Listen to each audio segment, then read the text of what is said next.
Hello once again, ladies and gentlemen, and welcome back to the MistGames Heroes of Tomorrow. On to our final day. We will truly decide who the Heroes of Tomorrow will be. Our week-long bracket has taken quite a while to get here, but here we stand on the final day with our final two matches to play. I'm the Eternal J. I'm joined by Vendetta once again, who still hasn't kicked me out of this studio at this stage for being annoyed at me. We've still got 6 hours to go, so I'm sure that's still a possibility at this particular stage. But you know, other than my annoyingness, we have had a very good time so far this week. Absolutely. We've had a lot of, I guess, surprise showings. Basically, gotten a bit of a spotlight on some players that we just didn't necessarily know all that well, and we've also seen, I guess, the continued progression of the teams that we already knew about too, which has been a great experience as well. And obviously, that's going to be something that we, keep with us as we move forward and kind of keep track of what they're doing as well. Today is obviously the big day for the 3 teams remaining as we see the bracket. It is Tricked, Astralis Talent, and Masonic, who have made it all the way here into the top 3. And I guess we could say it's fair to say that it's not a massive surprise that the top 3 teams are Danish. Yeah, I mean, look, when it came to this whole tournament, these are the highest ranked teams in the entire bracket. Yep. I mean, they were coming in as the highest seeds as a result. There were some hiccups here and there, particularly obviously with Sonic facing Astralis Talent and that 0-0 Prospect series in yesterday's proceedings. But we have sort of reached our expected final 3 into the last day here. Now, it is a little bit of a shame we haven't seen any major underdog runs. But when it came to the up-and-coming talents, when it came to these newer levels of teams, we are looking at, again, some of the breakthrough prospects overall here. And again, this was kind of what we expected to see. Yeah, absolutely. And again, it's not, again, you can't realistically come into a tournament like this and be like, oh, I know of one, promising talent on this one team, so he's going to, by himself, take them all the way to, like a lower bracket finals or anything like that. These things take time. Development takes a lot of time. But this has been great matching for them, obviously, and a new taste, at what it takes to actually to get really, really good at Counter-Strike, simply. Well, these will be our matches for today. Of course, Astralis Talent waiting for the winner of Tricked versus Masonic. So obviously we'll play Tricked versus Masonic first and foremost to decide who's going to be in that grand final position at 5 p.m. today. So this match in particular is going to be one of the best ones on Tricked and Masonic, just because of the fact that the ranking difference is so close. This is, by statistic basis, the best match that we could have had in this bracket. Yeah, I think it's number 48 versus number 50 in the world, so couldn't be much closer. And I think again, come Monday, right? There's a fair chance that Masonic might have gotten a couple of extra spots. So who knows? Maybe they'll actually end this weekend or start Monday by having surpassed Tricked. And obviously that would be a nice feather in the cap if they could do so also by besting them here. In the consolidation finals, but remains to be seen. Tricked lineup on your screen here. Uh, I'd say these are the most familiar names amongst them all, really. Again, Tricked have been around for quite some time. It's always been known as a bit of a talent factory in the Danish scene, and there's definitely a fair few prospects here on the Tricked side. Yeah, and I mean, look, like you mentioned earlier this week that you thought the Trick were probably going to be in a bit of a better position coming the next month or two. That you think that this team should be much higher than where they're currently ranked. Yeah. I definitely have to agree to a certain extent. I do think there have been some hiccups along the way. Obviously, losing to Astralis talent a couple of days ago Yeah. is the key example of that sort of thing, as well as that the 0-0 prospect series in the semi-finals didn't quite go the 100% way of the Trick side. So like they haven't had the easiest of times so far in this tournament. They really haven't, and it might be a little bit of a dip in form, that kind of a thing for their side, because you do know what kind of level that they've been at for a very long time. So you do expect to see a bit more of a consistency for them. As you said, it's been a lot of up and downs. It's been a bit of a roller coaster where we get a very solid trick for one map and then a very not so much solid trick on the next one, and it's kind of to the point where you don't really know exactly where you have them. So I think for us, again, we came into this expecting Trick to be the clear-cut favorite in the tournament, but we've had to adjust our expectations for them. By the fact that we're not necessarily tricked, hitting or firing on all cylinders, as well as obviously having positive surprises from teams like Astralis Talent and Masonic. Obviously, their biggest rival in Masonic at the moment is going to be a bit of a difficult time for them, namely because we have seen a best of three between these two teams in the past.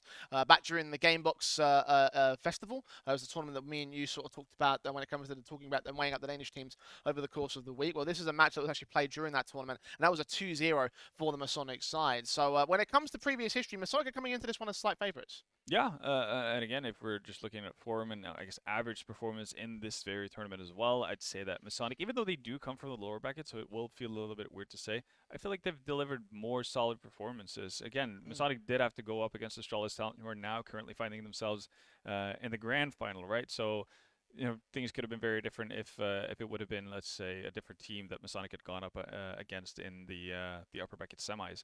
So I think it's fair to say that Masonic, they've kind of done the groundwork and earned their right to be considered slight favorites going into this one. Yeah, I kind of agree with you on that, son. Actually, I'm going to predict Masonic as my Yeah, favourites in this series. and I've been cheeky here. Yes, yeah, you've gone for the tricked pick, and you just said obviously that Masonic are slight favourites in this series, so Yeah. you're going for the underdogs in this matchup. Tell me why. Yeah, partly because Masonic have one hell of a day ahead of them. Obviously, they're gonna have to tackle the best of three that's about to happen here. Where well, Masonic has gonna have to tackle the best of three in front of them right now, and potentially play another one afterwards. To be fair, Tricked are in a similar situation, but the caveat here is that Masonic played a best of three before going into this as well. That was a drawn out 3-map series, which ended up in a loss. That's deflating. That's kind of tough to back bounce from, especially when you know that, again, if you're going to reach your goal, you're going to have to play a lot of Counter-Strike in one day. And I think they might run out of gas. And I think we might see Tricked again, more experience.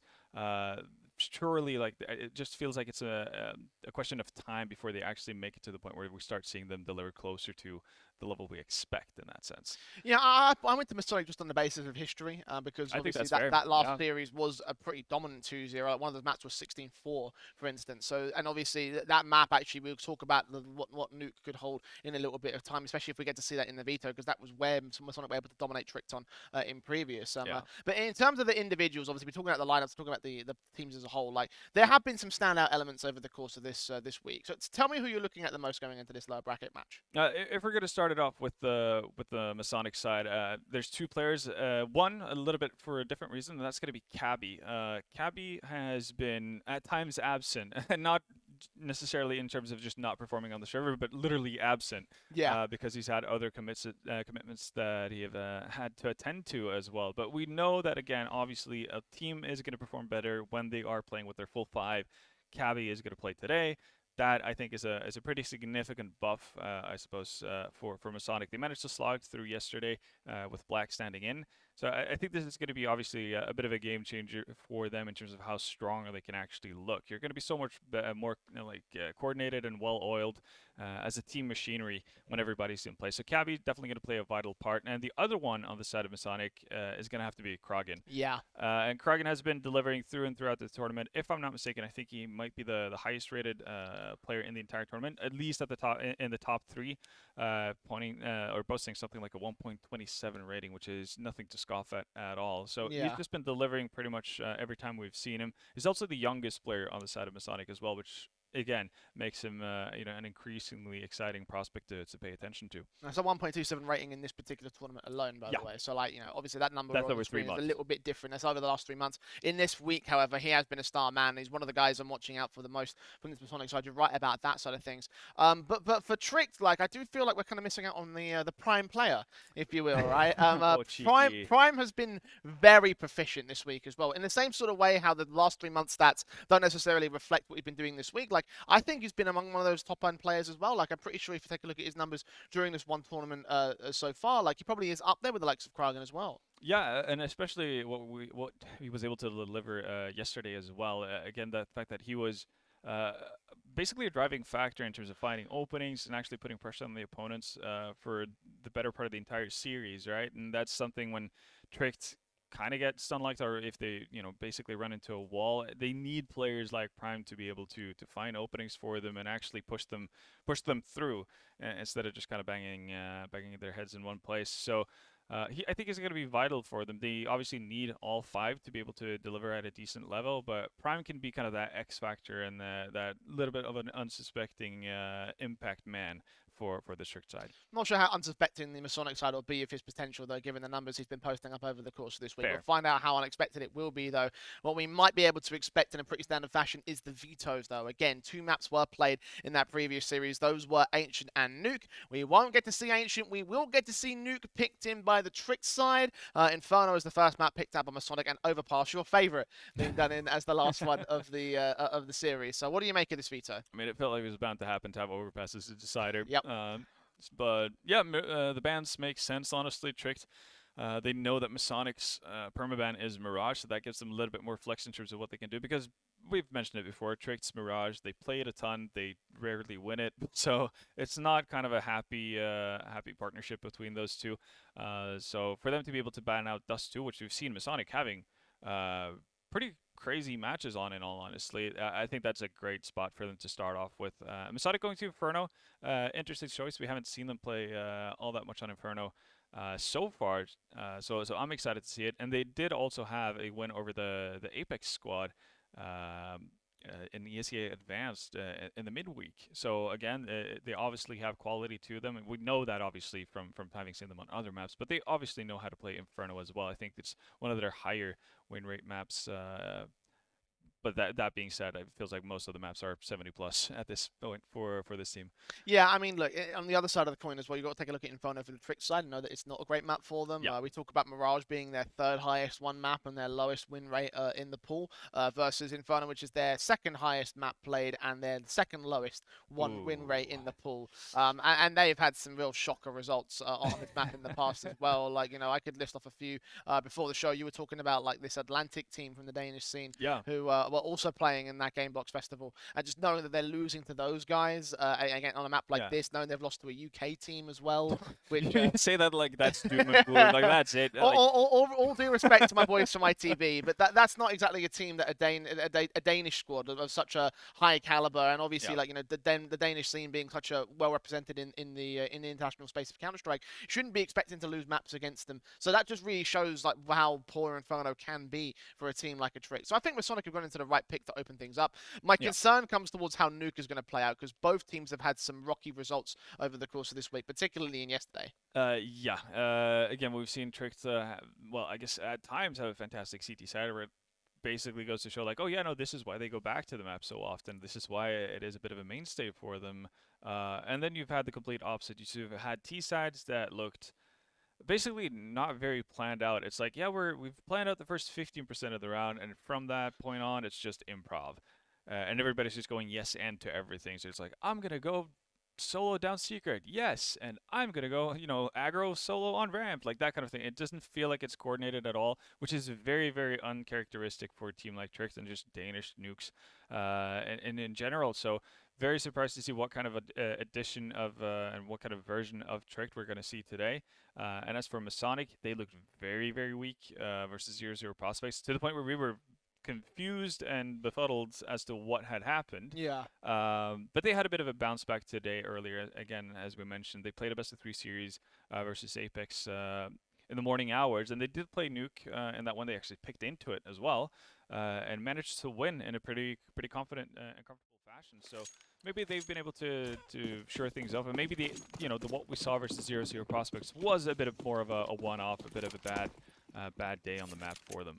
We'll find out whether that'll be the case, of course, in the second map of the series. For now, we're jumping into our pistol round for Inferno for our lower bracket consolidation match between Tricked and Masonic. Masonic will be on the T-side star, and they will take control of the second mid position for the time being. Suppressed by one player in the apartments, but Tricked have taken that contact, fall back into their four-man crossfire in brackets as the T's decide they want to go back into the B site. It's only Iceberg here to defend. Yeah, Iceberg's going to have to do something wild. I do kind of see him being able to potentially pick up one frag and then just kind of running back for more instead of playing for time. But I think he needs to kind of tame his aggression that we usually see instead of miss the first frag. Oh, actually, yeah. He attempts to back off, but gets down through the smoke, and that's a quick check for his back on Notan, but not really going to net them the results that they wanted. They have information at the very least, and Bomb is going to go down, but it is a man advantage for Tricked. Yeah, 3-on-2 scenario, then working their way into the retake. The taps two from Quez get Queenix. Cabby is all alone. Absent yesterday and absent in the pistol round, as it will be a retake. Successful for Tricked. Solidly done.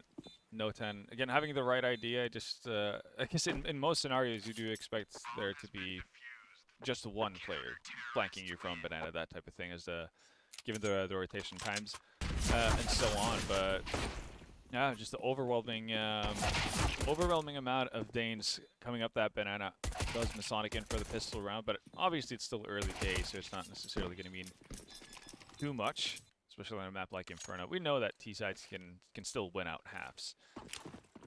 Yeah, and they'll obviously be able to have that potential with the bomb plant bonus now, with the guns coming in, the MAC-10s, the Galils on two other individuals.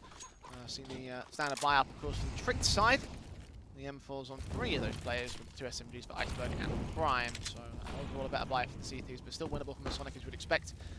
Early aggression in towards that banana control, much more bolstered up for Masonic, who played very heavily in the second mid position for the pistol. Now two players out towards banana, faced in by the SMGs. As Prime and Iceberg will combine, get two picks, re-smoke down the cross, get Iceberg out safely. So a 5v3 situation ensues. Yeah, noise being made as Kargan tries to make his way out of Boiler. That's an easy pick for Quez.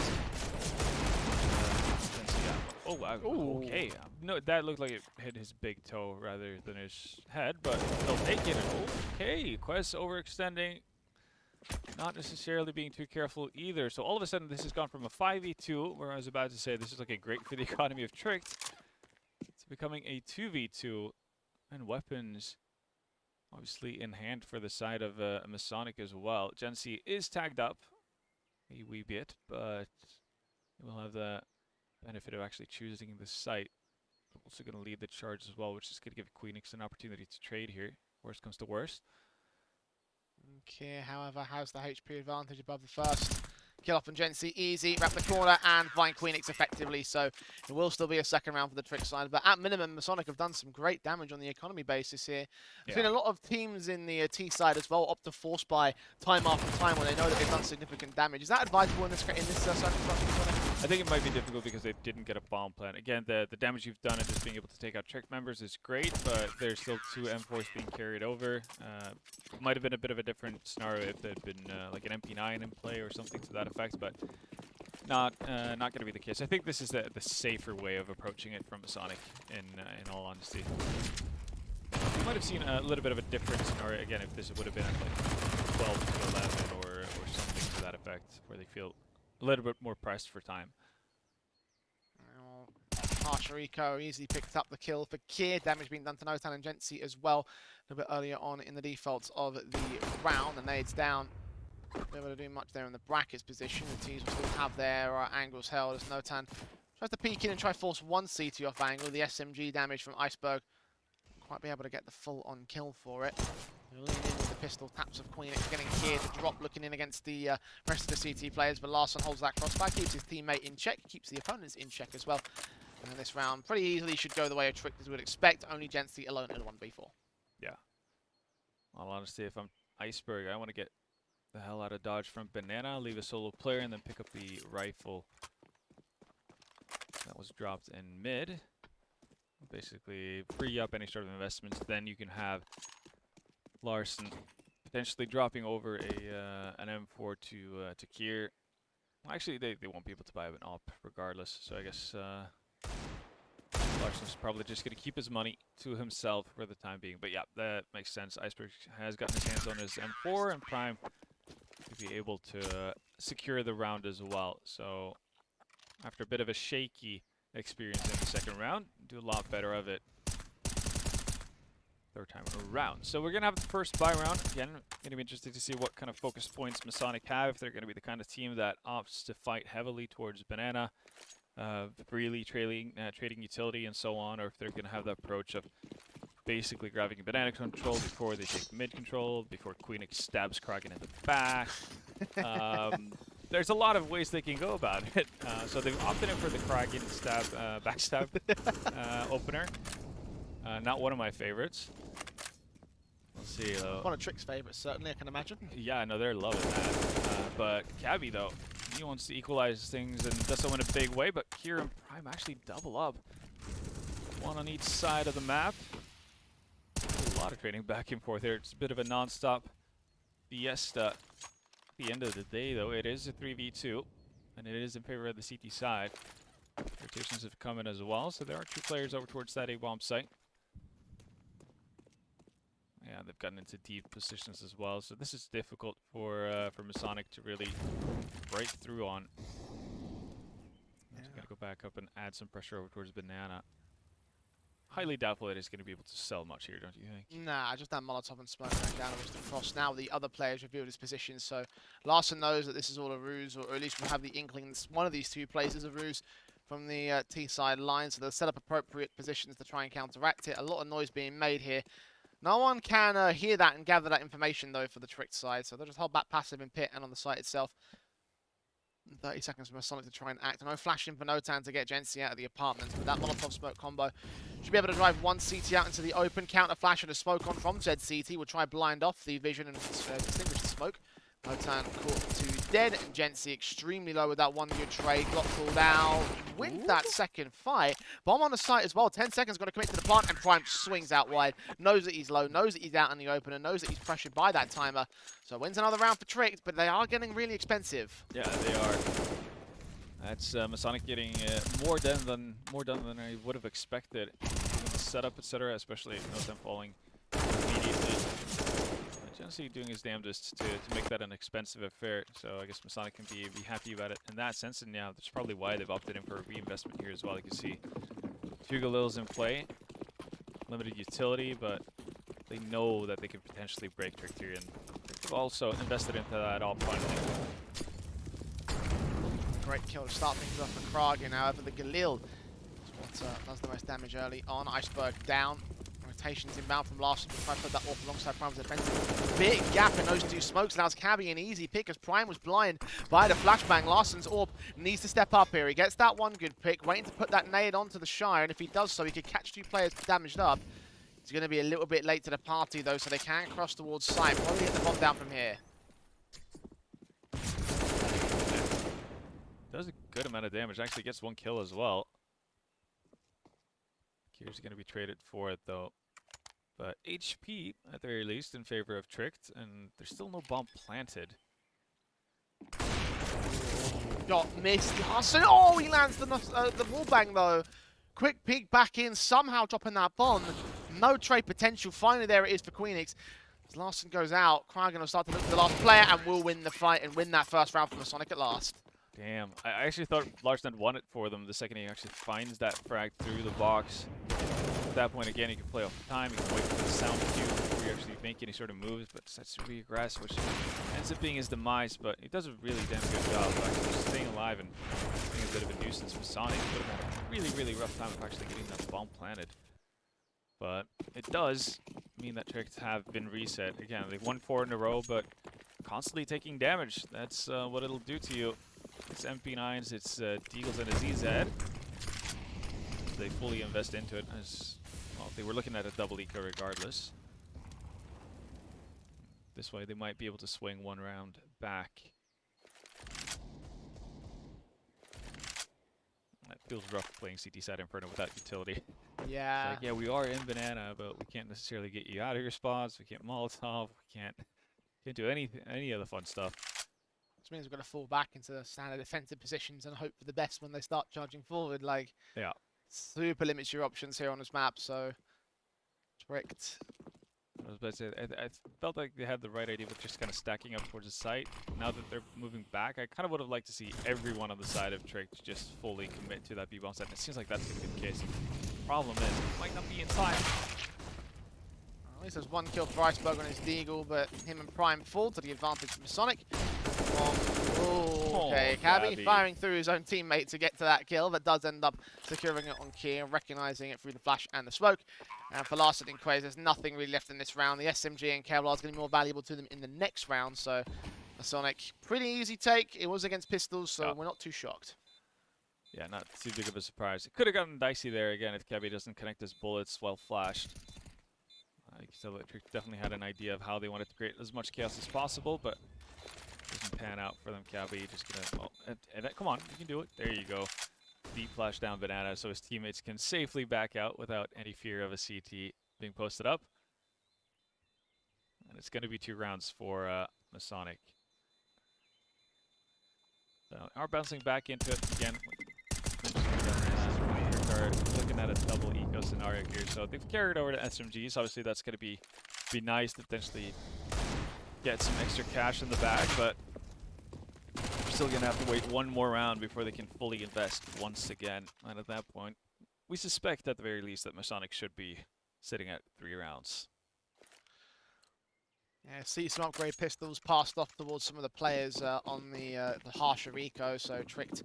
Try to spread the firepower across all the CT side, but you're right about the Masonic side being clear favourites here for round 7. Should just be able to overwhelm them with the AKs. M4 on Notan being the weakest weapon in play for the T side, which is quite a luxury to have.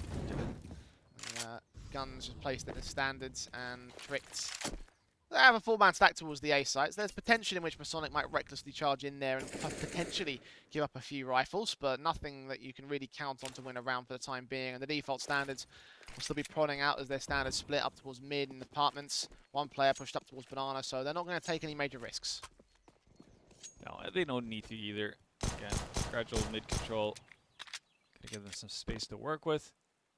They have a lot of options from here on out. Also a lot of utility as well, obviously. I can tell how careful they're being about everything. Queenix even Molotov outside, and well, that 3-man setup on Arch was definitely not expected, and Trick actually do get a bit of damage out into the round, and Kier's gonna follow up as well, so that's he's at doing damage.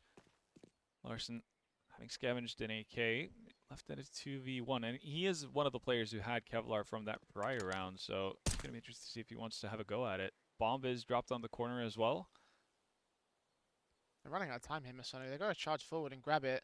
So that sequence from the SMG, definitely worth it. The flashbang's now indicating that they're going to go for it. They flash themselves, though. Make a lot of noise here. In the arches is where the CT will stay and where he'll fall. Queenix with a fantastic peek, and it will be a round for Masonic.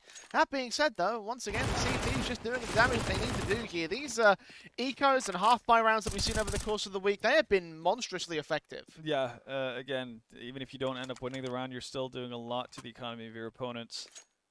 And we've seen games being won that way. We've seen games obviously being lost to it as well. So it definitely carries on and has a massive effect going further. Masonic actually with a timeout, maybe, yeah, they weren't too happy about their own performances in that round and how it all panned out. They will have a rebuy here, that's for sure. I guess the question is whether or not it's going to be an op on Gensi or not. Again, we do see quite a few T-sides really on Inferno opts to play without the op as it makes you more mobile. Opping T-side Inferno is not necessarily the easiest thing in the world either, so can understand why some teams lean that way, but they have opted in for it at the very least in this one. Also an AWP in play on Larson. It's going to be a glass cannon. It feels like we've seen him play glass cannon AWP more than anyone else in this tournament. Question is, can it work out for this particular round? Top fragger on the server alongside Kier. So far his AWPing has been effective alongside the rest of his weapon usage.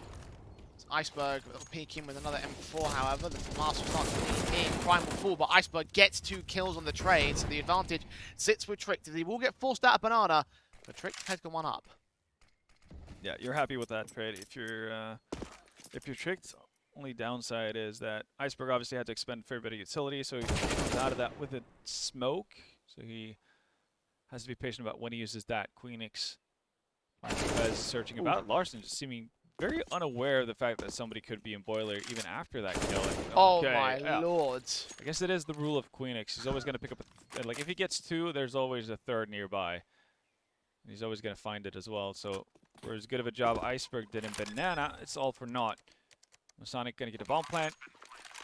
Tricked are going to be equalized 4-4. And you don't love the economic picture for Tricked either. No, the money's not there. The M4 has to stay in to get some sort of firepower basis. They have got a little bit of loss bonus, of course. So they'll have, I think they're on 4th stage at this stage with the 4 in a row that Masonic will take.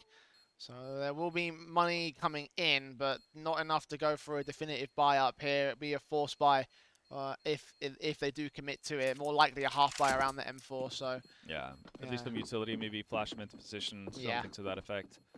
Nothing major, really. Yeah, but they need to get him into motion, need to get him forward and see if he can basically just find a cheap frag that you can play off of later on into the round.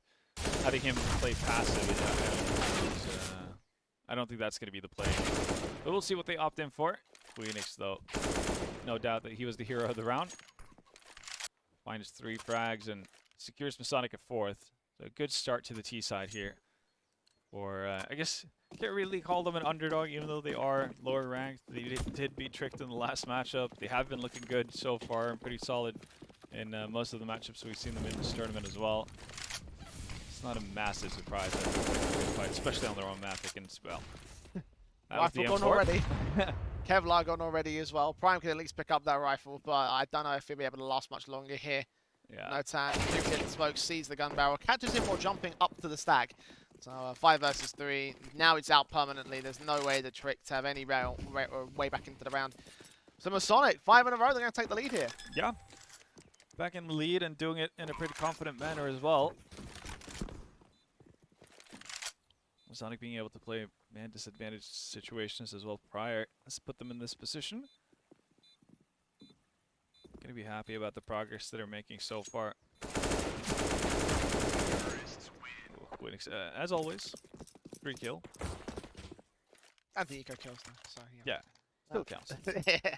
Well, you're up to 12 frags thanks to that 3k and of course one of the previous rounds, so doubling up his scoreline. Yeah, definitely doing the work for Masonic. And I mean, we talk about Cabby and Kragan and what they've been able to do. Queenix has had a number of impact rounds over the course of this week. I think the one issue is that we've never really seen him have like a major impact map here. Is this the one where he really starts to step up now? It could very well be. I guess one of the downsides for him is that we've seen Masonic play Ancient a fair few times, for example, and he happens to play the A-bomb site. He had the A-bomb site where not a whole lot happens very often over the course of an Ancient match. So maybe he's a little bit unfortunate in that sense. Yeah, I think he's also the A main lurk on Ancient too. So that man just never sees people in some situations and on certain maps. But definitely gotten into his own on Inferno. Seems to be thriving around that apartments area. And we'll be looking to put more rounds on the board for Masonic as we get into another buy round here. Iceberg again, yeah. So I guess Trick saw that they did the backstab strat on Kragan. Decided to try it for Iceberg as well, and it's working out. Can't fault a knife to the back in spawn. No, apparently you can't. That's why you love it, right? Exactly. Like that's why you're a big advocate of always right-click in spawn. Yeah, hashtag right-click in spawn. Yeah. That's my hashtag. Well, Queenix and Kragan have chimed back, but Q is quick to respond back towards them. Gensi, last player left, gets that one good trade and will force out a bomb plant. He must be well aware that Iceberg and Prime are back up towards that B side. They were the 2 players that combined to decimate Masonic over on that side of the map, and now they're going to have to come in to dish out the damage and get into a retake position. Jensi has HP above them, but an AWP defend them off. Molotov to the back wall, smoke up at the cross. Jensi's going to try and make his way in towards Graveyard, though. At the smoke, he misses a shot, and Prime can capitalize upon that, get the kill together. Masonic will concede the 5th back to Trick even again. For a minute, I thought he actually was committing to the absolute madman play, which would have been just posting himself up inside of the smoke with an op. I guess, yeah, there's definite, arguments to be made why you shouldn't do that. But when he misses the shot as he moved into Graveyard, that was pretty much it. But A for effort, I suppose. Does get a bomb plant as well, so there's not going to be a problem for Masonic to rebuy into this.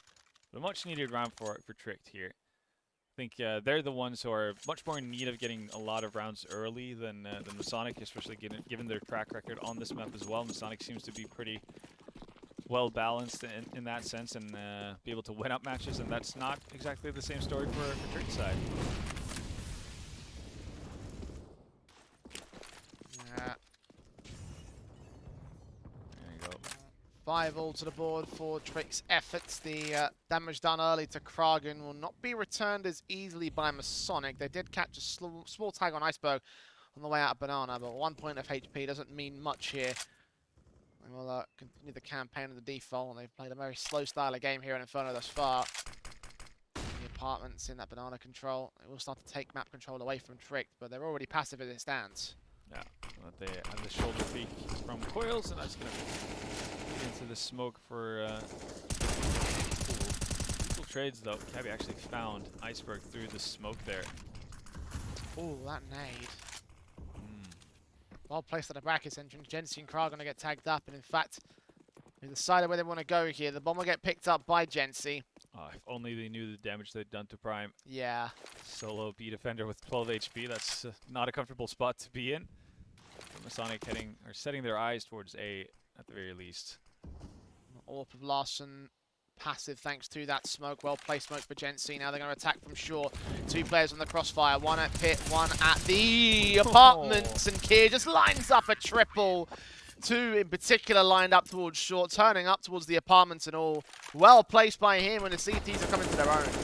Absolutely. So Kier probably being one of the people that we haven't necessarily spoken too much about over the course of the week. Had a couple of moments here and there, but he's definitely being the point man for Tricked's side right now. Multiple good involvements in all the winning rounds for Tricked as they win a round and then decide to take a timeout. Maybe it is to discuss that opening knife strat that you're trying to advocate so heavily. But yeah, Tricked might be talking things through, trying to figure out if they want to change anything up. Maybe put Larson in a bit more of an active spot, as we haven't seen him necessarily try to open up rounds to surprise Masonic. We'll see though. Solid spawn for mid from Kier. Maybe that also will lead to something, but no deep mid smoke, so that might not be the case. Oh well, I say that. Down mid he goes. Straight up push, back to turn though. That's another easy lineup for Kier. That's 2 in a row in 2 rounds. Triple, not quite this time. Flies out of the way of the T-side players making their way in from second. Queenix has found a trade. Mostly looking towards him to try bring the situation back because he's done it before. However, Masonic have found a big gap in the fence for Tricked here. No one watching the apartments, no one's on the A side. So as the Molotovs rain in, the CDs get pushed to passive. The bomb can commit here. I feel like this offsite anchor is probably going to fall to the hands of the Orb though. Jensi tag, and indeed Kragen drops. So it might all rest on Queenix to get an ace in this round here. Larson is creeping closer, and he is going to wrap that corner, catch Queenix off. So their chances go down the toilet here. Jensi sitting back at mini pit, probably just get overwhelmed with the numbers game. 8 HP for him, a single bullet would do it. Yeah, not loving his odds right now. He'll do his damnedest until he comes in to clear out angles. One here, okay. Given the circumstances, you couldn't really expect much more. It will be around for Tricked.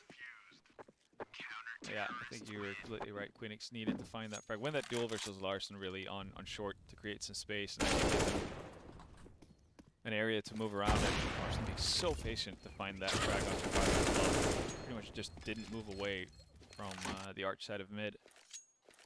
is rewarded for it in the end as well. But I guess MVP of the round has to be Kier. Again, finding those 2 opening frags, getting out of dodge immediately. Just ruins Masonic's day.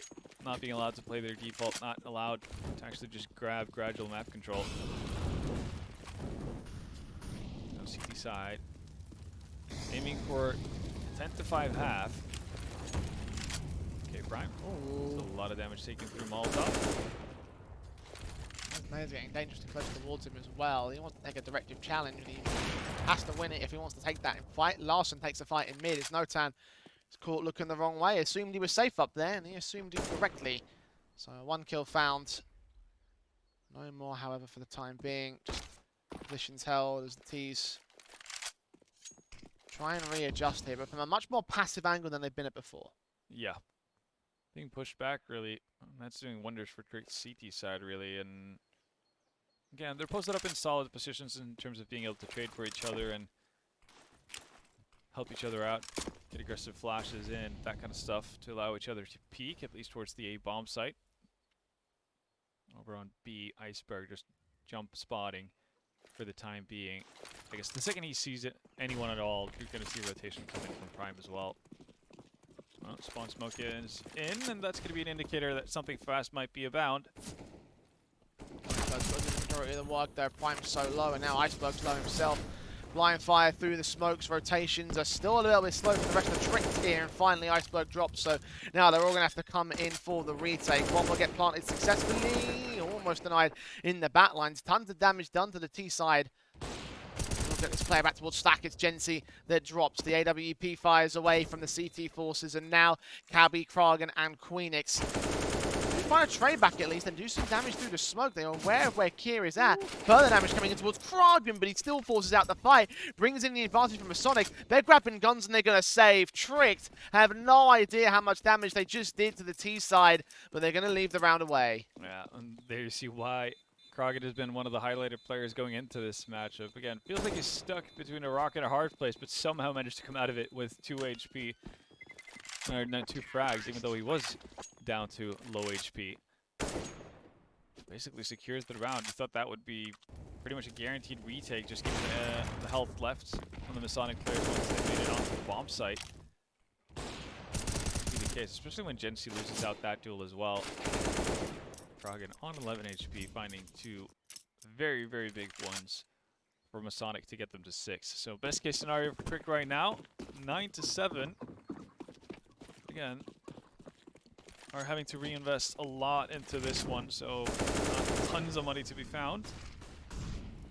Quick mid smoke might be a bit of a tell. Sonic as well, expecting any kind of aggression to come out.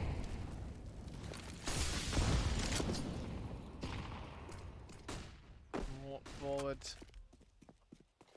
Looking in for Prime and Iceberg. For now, though.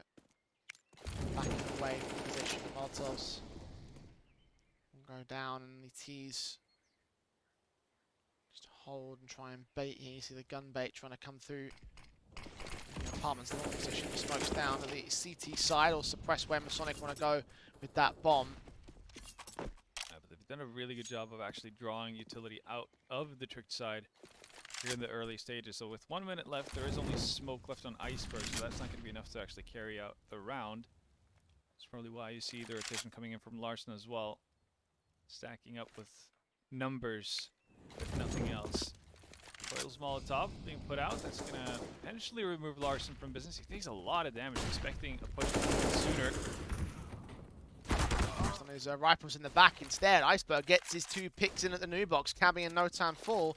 Larson gets a bit of pressure removed from him. Iceberg's dipping in for more. Sees 1. Here's a 3rd. Gets a triple in this round, but unable to get a quadra. Kragan trades it, but the damage done by Iceberg has reduced the numbers of Masonic to 2 players. A 3-on-2 advantage for Trades, almost conceded back by Larson. Tagged to 1 HP, and now backup has arrived. Kier and Quez inbound from CT. Checking those corners and trying to look out towards the banana position. That's where Kragan's holding from. Nice smoke. That should siphon him off. Or will it? He peeks in, gets that kill. Just doesn't see the second player and does fall to the trade. So Queenix now alone versus 2. Peeking from the first. Larson falls, and Kier will be quick to drop all the same. So Queenix will make it a double, and Masonic will be able to equalize. Damn, yeah. Winning out in a disadvantageous position yet again, Masonic here. Trick not finding the luck they're looking for on these B retakes, punishing them time and time again. And Masonic have done a pretty good job being able to make life hard. Like a third tactical timeout for Tricked in this half or something? Yeah, it feels that way. At the very least, the second one. So definitely have a fair few things to talk through. Rebuy is not going to be the greatest of all time. Iceberg down to an MP9. You can also see there's some limited utility. Larson only with the smoke. Quez with, well, actually, yeah, he's going to get Larson's smoke. That's all she wrote, really. Curious if Prime could have dropped the flash and then bought another one as well with the 200 bucks he has left, potentially. Maybe he already has done that, but regardless, gonna be a tough one for Tricked here, especially if they're gonna try to have this like halfway aggression towards Banana without having 3 players there, because Prime and Iceberg are spending so much. Wow. Oh, okay. Yeah, they're expending a lot of utility and not getting a whole lot for it, and already 2-man advantage for Masonic here right off the bat. Not even sure how Larson was able to die to the Molotov that quickly. I'm guessing there were some shots fired as well, but Banana has fallen in the meantime. Yeah, he burned extremely quickly, so something happened out there in Banana, and with the 3 kills coming in with no trades, Tricked might already be done here in this round, in this half. Smokes down towards the CT cross. They will try and work their way into that B site, of course, with the T side players that just make their way up effectively. Flashes and Molotovs come down to suppress them. The plant towards Coppins. A little bit outside of the Coppins. Kier took some damage in that Molotov, so they are aware of where at least one player is. Where's the unknown entity? Potentially could play spoiler. The reality is, though, now he's fired. His position's revealed. He does get Cabby. That's one good kill in the round, but now 4 more to go, and time of the essence here for the Tricked side. They make their way around the corner. More utility as well in place for Masonic, so this is going to be so tough for Trick. Oh, Jensen with the no-scope. Quez blind. Does get that kill on the way out, but ultimately will not last much longer as Queenix gets the kill almost simultaneously there for the Masonic side. Yeah. And an 8-7 half. It felt pretty good from Trick for the majority of it, but a couple of rounds and a couple of good streaks in particular towards the end and mid-portions of that half turned it the way of the T side, and that is a very, very good way to start off your M-Map pick. Absolutely. So Masonic has to be very, very comfortable and happy with what they've been able to do in the first half, and I think we might just see more of it. Again, Tricked, while they had moments of where they started to look solid, I think a lot of it came off of the back of what Kier was doing, finding multi-kills to open up rounds or potentially close them, was yeah, pretty much the swinging vote in that sense. But I'm doubtful about Trick's chances to be able to put together an equally good T side as what we saw from Masonic, because keep in mind, Tricked won pistol as well.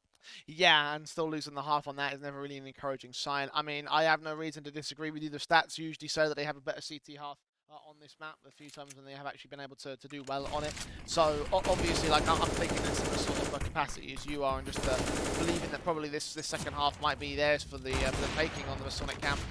A good effort from them to get it so far as to do what they did on this D side, especially when Tricked felt like they were going to have full-on control there, but yeah, well placed from Masonic. 8-7 going into the pistol, which if Tricked are able to do, if they're able to take it, then that could give them a little bit of a boost, an opportunity, a lifeline, if you will. It's the gun rounds which really concern me for them. Yeah, no, that's exactly it. It feels like they're going to have to win pistol, and then obviously the first fire round that comes after it as well, just to be able to create a bit of a gap and also keep the economy of the CTs low as well. We're seeing execute towards mid from the looks of it, and well, Masonic already aware of what's about to happen. No-Tan executes that first player. Gensi is taken back by Iceberg, so the execution continues. But as they realise the players pressed in from Banana up towards mid, they'll wrap their way around, and I believe that would have been heard by Kragan and the footsteps coming in towards the arches. Molotov's out towards the CT. Cross that bomb's going to try and make his way in towards the coffins anyway. Swing out from Cabby, a little bit dangerous, but he makes it work. Unawares of the second T-side player in Prime, who executes No-Tan, but Cabby turns around quick for another good headshot. A double for him, on for the triple. He takes one back as Queenix falls to Quez. It's a 1v1 for him on his Glock up against Cabby, repositioning into construction at the church angle, watching out of the entrance. Hearing those footsteps, waiting for the perfect time to get the headshot, the jump face, sees him, quick face, Quez does some damage, and Cabby gets forced back. 36 seconds, he's got to stand and fight, as has Quez got to retake the site, and that's what he does. Triple for him, and a pistol, an important one for Trick. A very important one. The round turns into a bit of a hot mess. Nobody really knows where they have each other, and in the end, that does favor Trick there in all of the chaos. You see that you don't necessarily expect that third, lurker, that second guy just sluntering behind once you've already been able to take the site as well. Or I say take the site, but actually make it up to the site to get as deep as Prime, etc. did. So Masonic definitely feeling a little bit confused after that one. Tricked get the chance to actually extend their lead as well. No investment made from the side of Masonic. With the amount of kills they got in the first round as well, obviously a lot of it onto Cabby. At least he should have a very solid buy-in for round number 3. But we've seen Masonic do this on quite a few occasions. Try to basically answer back as quickly as possible. To be fair, can't really argue with the results they've had doing so either. Just a full-on stack over towards that A-bomb site after the first man falls, but Tricked already aware of this fact. Bomb's going to get planted, and I think it's hunting season for all the SMGs after that point. Yeah, might as well charge forward and get these kills together, build up the cash basis.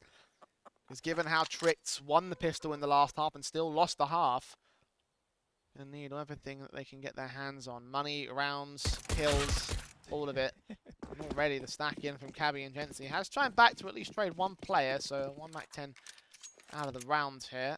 Maybe they can bait in a few more here. Iceberg and Larson are starting to creep closer alongside Prime. Larson gets Queenix, Iceberg will get Kragan, flash forward, doesn't see the super player in the back. Oh, he does flick towards it in the end. Jency comes up with another good kill, so probably not the best of sort of hunts there from the Tricked side. They do get a little bit of cash out of it, but 2 players forced to rebuy here. Yeah. But I think they kind of realized as well the lay of the land. A lot of USPs, no helmets, no nothing really. So getting some extra cash in order to well, I guess finance that rebuy of an AK. That works out too. They're still gonna have to have 2 players on Mac 10s. I say have to. That's not necessarily the case. Prime just showing a little bit of greed to hold on to his. Definitely could have upgraded to an AK. See if that has ramifications or not. There is at least 4 M4s and an op for the Masonic side. Jency always seems to be able to get to that op so quickly. I guess he does have teammates who are kind of looking out for him because that was dropped from Cabby, if I'm not mistaken. Can obviously have big positive effect really for your side to have that op early out, especially before your opponents have it in their hands.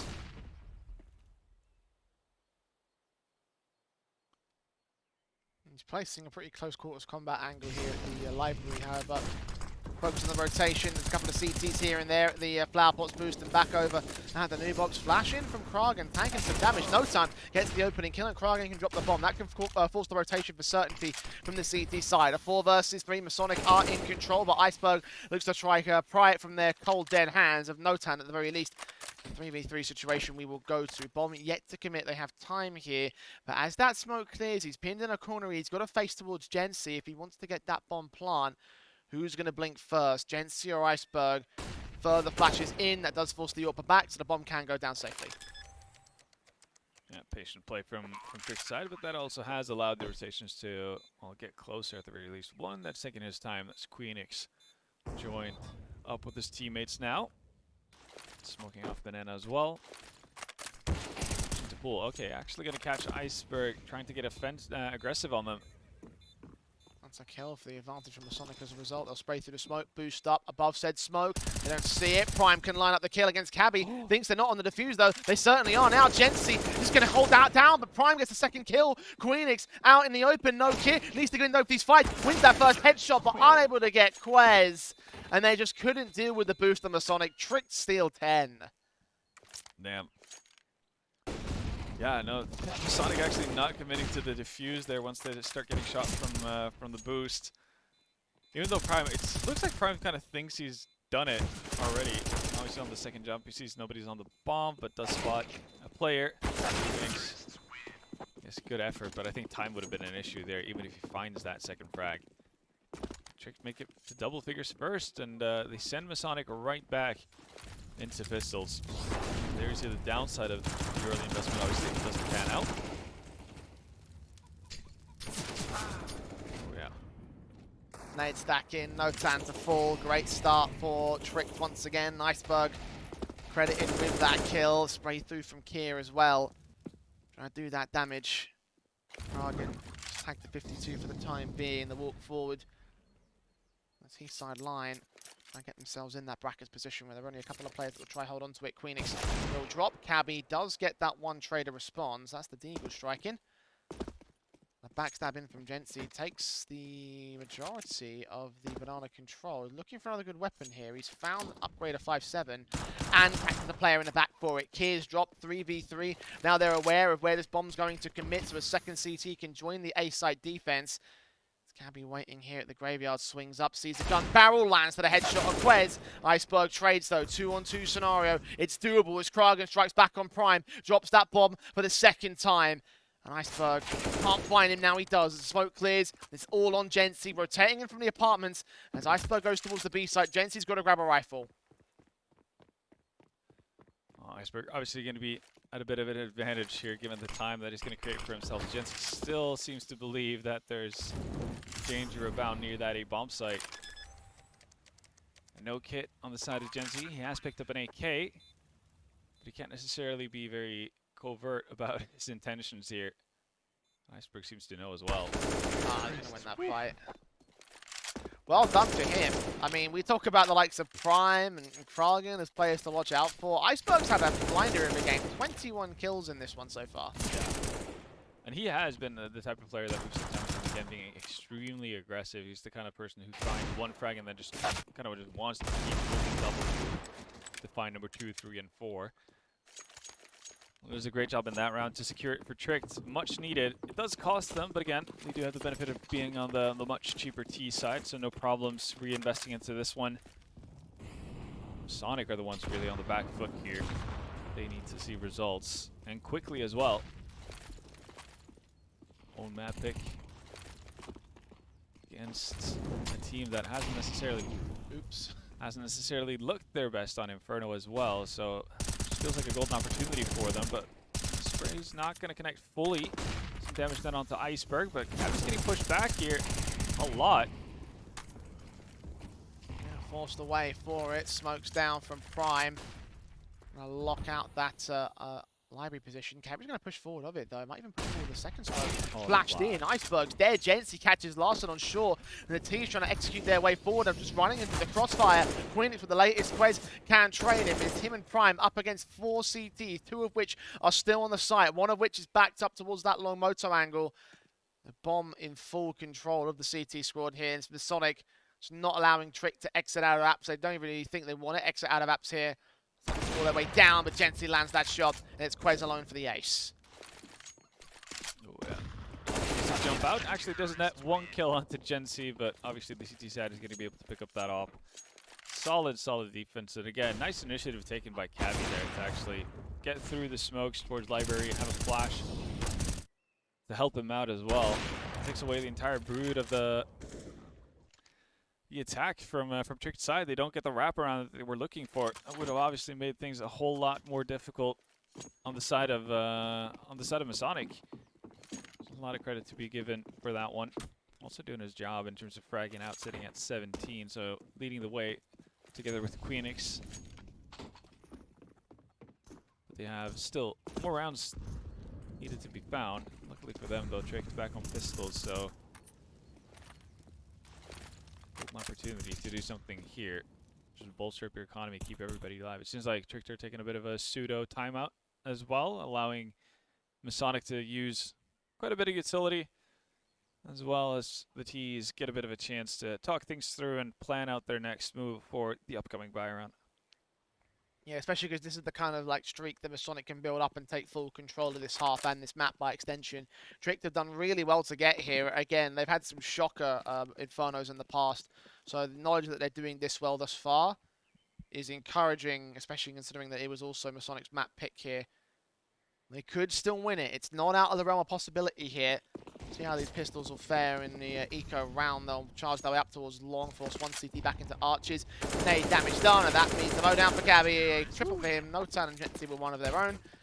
Another 5 alive for Masonic. Going to make it 1 to the difference on the scoreline. Tricked back in with a bye. That was a healthy amount of utility damage that was just added to Gency's name. It's 3 assists in a short amount of time. Masonic, they do join Tricked up on double figures here at the very least. So closely contested game, to say the very least, and we'll see who actually is going to be able to create some distance between themselves. 5 from Tricked is not fantastic by any means, but they do have a lot of utility to at least make up for that deficiency.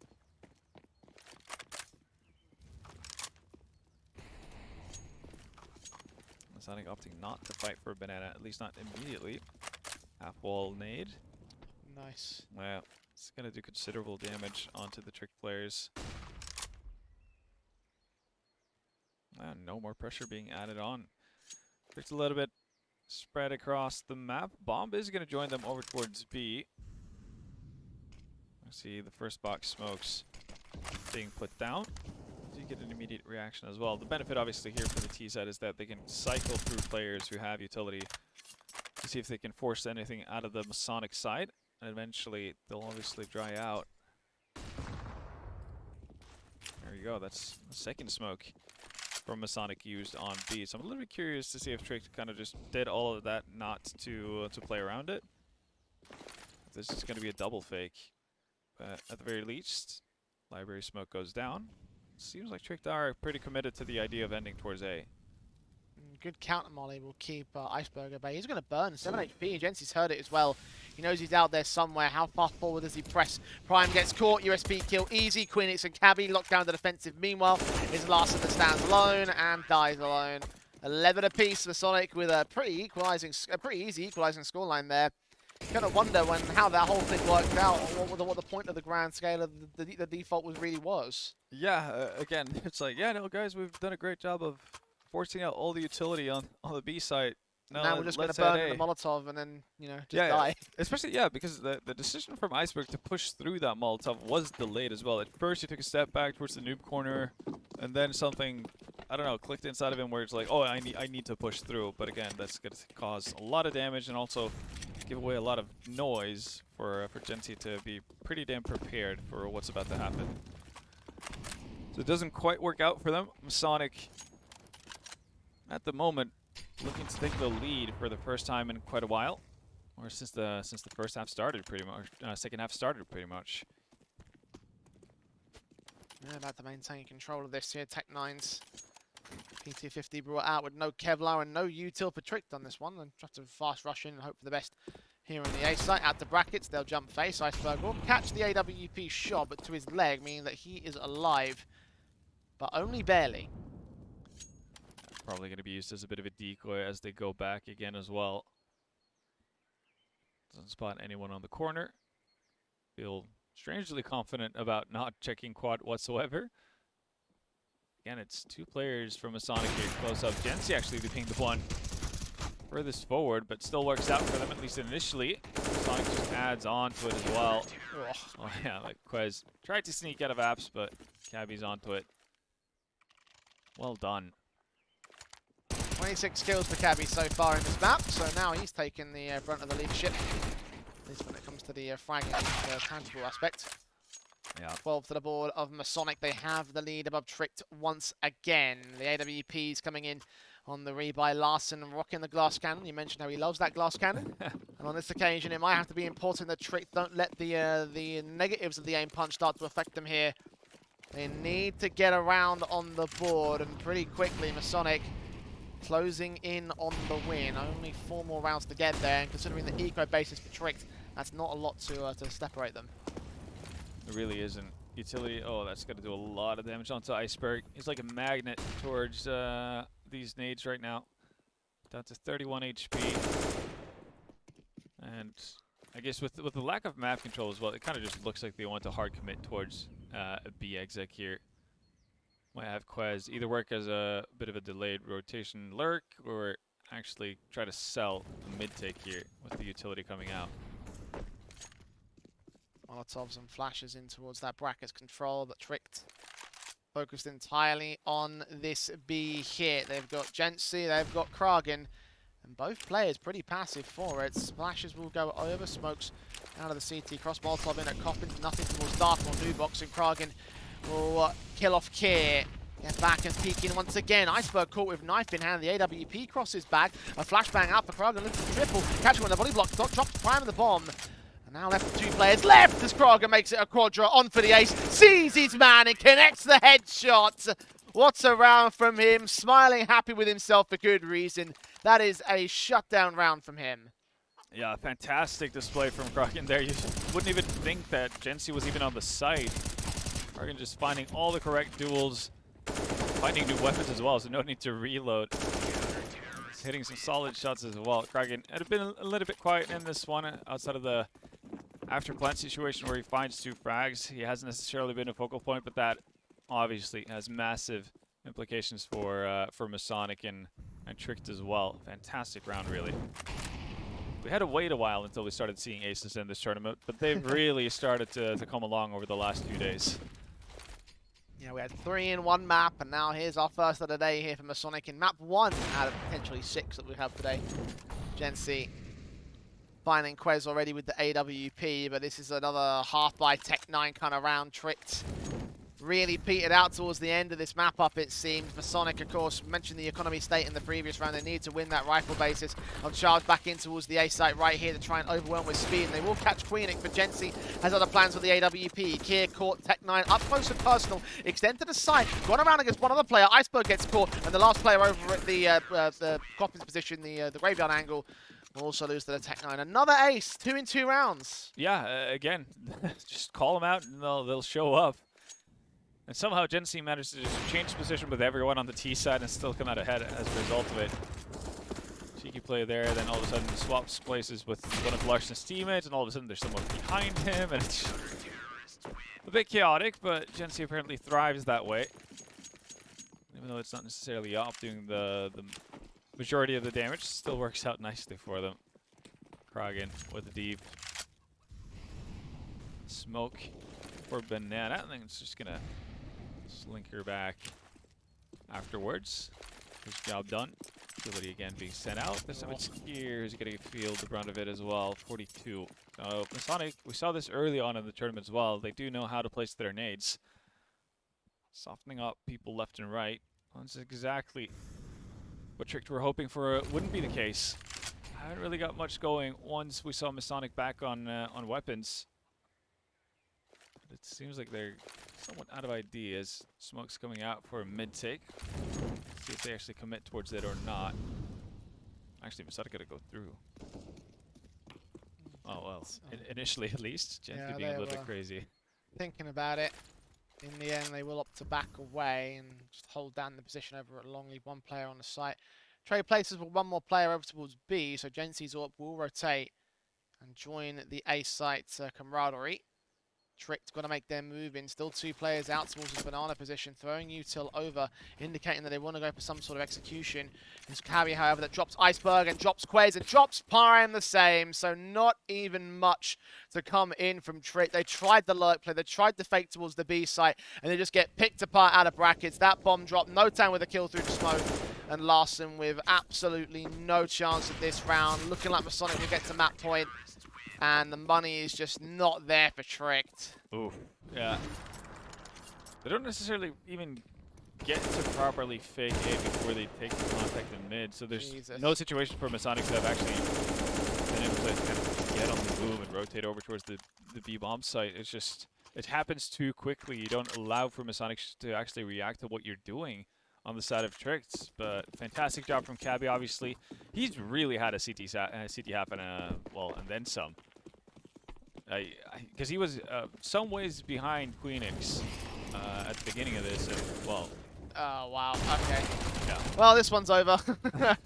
Prime at least gets 2 trades, but Mac 10's AK picked up by the man as Iceberg falls, so it's all him standing alone up against Jency. Tech9 ready for 1 tap, and that's all he needs to close. 16-11, Masonic winning pretty dominantly towards the end there. I would admit the map did get pretty close at certain points, and the overall scoreline is pretty close. But you got to remember that's like 8 rounds in a row on the CT side towards the end of it. I Yeah. think I'm counting that correctly. Again, Like that's a ridiculous number. Tricked won 2 pistols as well and converted both Yeah. of them as well. So Like, that's that's- about 6 rounds. Yeah, that's 6 rounds that they got for free essentially, and they still couldn't get the map up, and they still couldn't get an advantage at the turn of the first half. Like, Yeah. I mean, it does show the highlights of what we were talking about with what this map can be to Trick, and that is that being not very good. But yeah, that's not a very encouraging sign to go into the rest of the series with. Yeah, I guess the one thing you again, it sounds weird to repeat this for Tricked as well, but we talked about, well, they had to play Mirage. They know they lose a lot there. Now they're going to go into Nuke, a map they play and they can't actually, or they have much more success on. Similar story here again. They play Inferno a fair bit, but it's not going too well for them. Okay, so you've kind of learned how to deal with losing Inferno at this stage. That's pretty much what they have to go off it, because yeah, there was no doubt that Masonic were the better Inferno team. Once they got money on their side, it was pretty much a one-way show. Absolutely, and we did see some rocky stuff from them over on Nuke against Astralis talent during the upper bracket finals. Yeah. We did see, however, Masonic really struggling against 0-0 prospects on Nuke in the lower bracket finals, which was which puts us in a very weird state here for this second map, right? Because we have seen obviously a kind of expected result over on that first one. This second one really could be completely wild. Yeah, and again, considering the fact that we've seen basically Jekyll and Hyde versions of both teams on this very map, it feels a little bit conflicty. But that's kind of a disaster for Tricked, obviously knowing that this is a map. Like, this is where they're meant to obviously be considerable favorites, and we can't necessarily say that for them. So in that sense, I'm liking Masonic's chances just off of the back of the uncertainty that is to be found around Tricked, and just we'll see how it plays out. But because I think it's going to be very hard to find any sort of convincing argument that, yeah, this is going to be Tricked's map or this is going to be Masonic's map. Well, we'll see how convincing they'll look in the second map here for the Masonic boys. It is Trick that picked into Nuke. The question is, will it look as rocky as it did yesterday? Join us after the break to find out here on the MistGames Heroes of Tomorrow.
Map 1 over the true uncertainty in this best of 3 series will begin with Nuke, the map pick of Trick, the map that they struggled to win out against Astralis during the upper bracket finals, and a map that Masonic absolutely bottled against 0-0 Prospects yesterday. And as a result, coming into this second map here, Vendetta, So a lot of positives.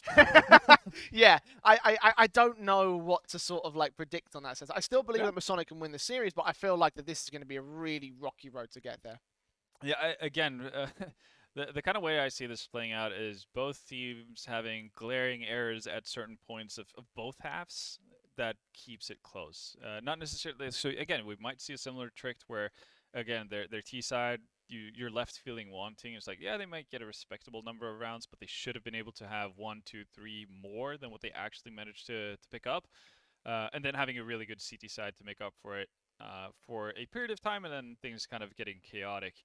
Again, one of the things that kind of irked me a little bit about Trick and Snook yesterday, especially on their CT side, for as good as it was, they were very unwilling to actually go for retakes in a lot of scenarios, to the point where it actually looked like it could hurt them. Again, we got to the point where it was 14-14, and Astralis being extremely close. Like, that's when Trick finally decided to go for a retake down a lower bomb site. And basically, if Trick lose that round, then they're stuck on the CT side against match point with 0 money left, and we'll probably just have a 2-0 series instead of a 2-1. So I don't really know what to expect. One thing I was able to do is catch Masonic's Nuke game versus Apex earlier today, and they looked extremely different from what they did versus 0-3 Prospect. So it looked like they had kind of been able to sort out the glaring errors and that kind of stuff initially, so that has me a little bit more hopeful for them. And I also think, again, it's just a matter of Masonic's individuals being able to do really well for themselves. Yeah, I mean, I just think about like the issues, of course, what we've seen in the last day, right? It is the main sort of like thing that sort of worries me the most about this map up, because obviously with Masonic they have a bit more of a better basis now that they've won the first map, and they've looked really convincing doing so towards the tail end of said map. But I also feel like, just the fact of what we've seen previously, that, got to think about the fact that Masonic also did re-roll in the first map against 0-0 Prospects, and that should have been like us. We even were saying going into that map, yeah, likely going to be a 2-0, guys. Probably going to be a 16-5 for Masonic. Obviously. Just swap it around. Swap it around, and that's what we actually got. So, like, I just feel like coming into this map that maybe not any of that might matter to a certain extent.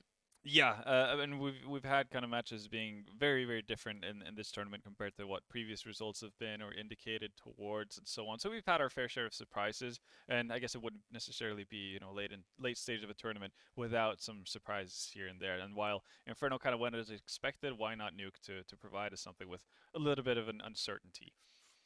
Indeed, yes. A lot of uncertainty in this second map for me. I'm still not certain. I'm still not convinced either way at this one. But obviously for Masonic, they have won the first map, right? They have it. They get to start CT side on Nuke as well. Sure, it wasn't the greatest the first time around we saw them, but they looked pretty decent at it versus Apex, at least today, this morning.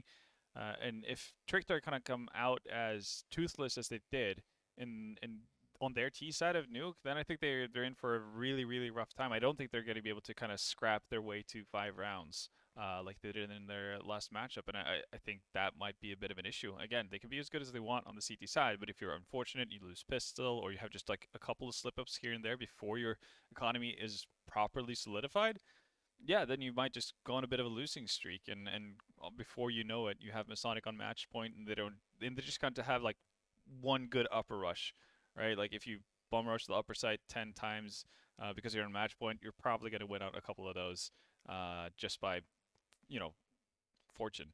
So it's going to be interesting to see. I think Masonic have a bit of an edge leading into it, even if it is Trick's map pick, just because Trick's T side really looked awful, if I'm honest. Yeah, it's no other way around it.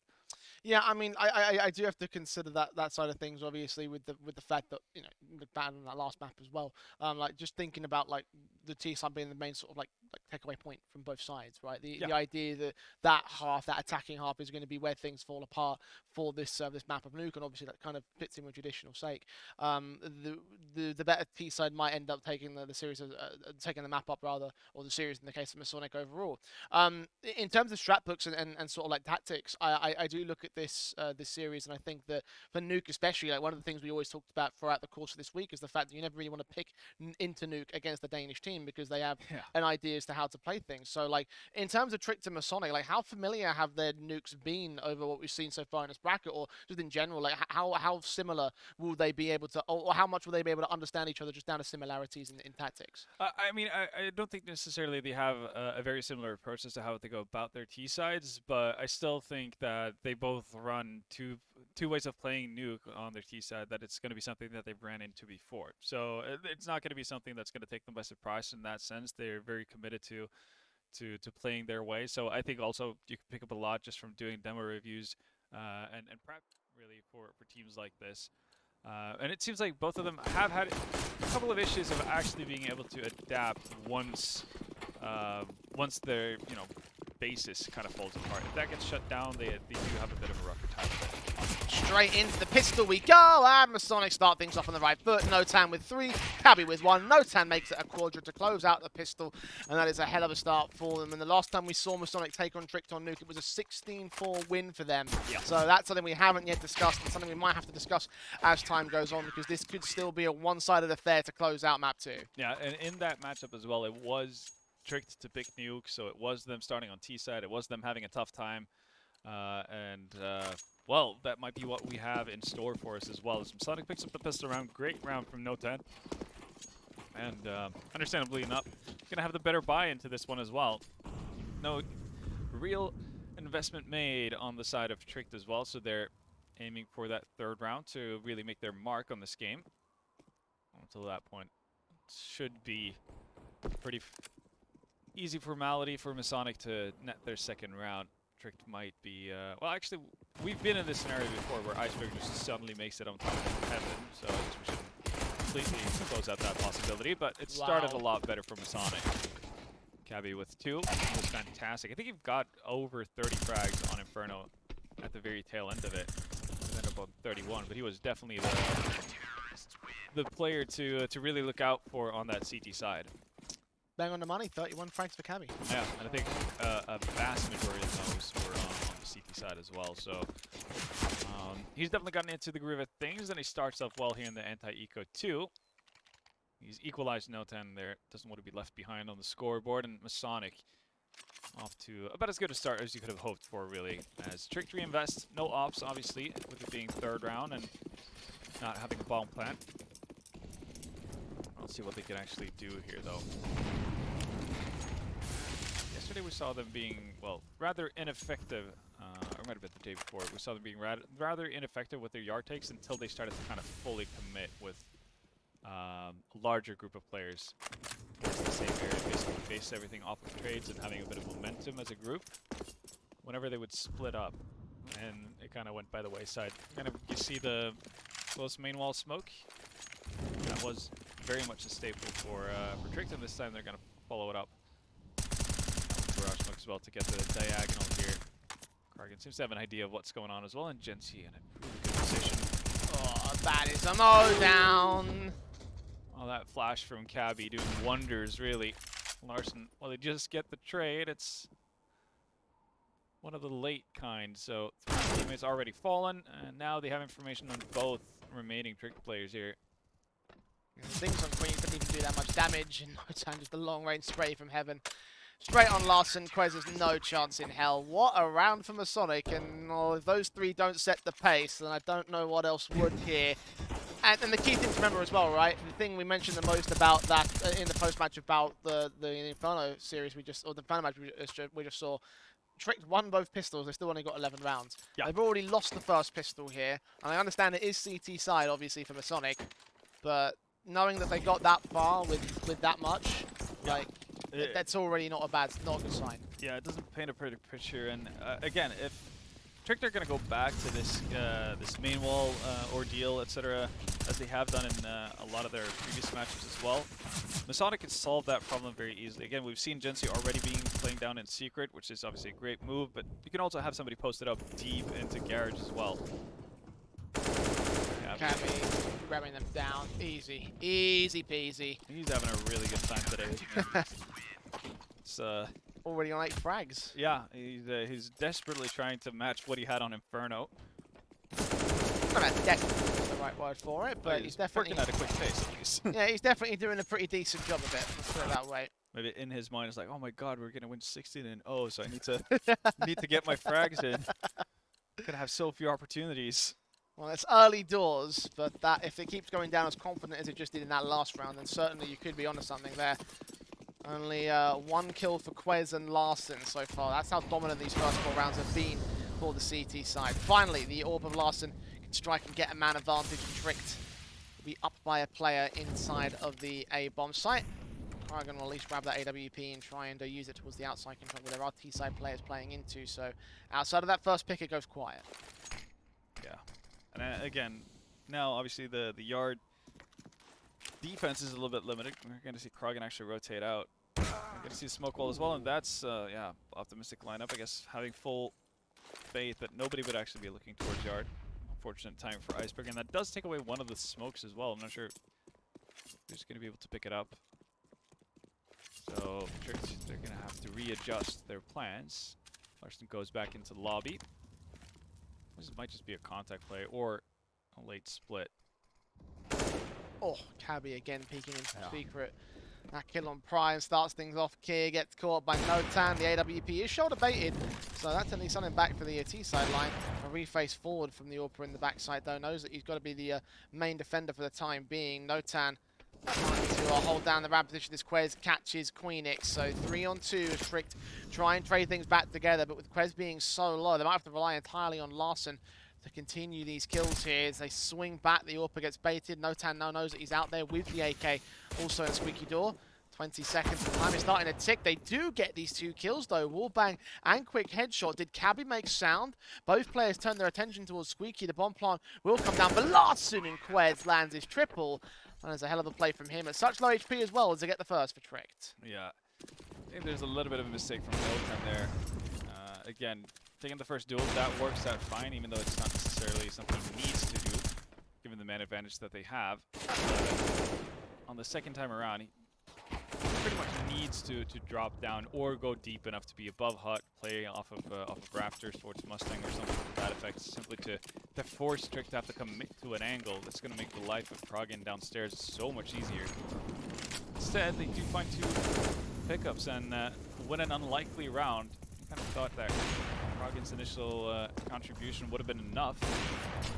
Let's go back and forth. Nice nade though, as a bit of a parting gift from Notan. Definitely might aid Masonic going into the trade potential. Larson and Kier in particular down at 52 and 47. Quez also taking the 71. So when it comes to individual fights against those 3 players, they might start to look pretty decent for Masonic. Yeah, we did see Trick do this in the last matchup as well. Basically establish ramp control and then leave 1 player to lurk around up heaven as they swing back for an upper take. Might be listener as well. Actually, Kier's going to join them as well. Maybe they don't feel comfortable about the fact that it would only be 2 players launching it in towards the upper bomb site, with the 1 player outside. It really comes down to what direction the Masonic players choose to look into as the execute happens. Cabby is going to get smoked out, so he's to make the decision whether or not he wants to push through or stay put. Forward, Larson catches Queenix, but Cabby able to respond. 3-on-3. Still top of H.O.T, and Larson just can't seem to deal with him. Caught looking the wrong way, as he thought his teammate might have had his back. He checked the back side, and now it's an advantage for Masonic instead. Great flash for Gensi, but the bomb will be planted here by Quez. So bonus cash at the least for the Tricked side. Incendiary is close towards the bomb site. Not quite on the bomb plant position to spray through. Catches Cabby, but now Quez is low. And Prime out in the open, dealt with by Kragan. Quez with another impossible clutch. Still lands on Gensi. Double up. Needs the headshot on Kragan, but Kragan will take him back for trouble. Yeah, does manage to get it done. And Kragan going to fire for an extra couple of bullets just to mark his territory on that upper bomb site. Lovely BM. Yeah. Masonic do manage to hold on. They get the round right back, even with the bomb plan. Trick might have an issue or two with actually being able to rebuy into it. Great opening pick from Gen C. Odd angle for the teams to expect. Cabby decided to push through from main, didn't stay put. Just get 2 frags for it, and just to give Masonic a winning chance at it. Great double frag from Krogan as well to close that out. 5-1. The woes potentially continue here for Trick. They have decided to force buy into it. 2 Galils in play. Oh, that's, yeah, sharp elbow. 2 out of 10. Gen C is going to find the first frag. They have been able to make their way down, but you can already see rotations in place. There's 3 players on the side of Masonic towards that lower bomb site. Oh, Kragan drops Prime, and that's a 5 versus 3, making it 2 as Iceberg drops next. And Larson and Kier, well, they will just get picked apart here by Kragan. Easy frags for him and Notan, and almost a flawless round if that Cabby had not taken the damage. 6-1, Masonic still looking Dominant. pretty spring. Yeah. It looked like Kragan was more interested in actually finding the AK than actually looking for additional thieves. He's like, oh, okay, I guess you're here as well. Well, I'm going to go back to looking for that gun. Doesn't seem like he needed it, though. Pretty accurate with his M4A1S. And Tricked. Yeah, we've seen this story before. The problem is that the rounds that they have won so far have been very hard fought for, and the other ones haven't necessarily been too close. The upper push is what got them back on their T side in the last matchup. Not going to be the case. Cabby has that door on lock. He's not letting it open. He's not letting anyone through. Like a good doorman on a Saturday night. 7-1 for Masonic. He is on pace for 30 plus here. Yep. Putting it out there. He is. He's definitely rushing there. This is looking just so fantastic right now for Masonic. In part thanks to Cabby's efforts. Mostly down to Cabby's efforts, honestly. Tricked, forced to take a tactical timeout. Very liberal with using these in the first half of the last map. I think they're going to need to use quite a few here to get this T side off the ground, because this one round is not going to be enough. Yeah, and again, they're not necessarily putting decent amount of pressure on onto Masonic here, which is making the CT's life a little bit too easy. I think they could still go back to basically standard walls and see if that does anything for them, just playing off of group, but also, again, the option of just posting up towards ramp and see if you can find anything for it, because Noten does play isolated towards ramp a fair bit. We'll see Gen C move about quite often, so you do have the opportunity to at least get an opener there, stretch out the CT side defense, and work from that point on. Oh, what a shot for Gen C. Of course, that is the one round where Gen C would be at ramp, so again, you kind of feel for Tricked in that sense. Oh, Iceberg thought he had the opportunity to actually make it into garage and kind of fool the CT side defense, thinking that he would be on his way down into secret. Oh, 5v3, no ground gained for Tricked. So, unlucky with the choice of going towards ramp, the one round where Gen C decides to boast up there from the start. That is very unfortunate, but the one thing that managed to work for them in their last T-side on Nuke was inner. Up against Gen C's AWP again, however, with he's repositioned the ramp back out towards the site itself. Kragan with a blind spray out towards Mini. Trying to provide some support to allow that AWP to not alone. Play up in the rafters as well. Phoenix will get overwhelmed. That's a decent kill on Kragan, a follow-up for Quez. So 3 versus 3, the AWP Gen C not landing any more here, so they can close the distance and they can take him down. Prime with a double. And a 3-on-2 scenario that favors them. The M4 swings though, gets 2 kills as Cabby rotates up the same, drops everybody, and in an instant, in the blink of an eye, Masonic find the half. Oh yeah, that's the perfect timing for Noten as well. He managed to run out the second one of the T's actually commit to try to get a bomb plant. Finds the one not on the bomb, and then the other guy has to struggle with obviously the bomb animation, etc., pulling up his weapon, and that's just going to take too much time. 8-1. Masonic keep trucking on. They're really, really eager to play that third best of 3 of the day for them. They don't really seem to be out of energy by any means.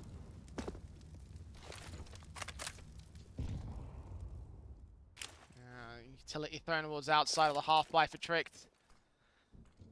Should be relatively easy pickings for the Masonic side. We'll see whether the Tech-9s can sort of play with pacing. One player caught on a reload will be Kragen to fall, so Kier pops in and pops back out. Prime catches Gensi, and Notan has no idea where to look. So, of all the rounds for Trick to come up good, it has to be the ones where they have the downgrade weapons and don't even fully invest. Of course. Cabby's still alive, though, so he might want to have a thing or two to say about that.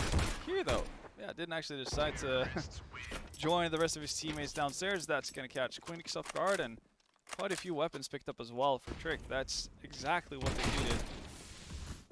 Thinking about their matchup versus Astralis Talon.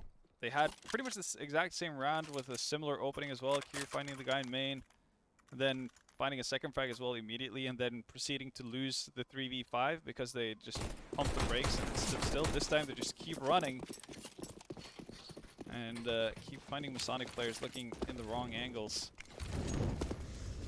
Much needed round. And again, not the craziest amount of money on the side of Masonic either, so if they can follow up on this, might be a bit of an opportunity back into the half.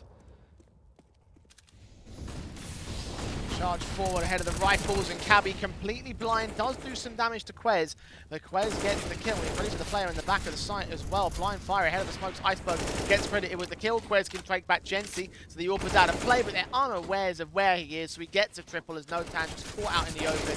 Kragen will fall towards Mini, and finally Trick start looking good. They really do. And, this has done a number. Side of Masonic here. I think Cabby, so unfortunate actually to get picked up. He was able to dodge the two first sets of flashes. It's just that third one after he begins the duel that catches him completely. Otherwise he would have had an opportunity to find multiple frags, but not to be the case. Pistols only for Masonic, and I'm feeling pretty good about that decision honestly from them, not forcing up into this, and then potentially giving 2 more rounds in the favor of Trick. Just want to get right back on a proper buy as quickly as possible. Tricked with a pretty default setup so far on their end. 2 players out towards yard, might throw some smokes. But again, probably trying to figure out whether or not they're up against a force buy or just pistols. That might change what they opt to do, but there hasn't really been much of noise made from the CT sides. I think they're actually under the assumption at the very least that there hasn't been made much of an investment into this one. Just going to group up and stay put. Oh, they hear the fire already as well. That's going to prompt them to go towards that inner bomb site. 2 kills for it, follow suit for Kragen. And yeah, it's overwhelming decimation from Trick here with the better weapons by far and away. Notan could catch the player with the AWP, so there's that. Gensi also gets Kier. They're going to start feeding themselves into this lobby position, but eventually they start to think better of it. With the 2 guns playing from Masonic, they can call this a good eco and just save from here. Yeah, no, they're happy with what they actually got out of that aggro into lobby. Much more than they could have expected, and Tricked on their end, they're obviously not going to be thrilled about it, but to them, that 4th round means so much more. So, Tricked, they did end their first bout on T-side nuke with a bit of a string, getting 4 out of the last 5 rounds. We'll see if they can actually replicate that here. Again, if they were to get to 7 rounds, obviously that would be a perfectly fine result to work with going into the CT half. But they are going to have to go up against the weapons on the side of Masonic as well now.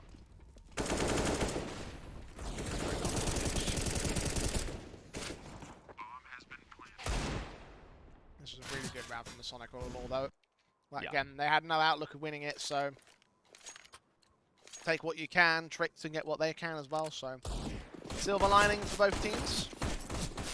And also for Trick getting that 4th board, like you mentioned, 7 is not that unfeasible. 3 rounds to get there, but they've got to go through the gun by from Masonic. Nades up. They can force forward. Kim may be heard on the top of Mini. Player towards outside. Unaware of where the T-side players are, and he gets that 1 kill. Can't quite capitalize upon Prime. Here trades on Queenix, so it's a 4v3. Oh, and this is going to create full chaos. Larson posted up in secret, but the rest of his team are already on their way towards that upper bomb site. Here yet again with these quick main roof drops. Really doing a lot of good for his side. This time they were actually able to play off of it as well. It's doing all the kinds of difference from for Masonic side, and I think Masonic, yeah, obviously looking to save in this one. If they do hold on to these two weapons, should be a possibility to reinvest. Something that they have to do as well. They don't want to let Tricked get too many rounds for free here on the T side, and this is quickly turning into a salvageable half for the T side. It was looking so dire for such a long period of time, but then turned the Jets on, started pushing that upper bomb site. Got Kier involved from main roof as well. So 5th round on the board for that Tricked camp, of course, building into the 7 that we're trying to look for on this one. There are ways to go before they get to that point, and obviously with exit frags from Masonic not going to make it as easy. They have got a buyback into round 14. Will be very little for round 15 here. See the spread out default. Masonic can still get these next 2 rounds that make it a 10-5 half, and for a CT side that could be very, very doable for them to close it out from there. Tricked kind of want to avoid that as much as possible. Most definitely so. And they do have a golden opportunity to do so as well. Round 1 here would obviously put them to 6, but it would also make sure that Masonic is going to have a really, really bad buy for the last round of the half. So, familiar setup from Tricked's end. You got the 3rd smoke as well, so it might be the diagonal wall. It is. Didn't work out last time around, and this time we do have a player deep in garage as well. We'll see if Krogan actually lands the bullets to his. Then it's going to be the quick pinch. Damage done to several T-side players. Cabby gets that 1 good kill. Can't quite follow suit with a 2nd. Tag off on Iceberg before he falls, and Quinix can finish off the job on that kill. Quez with a quick response. A 3-on-3. The AWP in Secret Agency strikes towards Kier and brings in the advantage from Masonic. Tricked should be able to secure the bomb plant. It's going back down towards the B side, though. I don't know if they heard him getting down towards the vents. They might think it's still an upper play. It depends all on the information game here. The door should be heard, so they might be aware of this. This could still be a late lurk for Larson, however. A backstab that could complete itself to perfection. Double doors opening, and Krogan is hunting for the last man. Larson makes his way down, and Krogan still sticking around. He gets that kill. Quez, the last player, out of observation. And the CTs have a good inkling as to where he might be with the double doors opened up. Corners checked. Out of the console, 1 good kill found, 2 good kills found, triple up for Quez, and he lands it in all! A quadra in this round, what a clutch! That's such a massive round from Quez there. Holy lord. It looked like Kragan and Vince, they were so unsure whether it was basically the toxic door or it was control room door that got opened up, so he stood fast, yes, just kind of got trapped in Vince, and that works out for him to find Larson on the backstab, but whew. What a swing from Quez there. Excellently done. Needed to be exactly as quick and precise as he was to win that out for them. Tricked, pull one back, 6 rounds. That was looking like 9-5. Said it's going to be Tricked to do the numbers. They're going to be looking to extend. They want 7 at this stage, and at that point you can't really put too many faults to their T side. I guess it would have been, again, a similar story of what could have been, and it could have been so much more, but 7 is absolutely an excellent place to start for your second half. Krogan not going to be able to connect on his shot, so a bit of a missed opportunity there. It's going to do all that much damage. Gency, perfect timing around the secret area. AK picked up, he's going to continue aggressing, and that's going to lead to his demise. But Cabby, quick to respond, sees that bomb carrier. Incendiary to stall for it. As Krogan falls elsewhere to Larson's AWP, it will still be a 3 versus 3 situation. And Cabby's thinking about where he wants to extend. He's going to go fast out again and win a fight against Kier. This guy is just performing whenever he wants to. 19 kills, not keeping pace anymore with a 30 bomb.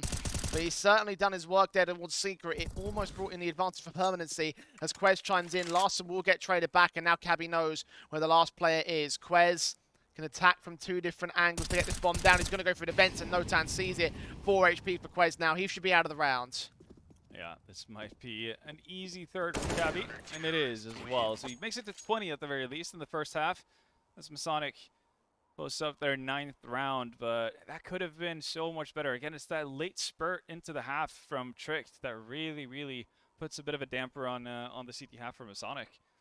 Yeah, absolutely. Like, it definitely felt like that was more of a closer affair from the Tricked side compared to what we saw over from the last map. Obviously, it's still like a 9-6 half, so it is much further along from Masonic than what we saw in that in that first map. But obviously, that's the CT side. So all in all, when you consider that for Nuke, Tricked had done quite a decent job on that first half, and that was the one thing we were talking about, right? The issues for this map are going to be who's got the better T side. And for a starter, that's not a bad bar to set. Yeah, again, positive signs to see that Tricked are actually able to convert advantageous situations. That was not the case the first time we saw them on the map either. So they've, I guess, might just be feeling better individually in that sense, which is a great sign for them going into the CT side, because they did look from the outlook, basically, or yeah, from the start of it, pretty damn solid on their CT side versus Astralis talent, for instance. It did kind of temper down and slow down a little bit towards the end of it, but given the fact that they've gotten a better start to their match in general and look sharper, I think that's positive signs, really. They could still win the pistol right here as well in the second half, and if they can pull that off, then that might be the main way back in for them. So a lot for riding on the Tricked side, and a lot that they can work with now that they've got that T side under wraps. They go into the CT half, where very easy to equalize, very easy to sort of bring back 3 separate rounds against this Masonic side. The concern again is going to be, well, we talk about the idea of who's going to have the better T side. The bar's been set by Tricked. How far do you think Masonic can raise the bar? Well, yeah, it's difficult to say, but again, they've been all right to actually perform on the T side as well. So I'm not going to put it out of the question for them to actually be able to close the match out from the T side either. But I think they're pretty reliant on having a solid start. So while it doesn't necessarily mean that they need to win pistol, but again, picking up first buy round, putting early pressure onto Tricked is going to be the name of the game here, because I don't think necessarily they can rely on having a similar kind of spurt as we saw from the now CT side. Quick plays up and into the lobby position. They were going to look to try and play fast into ramp. I'm not sure whether they were just faking that to try bait in information, or whether they were intending to do so and Sonic spooked them. Either way, Nade smokes and flashes out towards the upper side as they go for the up execution. One player on the outside. That's Larson with a couple of decent kills for Queenix to return. Quez with a 3 versus 3 situation, still holding out the mini position. Taps up another good kill and makes it a triple. Quick, fast, responsive from Tricked, and now it's all left on Chrono. Quez so ready for the quadra on this one, and he's going to land it. What a pistol for Tricked. High octane pistol rounds coming out here from both sides. A lot of tempo, but a lot of solid shots from Quez as well. I thought once Queenix got that double frag on the entry, could have spoiled everything for Tricked. They would have had to look far and wide for a good start to their CT side, but they managed to get it through. So they're exactly on course to actually be able to fight back and close out their own map pick. Just pistols now from Masonic, going to take this one on the chin. Look to a rifle buy in round 18. No investment whatsoever here for them. A bomb plant would be nice. Bad to run to the SMG of here. It's not even money game, but a CT side instead. 1 TK for no time. Doesn't help the situation either on Iceberg. Throws their own SMG in play. Runs out of ammo towards the very end of it, but that's what Prime's there for. Quick spray through the hut. 8 to the border Tricked. Yeah. Usual proceedings really for a round like that. We'll see. At their end, they didn't have the greatest of attempts with this kind of early investment on their T side. We'll see if Masonic can do any better. I think Tricked managed to get a single frag. Well, they had this 3rd round investment. Buy looks a little bit more healthy on the side of Masonic. Did a couple of extra frags in that pistol. Potentially help them out a little bit with the utility. 2 MP9s is still in play for Tricked here. Double nades towards the backside. Not going to connect. No free damage done. He's opting to play close, which makes sense considering the weapon he has and all that jumping. Could provide an opportunity for Cabby, who is the hottest man on the server right now.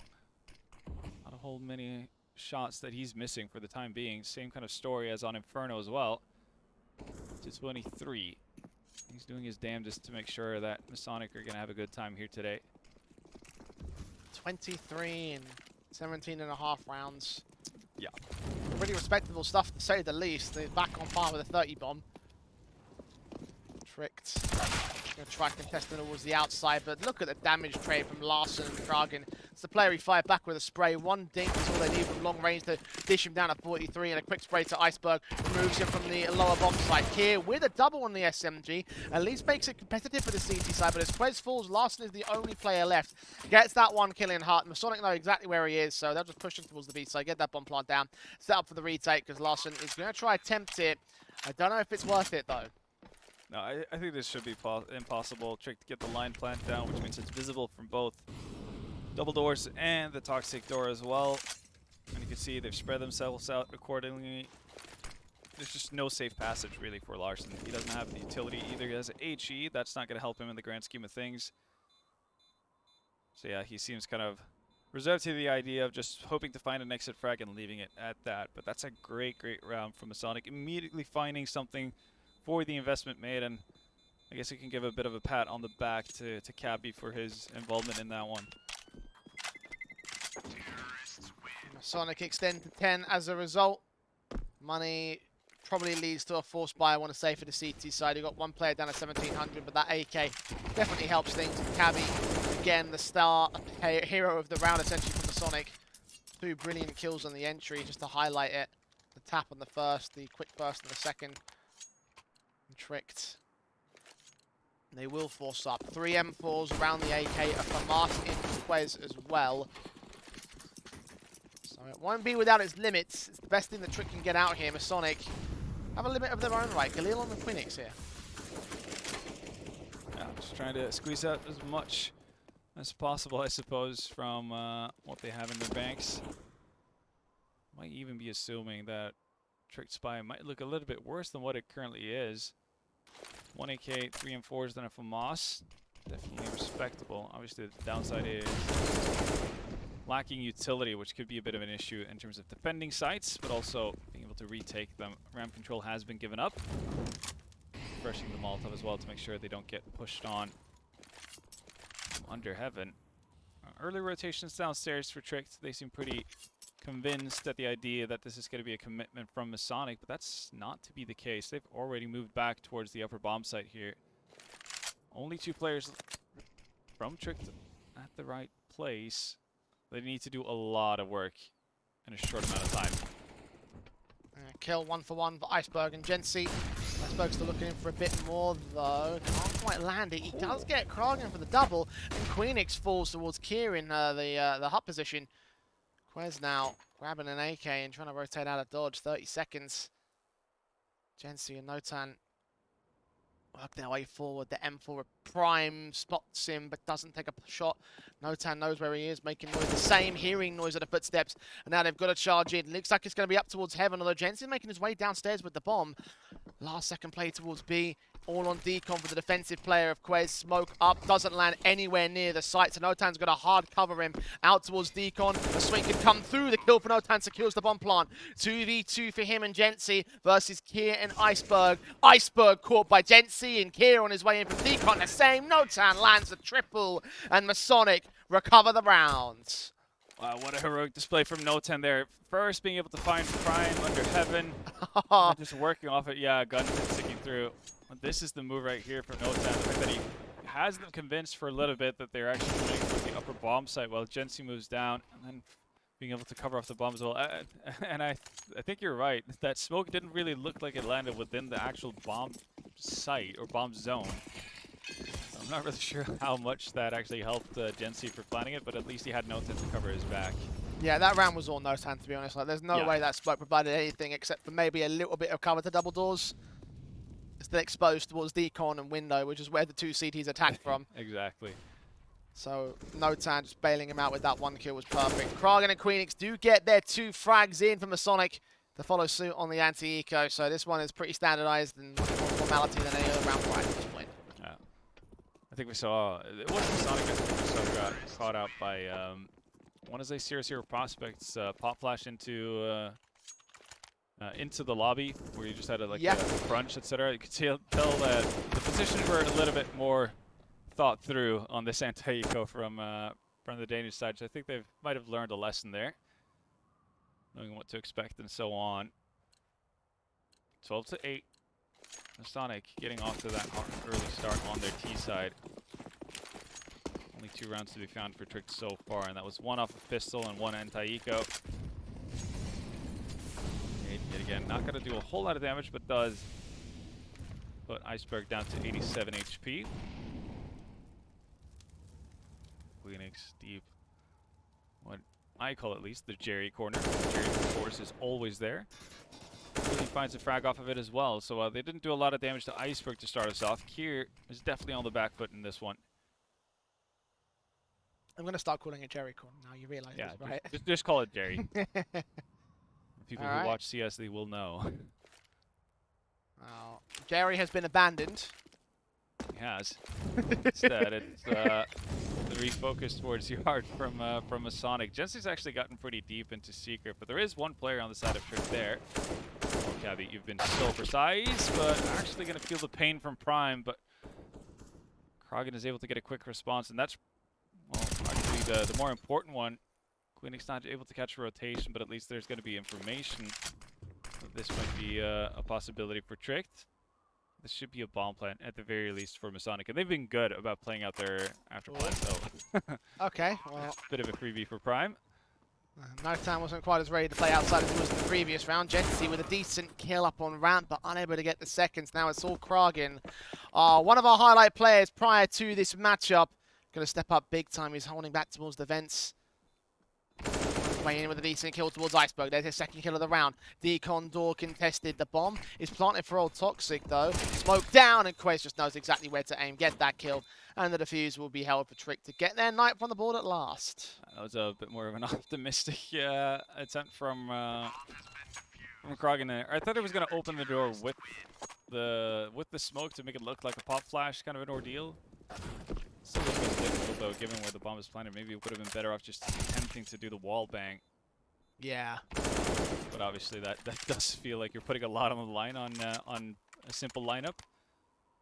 It could have worked out though, given the fact that there weren't kits around for Tricks from what I could tell. But it does end up with the CT side notching another round to their belt. 9 now in total. Masonic on 12, obviously having money to rebuy as well. Tricks definitely having the tougher job as of right now. So dangerously close. Nice damage done to Iceberg. Fortunately, he's on the SMG here for Trick. Yeah. But it doesn't help the fact that they got a player on 34 HP. It does kind of limit like how brave you feel about necessarily like holding door at an active angle, that kind of thing. You're basically just crossing your fingers hoping that they run into you. And okay, lots of names towards inner, but Quest is already joining on the inner push. Trades back and forth. Genty should be aware. Does he push through this? No, he doesn't. Just Molotovs it and suppresses the angle. The bomb is on the site and can get planted. The other two CTs coming in from Vents and from Mini. And people squeaky is where the flank will come down. Genty with his own counter flank. So Cabby has got to secure the bomb plant. Has it Him been and hurt? Kragen, I don't think he has been. They've got full lobby control. I think Quez has now been heard, so they'll be aware of that flash, backstab. The flashbang completely misses, and Larson gets Genty. Now it's all going to rest on Kragen and Cabby.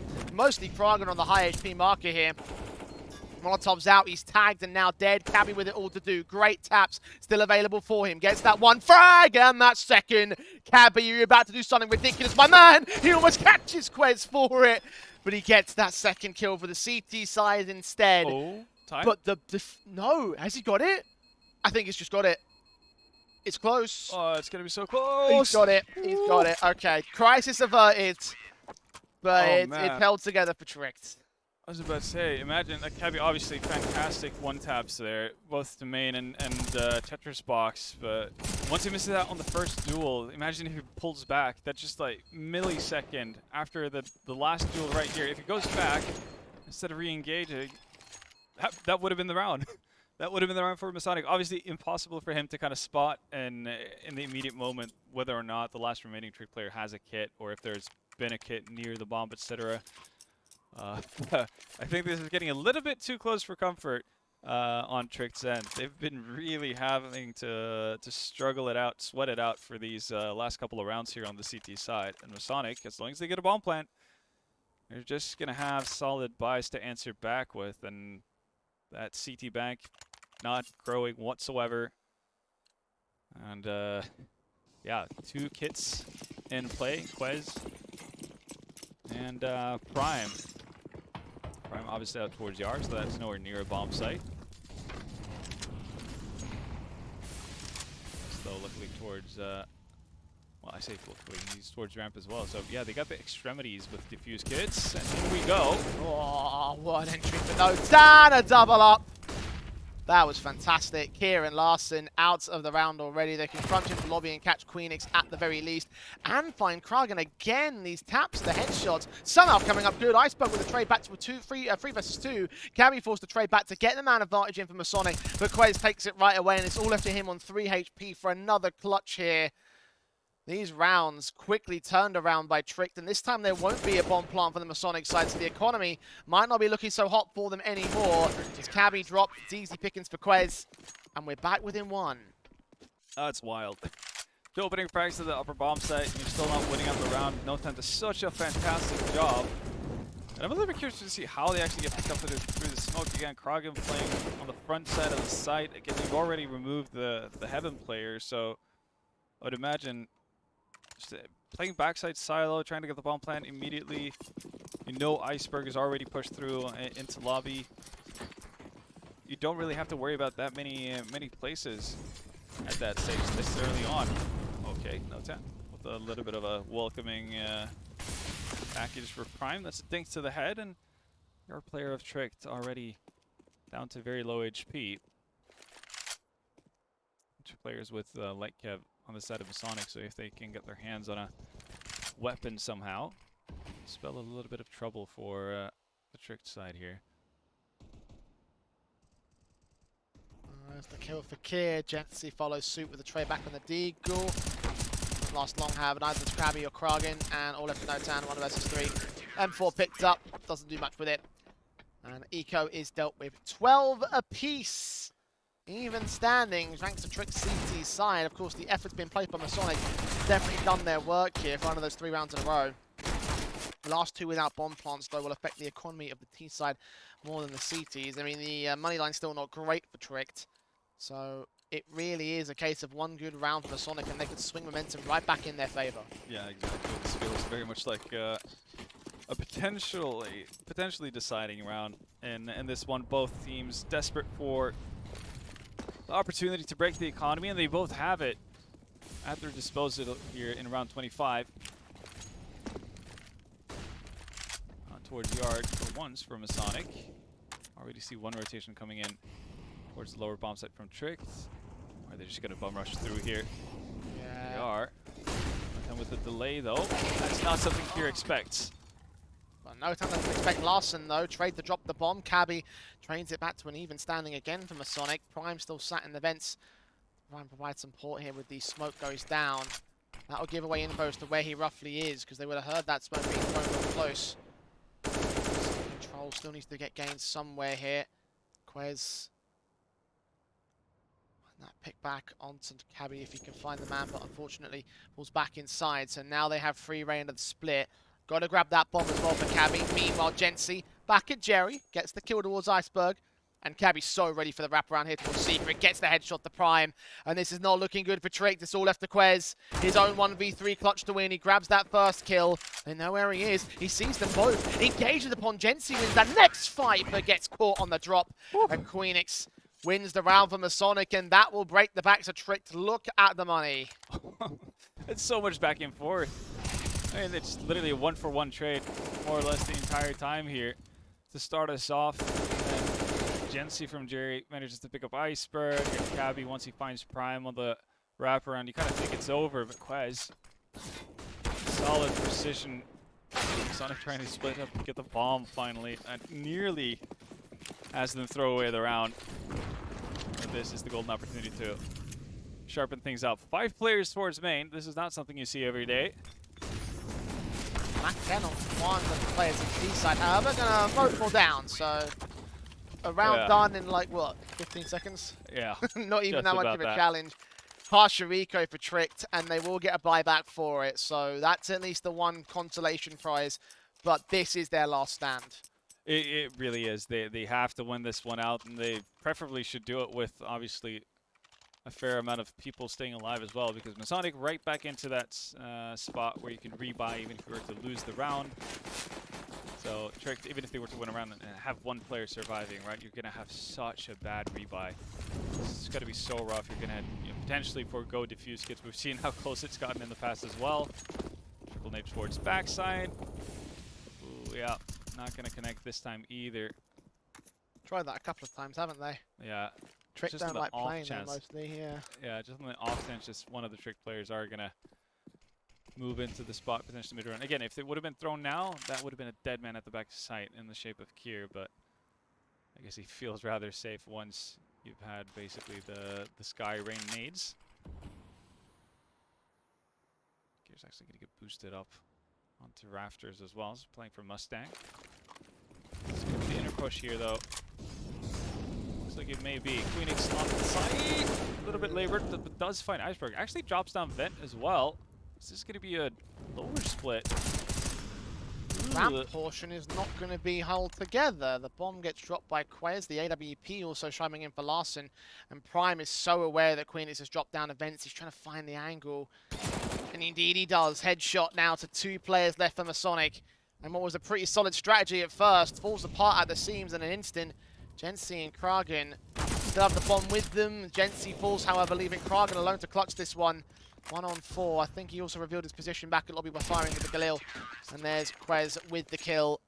To return Tricked, they needed to stand here, and that's exactly what they did. Yeah, that's unfortunate. They get so much out of this opener from Queenix as well. If more people drop down with him, obviously you're liking their chances. Again, if they commit out behind him as well, you also like Masonic's chances. The fact that they opted to go for ramp for the first time in a good while doesn't pan out. Solid defense on the side of Trick, though. Here we go. Still not out of it. They do manage to keep 4 players alive. That's obviously good for Trick. That's going to give them a little bit more of a leeway. Rebuy is in full effect for Masonic. The walk in for Kragen. Outside of red box, taps forward and burst fire from Kier. Blind past the smoke into the squeaky door. He hopes to catch something, but very little will be seen. It's outside control from Masonic. Flashes to support from Jensi. They can hear it. It's down to the player that's downstairs to really try and hold off against it. I think that's Prime in with the AK. So the best weapon for this set of circumstances. Smoke down though. Smart will put the util suppress. That works out. Now the problem for Masonic is if they go back, you're going to be running right into the scope of Larson. Queenix again, hoping to find potentially a rotation on site or something like that. Oh, grenade. Now, solid lower defense. That jump does not pan out for Kragen. Wanted to just spot for information and I guess finds a little bit more than what he was wishing for. Molotov for the back stairs. And there you go, yeah, right back into the sights of Larson. 5-on-3 scenario Tricked. Using no HP. Finally, a kill has come back for Queenix, so there is something to return. Notan sneaks closer towards Heaven, sees 2, gets 1. Well aware of the second player that's up there. Or is he? Does he think it was the same player? He's watching the entrance. He hears him drop and adjust so quickly. It's a 3v2 for Masonic now. They get Iceberg as well. It's Prime alone to clutch it. Keep Tricked alive in this one. Gets that first kill. The Cabby's watching, center of the site, out in the open, so ready for the peak. It's match and lower bracket point for Masonic. Oh my, what possessed Larson to jump down there though? That's my big question. As you said, yeah, it very much looked like Notan thought he had gotten the one guy he saw jumping out onto Heaven, and then just here's a massive drop, a missed bullet. And that sets everything into motion. Oh my. Whew. Okay. Look at the buy. Yeah, it's not a pretty one. They do have an M4 on Prime at the very least, and an auto shotty on Kier. Tempo's going to be quick, and the M4 might get into action early on. He's done damage to Kragen and Notan here. Needs to get one of those kills in. CT trying to back him up inside a mini, but he can't quite find angles. It's Prime doing everything he can to whittle down all of the Masonic players. He's done his damage, but given up no further contact. Swing forward, the blind spray. It's Kier's XM that catches Cabby to start things off in the lobby control. That's an opening frag. That's also one of the players with 100 HP completely taken out of the round as well. So Notan and Kragen still so fragile. going to make their way down into Secret. And for the time being, there is only one player there. That's Quez. Might be a bit of an opportunity here, but you see Tricked gradually just making moves down towards the lower bomb site. They have a good read as to what's going on. And even if they might not have the weaponry, might not matter. Again, kind of positions that Quez is posted up in is usually good for one at the very least. And when you add on to the fact that there's low HP players too, things might go bad for Masonic again quickly. Actually though, Quez is getting caught out from the one angle he didn't really hold for. Bomb down as well. And again, there's no defuse kits on the side. In from Decon though, lands on 1 and 2. He's got the defuse as well, taps it once, trying to force more T-side players out, sees the one at double doors. No-Tan gets the trade though. 3 players standing for Trick. The Molotov will send them completely scattered. No-Tan burning to 17 HP, dead to the hands of Larson. It's all on Queenix. They've tapped the bomb again. He swings, he gets one kill, though he doesn't. Just doing the damage, but the lineup gets the triple. As he adjusts real quick and denies the recovery. Tricked are out of the Heroes of Tomorrow. A 2-0 series for Masonic. They go on to face Astralis. What a way to close it out as well for Queenix. It is a Queenix, you know, classic 3K, but in the fashion he does it as well. Just a little bit labored, a little bit hectic, but it gets the job done, and that's really what matters. And what a battle from Masonic, honestly, to make it back into that one. Yeah, honestly, like that was a game of margins, if we're being honest, right there. Even the smallest differences of just peeking out a second time, costing a frag, made all the difference in the world when it came to that result. A 16-13 over on Nuke. And we talked about that being a bit of a polarizing map because both teams have been rocky on it. And I feel like we didn't get to see that today, fortunately. But we saw them both playing their best game. Exactly, yeah. No, this is more of a case of, again, things being very back and forth because, well, one team does A, team, you know, the other team responds with B, and it was just a constant back and forth with it. You could see so many rounds that just came down to who were the ones to get a little bit better of a trade in a lot of those instances, which made for a very action-packed and a very enjoyable match of Nuke in general. So I thoroughly enjoyed that, and cool to see Masonic being able to right the ship, you know, compared to what their previous Nuke matchups have shown. Absolutely, and we will get to see the Masonic rematch from the upper semis in the grand finals against Astralis Talent. They've worked real hard to get here, and you were mentioning how you sort of got to see that we got to see Masonic play a better game overall by comparison to Tricked in this bracket, despite being in the lower bracket overall. And I think we really saw it right there in that best of 3 series, right? Tricked had some rocky results. Yes, they got the mirror image sort of run to what Astralis Talent did in the upper bracket, and then when it came up against Masonic, those small issues really came to compound themselves with Masonic playing their best game today. Yeah.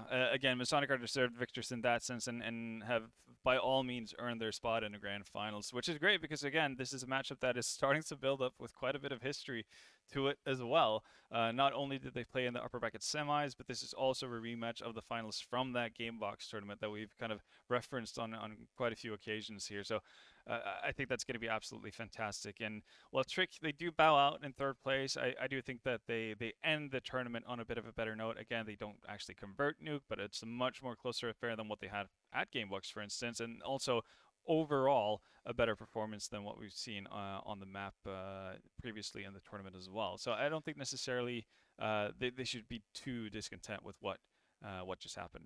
At the same time, though, there's got to be an air of disappointment around this, though, because they were our highest seeded team in the bracket, and they were the highest ranked team overall. So we kind of had them down as tournament winners, you and I, at the very start of the week. Seeing them not quite live up to those expectations, it's got to sting a little bit, right? Yeah, obviously they do have higher hopes set for themselves, but they seem to be in a little bit of a funky period, not necessarily having the greatest string of games. So that's something that they're going to have to work on. Again, they are one of those teams that do play pretty much every tournament in existence, which also means that, you know, you're not going to have as much time to get practice in. So maybe there is going to be a little bit of a lull right now for them where they can shore up some of the things that have been looking a little bit flaky on their end and come back stronger, because we know the kind of quality that is possessed within this team and what they have been able to do and what kind of highs they can reach. So I haven't lost faith for them, but obviously they do come into a tournament like this expecting to win. Well, the Masonic side may not be expecting to win here against the Astralis Talent side as we head towards our extended break and look towards our grand finals of the MistGames Heroes of Tomorrow. So do come back with us here, as it will be a 4th Danish derby to close out the tournament here. You don't want to miss it.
Like a light, lighting up in the dark. You make it right, I forgot how to act. It's so classic. Every time you make me nervous and I lose my words. It's been a while since I forgot the most simple words. I feel calm when you're around, like nothing can break me. Yeah, yeah, yeah.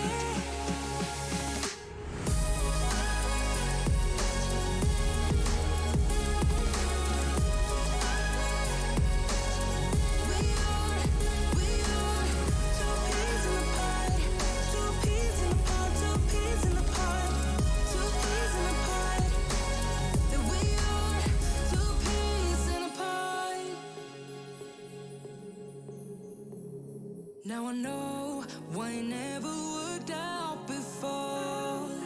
High low, it would always turn out bad, so bad. But every time we start a fight, we always stop in time. We both know how to be gentle, never cross the line. I feel calm when you're around, like nothing can break me. Yeah, yeah.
sunshine.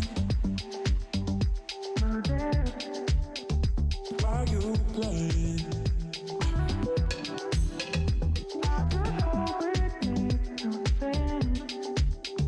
Spotlight from my heart. Sunshine.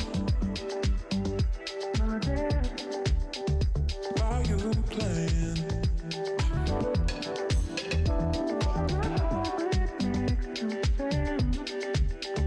Spotlight from my heart. Sunshine. Why you playing? I can change. Seems so good. Spotlight from my heart.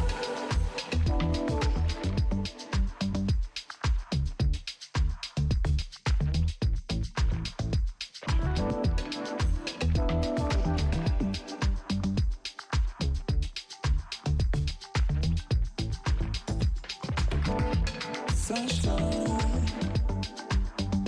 My dear, why you playing? I just hope it makes no sense. Spotlight from my heart. Sunshine. My dear, why you playing? I just hope it makes no sense. Spotlight from my heart. Sunshine. My dear, why you playing? I can change. Seems so good. Spotlight from my heart.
Oh, hello once again, ladies and gentlemen, and welcome back to the MistGames Heroes of Tomorrow. Our week-long escapades in our double elimination bracket have brought us to this very point here, our grand finals of the double elim bracket between Astralis Talent and Masonic. We expected a Danish derby. We have got a Danish derby. I'm the Eternal J. I'm joined by a Norwegian, a birthday boy, in fact. As I've been reliably told, it was a bit of a weird experience in the office here, but yeah. Getting older, and I'm sure that this is going to be a fantastic birthday present for you as well. Yeah, no, definitely looking forward to it. And even though I have about double the age on most of the players on the server, it's still same interests in that sense. It's Counter-Strike, so you never grow out of it. I can tell you that. It's so cross-regional and cross-generational here. So exactly. we'll play with that most certainly. But listen, this is going to be a hell of a best of three, right? Like this is our fourth Danish derby. Danish derbies have always proven to be manic so far in this tournament. Yeah. And in this one, it's a rematch from the semi-finals, and one of many different matches we've seen between these two teams of Astralis and Masonic. Of course, you can take a look at the journey that the two teams have had to make here to get to this point. Astralis knocking Masonic out in that upper bracket semi, going on to make it through the upper bracket finals as well. And Masonic going through the Young Ninjas, through 0-0 Prospects, and of course through Tricked a little bit earlier on today. Their third series of the day that they're playing as well here, so they must be getting a little bit exhausted, but they must be hungry for revenge today. Yeah, I think motivation is obviously going to be at an all-time high, and they also have something to prove, right? Again, getting knocked down into lowers by Astralis Talent, they kind of want that rematch and the final revenge, because if you're going to choose, obviously, what match you want to win, it's going to be the grand finals. You don't really care too much about what happened in the upper bracket semis. Absolutely. So this is the real big one, right? And if Masonic can turn revenge against Astralis Talent, they certainly would have the one-up in that sort of sense, winning the most important series. Astralis, with that semi-final, though, turned the advantage of the actual head-to-head rivalry towards their favour. Now they are 6 maps to 5 to their favour, and as well as that, 3 best-of-3 series is to only 2-1 by Masonic. So right now they are making upward moves. We didn't expect them to see... We had a chance to see them in the upper bracket finals and the grand finals here, but I don't think we expected them to be quite as dominant as they have been so far. No, again, they've taken significant strides to get better, and it seems like ever since they've made or had Fester coming into the lineup, they've shot up, and they've really taken good strides. So I don't think necessarily the HLTV rank that you see for them is necessarily indicative of how good they've been as of late. I think they have quite a bit of a streak going as well, something like a 7 match win streak or 2, something near that effect at the very least. Yes, 7 best-of-3s in a row that they've won across all tournaments. Exactly, and they are playing quite a bit of tournaments as well, and some of them are from LAN as well. We've referenced the Gamebox tournament many a times already, so they're on a hot streak, simple as that. And even though, yes, some of the series are going to be 2-1 victories, it's still a win at the end of the day. And for the better part of it, they have been really, really solid. We haven't had that many like lackluster performances coming out of Astralis Talent to this point, which has been really, really promising. And for me, it's really cool to see because again, I saw the first iteration of this Astralis Talent lineup back in Kiev, and that was.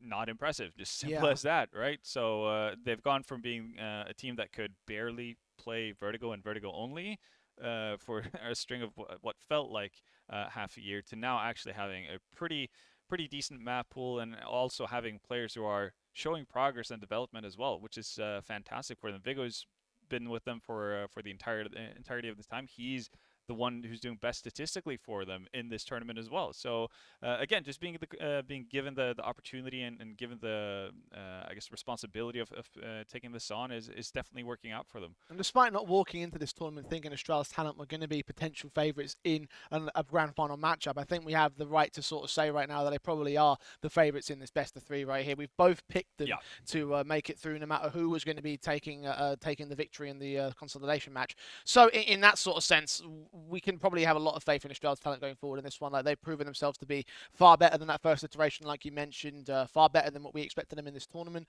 And for an academy side, obviously part of their goal is to be the heroes of tomorrow, and they're well on their way to try and do that right here, not only in this tournament, but also in Counter-Strike overall. The only thing that stands in their way is that Masonic side, and to be fair, they did look pretty good against Tricked earlier. Yeah, no, they definitely did, and they've had 2 best-of-3 series already in the day, which is obviously going to be a bit of a, well, I guess physical and mental challenge for themselves. But again, going into grand finals, you should find all the motivation you need to really continue that good form they've seen, because they were close to beating Apex in the first series of today. They did beat Tricked to make it here. So they have a lot of things that they could go off of, and one thing that we've seen so far is that Cabby again, back in the lineup, fully playing, and he's been firing on all cylinders. I think Yeah. he ended up on something like 63, 64 frags in total over the course of 2 maps in that semi-final, now in that consolidation finals. So he's ready to go at the very least. Uh, Yeah, I mean, look, he had a monstrous series over, especially on like Nuke, right? Because we yeah, saw him in the first few rounds of Nuke. He was absolutely like just fragging away. Like I think you called it. He was rushing to 30 frags before the 16-0 came in or something like that. So like he's definitely been like one to sort of like just really step up to the moment. He dropped the 30 bomb in that first map of the series as well. So with him being a consistent element, you've got to be looking at him mostly to be the main fragger for this side, and probably one of the main elements that Astralis want to shut down in this best of three. yeah.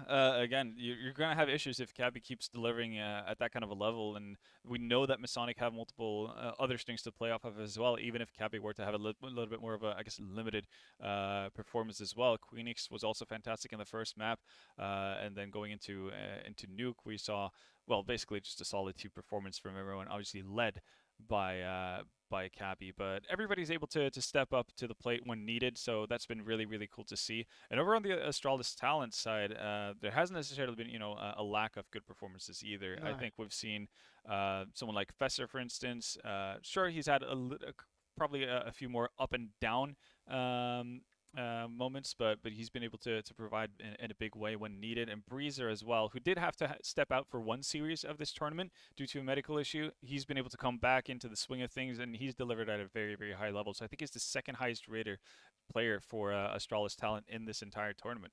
The first highest rated player, however, is Vigo, and he's been a rather surprising sort of element, I guess. Like, he's not one Yeah, kind of guy that you look at typically and sort of say that, yeah, he's going to be the star man for this Astralis talent side. Like, what's he been doing so well here in this week? again, he's been extremely aggressive, and again, we've seen aggressive players, I guess, from the positive side of what they can provide, but also what they can take away from your team, and he's been able to kind of find that balance up to this point, at the very least, where his aggression has led to mainly positive outcomes for his side. So whether it is actually just being that, I guess, having that little bit of eagerness in terms of finding space on the CT side to grab information for your team and such, that's been working out really nicely for Astralis talent. So they've always had a pretty decent overview as to what to expect on at any given time on most of the maps. So that's definitely been going in his favor. Question is, obviously, you're going to know it if you're Masonic, that they have a hyper aggressive guy who, if given the opportunity, will just continue to push instead of thinking like, oh, I got a frag, so I'm going to pull back and play the advantages. They're always going to want more. So we're going to see how he deals with that. But he's definitely been performing above expectations for this one, because I would have looked to someone like, Bruiser, or potentially someone like Fesser from the start of the tournament to kind of lead the way. But it's obviously a fantastic sign for Astralis talent that they have more people chiming in a big way. And players then can get to that top three position in terms of the actual individual rankings for this tournament. Vigo is top three. Yeah. Do you know who's top two and number one though? I It's I have a slight inkling that they might be on the Masonic side. yeah, it's Kragan and Cabby. We just talked about Yeah. them, and they've been firing on all cylinders. The same sort of scenario. We highlighted Kragan in that last series. He didn't need to have a great series overall because Cabby was doing so much. So we're talking about some ridiculous elements here in play across all facets, all sides. Both teams are going to have an absolute wealth of talent to dig into to try and get this best of three one overall. But even spite of the fact we have two top players over the Masonic side, we do still have to look at the structural composition of Astralis talent, and think they're probably going to be in the best position possible. They've already made it through this upper bracket with flying colours, and now they look to try and do the same thing right here in the best of three. It won't be easy, but it will certainly be possible. Best of three sees the map veto as well. Here are the maps: Inferno, Ancient, and your favourite of Overpass in this one. And I mean, my little eye spies a very similar veto to what we saw in the upper bracket semis. Yes, I believe that is the case. I think we caught, all It's three of the identical. same maps. The only difference is that Ancient was played first, not Yeah. Inferno. And if we call back to that upper bracket upper bracket semis, it was two initial maps that were fairly closely contested. 16-14 over on Ancient, 16-12 on Inferno. Obviously splitting the difference, and then once we got to Overpass, we really got to see an Astralis talent team that fully took advantage of the gaps in the CT defense of Masonic. So obviously Masonic, some very clear work to be done there, and they did showcase a better side of themselves on Overpass the next time around from the lower bracket when they got the chance to play it once more. So a lot of things up in the air, but I will say one of the reasons why we have Astralis talent coming in from the upper bracket is because they have looked better overall, and I think that was the case for the semifinals in the upper bracket as well. Even though 16-14 on Ancient seems like a pretty closely contested match, it was a case of Astralis talent being able to get the 15 and then just having a little bit of an issue to actually close out the game, but they never necessarily felt too pressured, even if it went to all 30. And as for the second map, which was Inferno, that was again a win by Masonic, but definitely felt like Astralis had multiple opportunities to, or they have multiple opportunities to be able to get away with a better score, and actually had the opportunity to win that out. So it just feels like a lot of things are coming up Astralis talent when I look at the maps. Yeah, again, like just the fact that it's repeated over from the previous series, which was an Astralis win, does indicate again to me that they've got the upper hand on this one. I have my concerns if we go towards the third map, because that could be a very disappointing way to end the series off if it ends up to that 16-6 like we saw in the semi-finals. But that's all by the by. That's all for in a few hours' time. For the here and now, it's the pistol round of Inferno, our first map in the grand finals of the MistGames Heroes of Tomorrow. Masonic on the T side are going to kick things off on the right foot. Kragen catches Bruiser and opens up that B side, forcing the likes of Viggo to fall back here. There's one man that could step up to the table. It would be our third highest rated player in the tournament so far, and Cabby and Kragen will pay for it. Two all-important picks. So a 4v3 we go. Now resting on Mister over towards Bracket to try shut down Queenix and Co. Indeed, that kill comes in. Notan and Gensi will try and give chase, but they are down by 2 players on the rest of this Masonic side. They can get out towards the A side. They have aggression coming in towards apartments. Mister is being marked off. Notan can't quite get the kill. He's seen 2 more players inbound from long. Will tap up, do some think damage, get Festo to 5 HP, but as Gensi falls, Notan is alone, and Astralis claim the pistol. A big round, and as you mentioned, Viggo stepping up right off the bat to find 2 frags there, stemming the tide on this B push. You can see on multiple occasions Masonic was, or Notan specifically, was just fiddling with his utility, thinking like, okay, is this where we go? Is this where we go? Is this where we go? But once Viggo finds those 2 frags, they quickly decide to swap around, move back towards the A bomb site, but not enough and not in time. So fantastic start in that sense. Masonic had a very, very good T side on Inferno in their first bout versus Astralis talent. Again, keeping it pretty close, 8-7 scoreline. And then just gradually finding the space that they needed once they swapped over to the defensive side. But we'll see if Astralis talent have learned a thing or two, and if they can get away with more rounds here while defending. Off to a great start at the very least, in the sense of just getting a little bit of a better buy and an easier start to the round. I do think as well that Masonic, well, yeah, I'm going to go for that third round investment. Yeah, just basic pistols in this one. Mister's already caught Gensi. Notan trying to press forward ahead of the smoke, overwhelmed by Viggo with that kill. So he falls, Kragen falls, Cabby and Queenix, the last 2 players left. Now just Cabby left alone in the 1-on-5 and trying to hold back at underpass, do something here, but ultimately nothing will come through for the man. So 2-0 start for Astralis talent. As you mentioned, the earlier gun buy can come through from this T-side line, so that's what we'll see from them, as you would expect. Astralis currently dominating with their first couple rounds.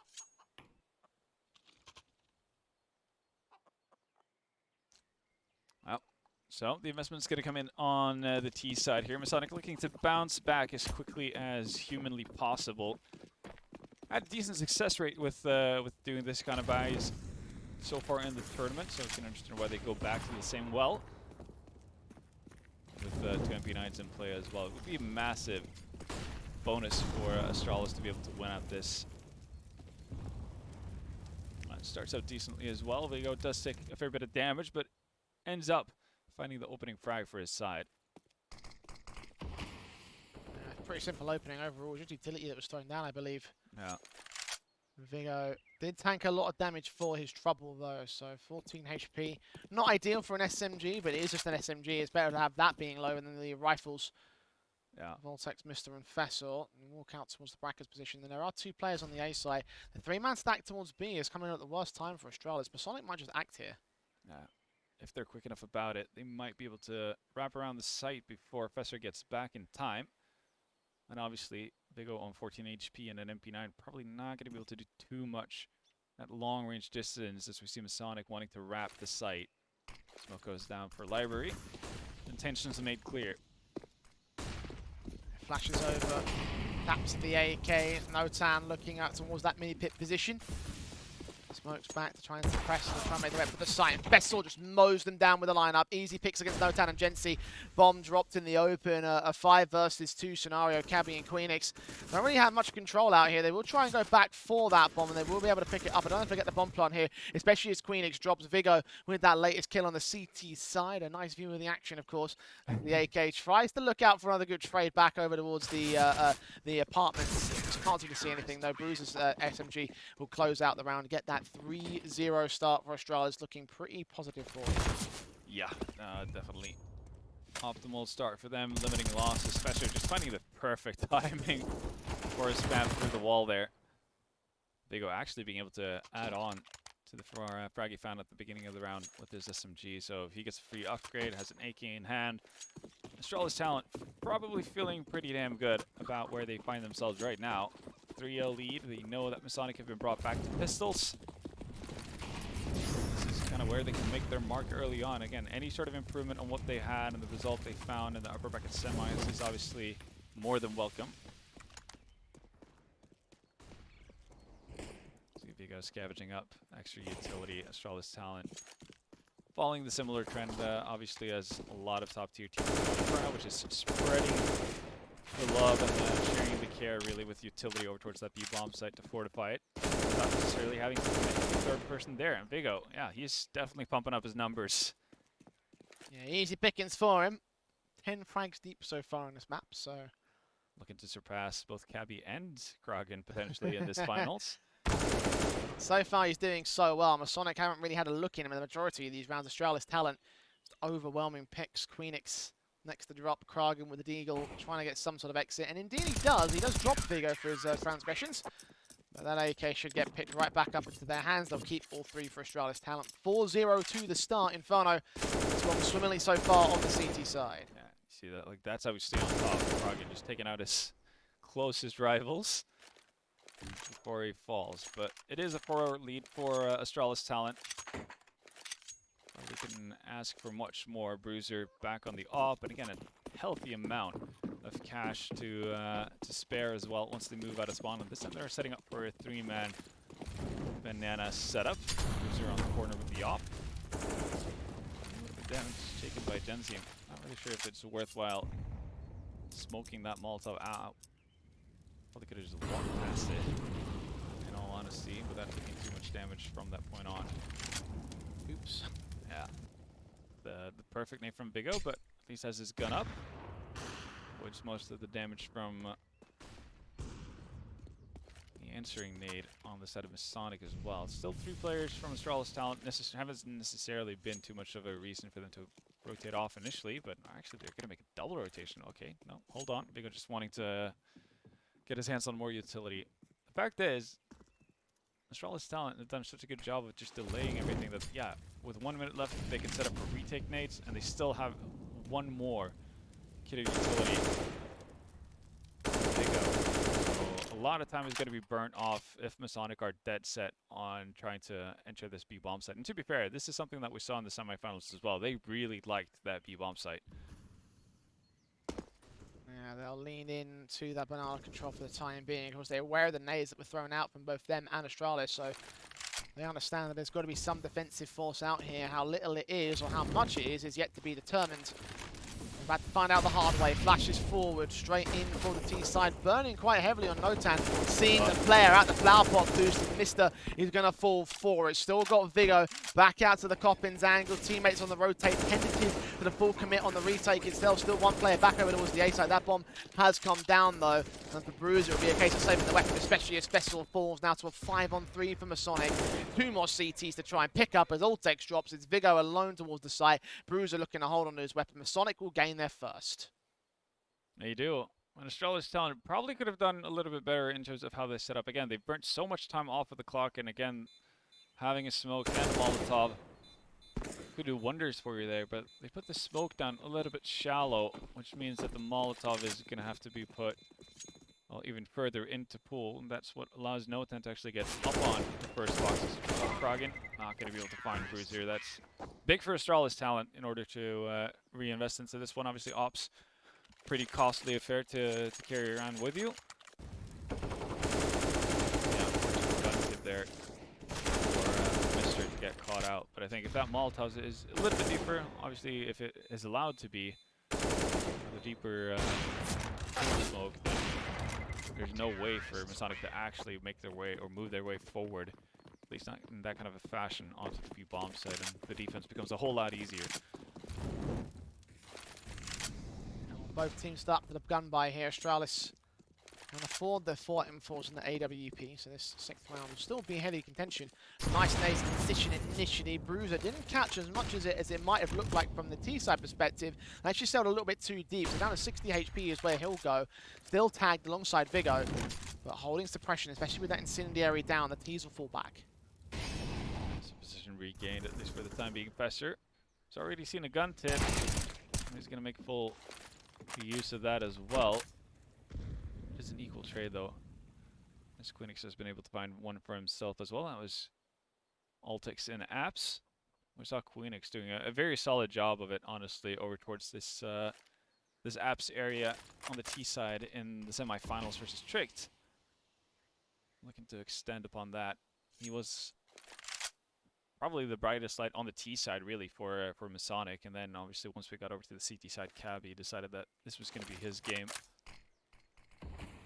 They definitely need to be at their best if they want to fight back. Astralis talent actually making a blind rotation over towards B here, getting sold by the late fake coming in. That's not the right spot. The question is how much time, oh, I was about to say, is Fester going to be able to buy it? None is the answer. Quinix yet again doing work towards that A-bomb site. And that already wins the round for Masonic. Here you can see Astralis.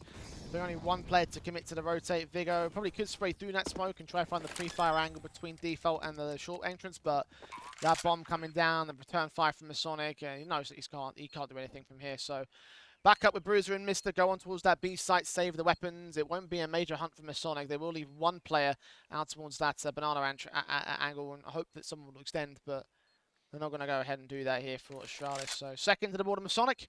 Pretty clean rounds from them so far. Yeah. Getting back into it. Had a bit of a similar start on Inferno as well versus Tricked. I think Tricked got up in, well, yeah, to a 4-0 start.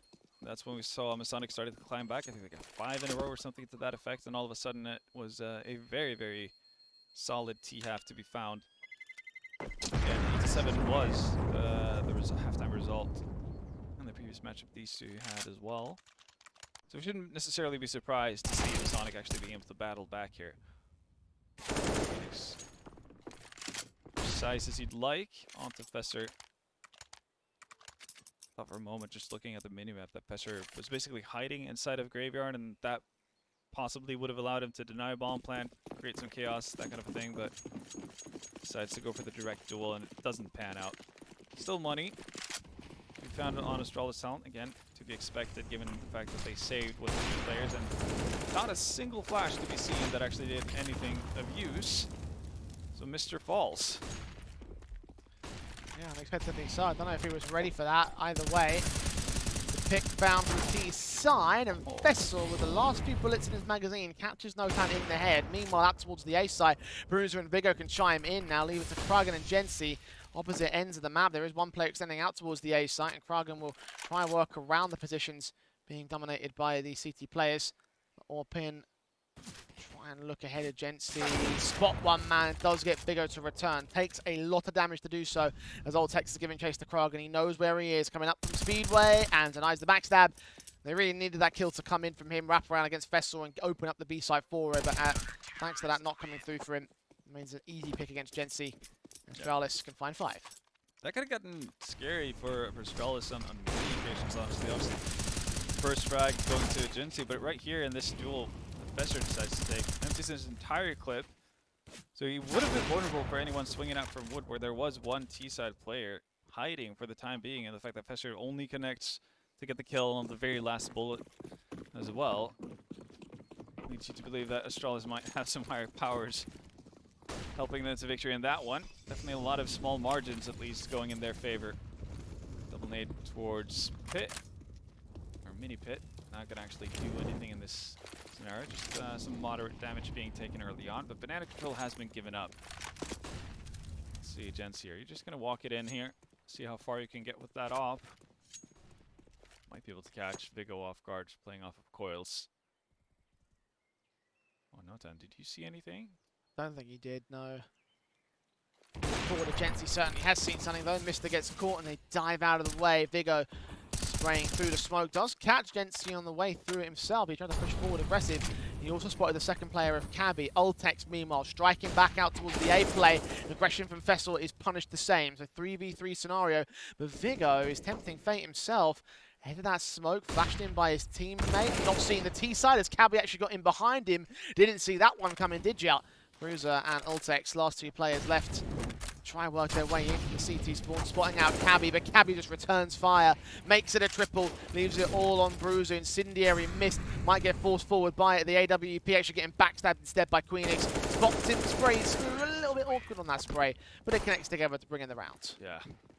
A lot of awkward duels there, really, for Astralis Talent to have to take. So Flash not doing its intended job, and also Vigo was so set up for that flash for such a long time that he just didn't see Cabby stroll past him. I think if he would have kept his sight towards backside, obviously very little reason to do so, considering the fact that two players are spotted towards pool. Probably would have seen Cabby cross by. A little bit unfortunate. Also Mistra as well. I think there must have been a little bit of miscommunication in terms of what angles Vigo was able to spot, etc. as Mr. moves forward to smoke off the opening of the pool to net Astralis Talent and well, Masonic their first opening frag. Life moves on. Breezer, well, I guess his life is for the time being short. Krogan again follows up with double frag for him, and this one stabilizing right now. Masonic answering back immediately, not to be expected given the investment on the side of Astralis Talent, but obviously not a welcome outcome really for the CT side here. Sonic just being methodical about their approach. Mr. eventually will get the better of Krogan, and that's going to be a weapon picked up, so I'm assuming Vigo's just going to tail.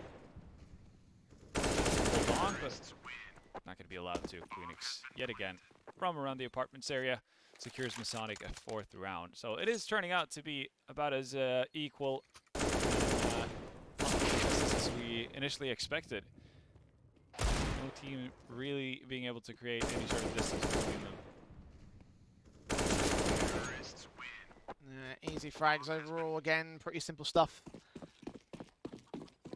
Sonic and Astralis both have their guns as standard.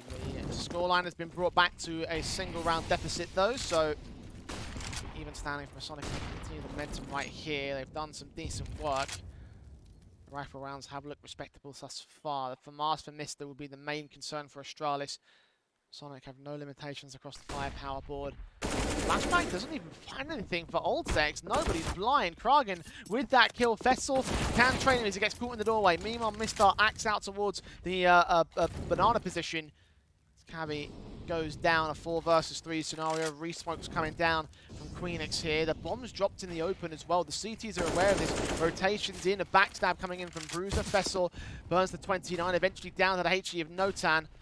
Can't see anything else. Gensi also gets Mister in the back. All important backstab covered off. The CTs reaggressing forward, losing Vigo, leaving Bruiser alone. They try to cut them off from the short exit. Might catch one pick, but I imagine the trade will be so quick from Masonic they even see him first. And Gensi lets him get no kills in the rounds. At first, you think to yourself like, oh, this is working out perfectly for them. As you said, the flash did nothing to help Ultex and Apps there. Somehow. But then the smoke thrown up from Fesser actually stops Krogan, prevents them from being able to pop out of apps, and they get kind of stun locked. They can't really move about. Astralis has the opportunity to actually rotate around. Cabby gets caught in banana. You're thinking to yourself like this should surely be an Astralis Talent round. Not to be the case though. Back to pistols we go. Masonic, well, maybe they're the ones looking to improve actually upon their T side. Actually make it potentially into double figures. It's still a possibility at the very least. We should be able to get to 6 at the very least here off of pistols only on Astralis' side. And again, kind of similar approach as well, just taking their time, having a small group press up towards that B bomb site and also having players in for a trade. He's going to check his corner properly. Track found. They know that Mr. is nearby as well. Also able to clear out boost. Easy as you like it, at the very least, for Masonic side. They're going to make it up there. Cabby continues on with the mayhem. It's 5v3. Masonic should get a pretty easy bomb plant here, even though there is one CT lurking behind the smoke. Well, all of a sudden becomes very clear as to where he is. And the smoke starts to fade. Pressure doesn't get the wanted result. Breezer and Altex still over towards the bomb site. A whole lot they can do in this situation. Maybe pick up a weapon or two. I don't think they're going to go CT side for that matter. Just pistols being brought in. Queenix will shut them down, so there won't be any chance to get any major weapons. So Masonic will have the lead here. 6-5 to the board after 4 rounds in a row from the T side. I was feeling really confident from Astralis to kick things off, but the confidence has turned the way of the T side half. That's particularly encouraging for them over on Masonic. They kind of lost real control on that T half when they had the opportunity. It was still 8-7, yeah, but really towards the end of that half where things have really started to fall apart. So establishing things right here and now with only 2 more rounds to go to get to that 8. Encouraging stuff. Mr. gets the kill on Carry, kicks things off on the right foot for Astralis once again. Ahead of the flashbangs and nades coming through against their position. The incendiaries on as well. Queenix take the 59 HP. A follow-up incendiaries will try and drive them back with a boost up. Getting a full boost to find full vision, but no Masonic player wants to give up the angle. Masonic at least not being chased out of Banana, but haven't necessarily gained that much ground either. Molotov comes up behind the boxes, but vision blocking, so they don't necessarily know how clear it's going to be once everything dissipates. Astralis really just committing to this double setup over towards sandbags. Could either work flawlessly or it could be a complete disaster. All things depending on what plays out here, but Masonic giving up on the idea of Banana. And making a fair bit of noise here as well. No 10 period abrasion. Alright then. He's got every right to be if he hits shots like that. Yeah, sometimes you just need to run it up mid. That's exactly what No10 has done to equalize things. Still no rotation coming in from the B bomb site, and still a Masonic team that looks to want to convert towards A. Smokes and flashes coming over. Queenix working in with his teammate, trying to look out towards that corner position. Vessel drops the bomb with him alongside Altex. Crossfire's held, and no T-side player can break it. Astralis equalize again. Yeah, a little bit too much of a split focus there. Astralis talent not being able to win out their individual duels once they try to get onto the bomb site. Altex and Fesser combine for 2 frags each. And managed to salvage around that. Could have gotten very dicey after No10's opening frag off towards quad. So they do bounce back after a bit of a Masonic, I guess, well, influenced last couple of rounds. Astralis bounced back. Yeah, both teams looking to improve on what they had in the first meeting.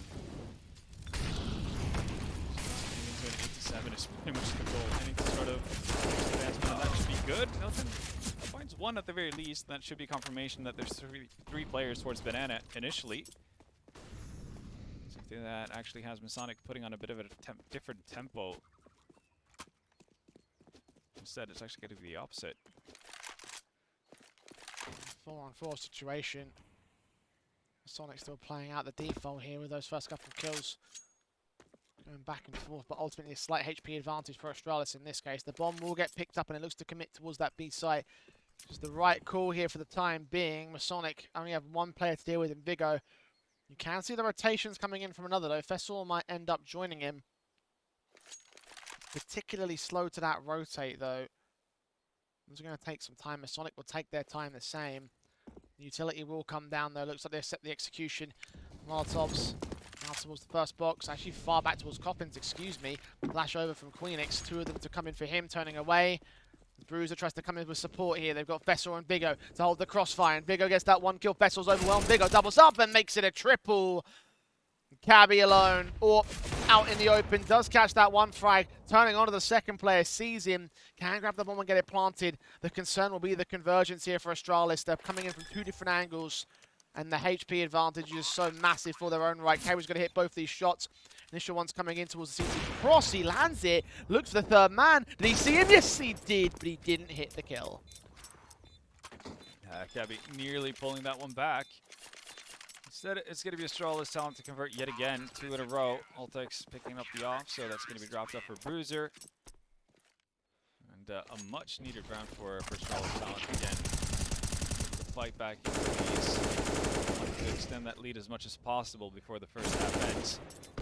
That's a great find from Ultex, but you started to believe Cabby because it looked like he had a very clear idea of where Ultex was coming from in those final stages, but not enough. Astralis talent 7-6. Full buy on both sides. Bruiser, the only one who's a little bit hampered in terms of utility, but that shouldn't mean all that much with the op in hand. Only 2 players over towards B this time around.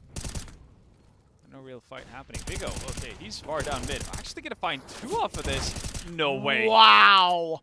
What No a way. sequence that is, and everyone just capitulates from Masonic thanks to it. A bit of assistance from a second CT player, and finally Big O's overwhelmed, proving why he's the 3rd highest in the tournament. Queenix trying to make the best of the situation though, gets 2 picks, is traded back by Bruiser, but man alive, that whole round fell apart in an instant, it felt like. He just turned on a swivel. Like, one thing is to get more than a single frag once he ran down mid. Managed to just find the perfect timing off of it. The fact that he wins out that 3rd duel towards second mid is, well, unexpected to say the least, but pretty much just wins out the round for his side immediately off of those 3 frags. Fisher obviously chiming in from Banana as well, but that's a tough one to take if you're Masonic, because you were looking to kind of grind your way back into the half. Instead, it's a bit of a brutal stop to it. Still playing around at the first half. Gensuit shows, even though he doesn't have the full buy, he'll be able to put out the damage. Oh, be able to find more. No. Big O. Right place, right time once more. Yeah, 4-on-2 situation, flashes over for Queenix. Gonna get into that A site. Some sort of recovery here from Masonic, but Fessor knows where he is.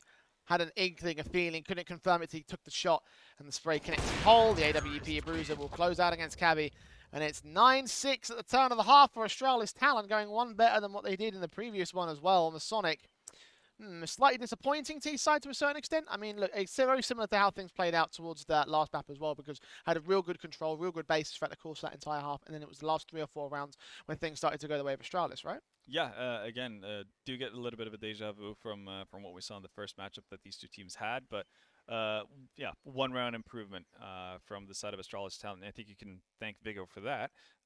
Dropping 30, not 30, getting a little bit ahead of myself. 20 frags in the first half. Obviously, still time to get to 30 here.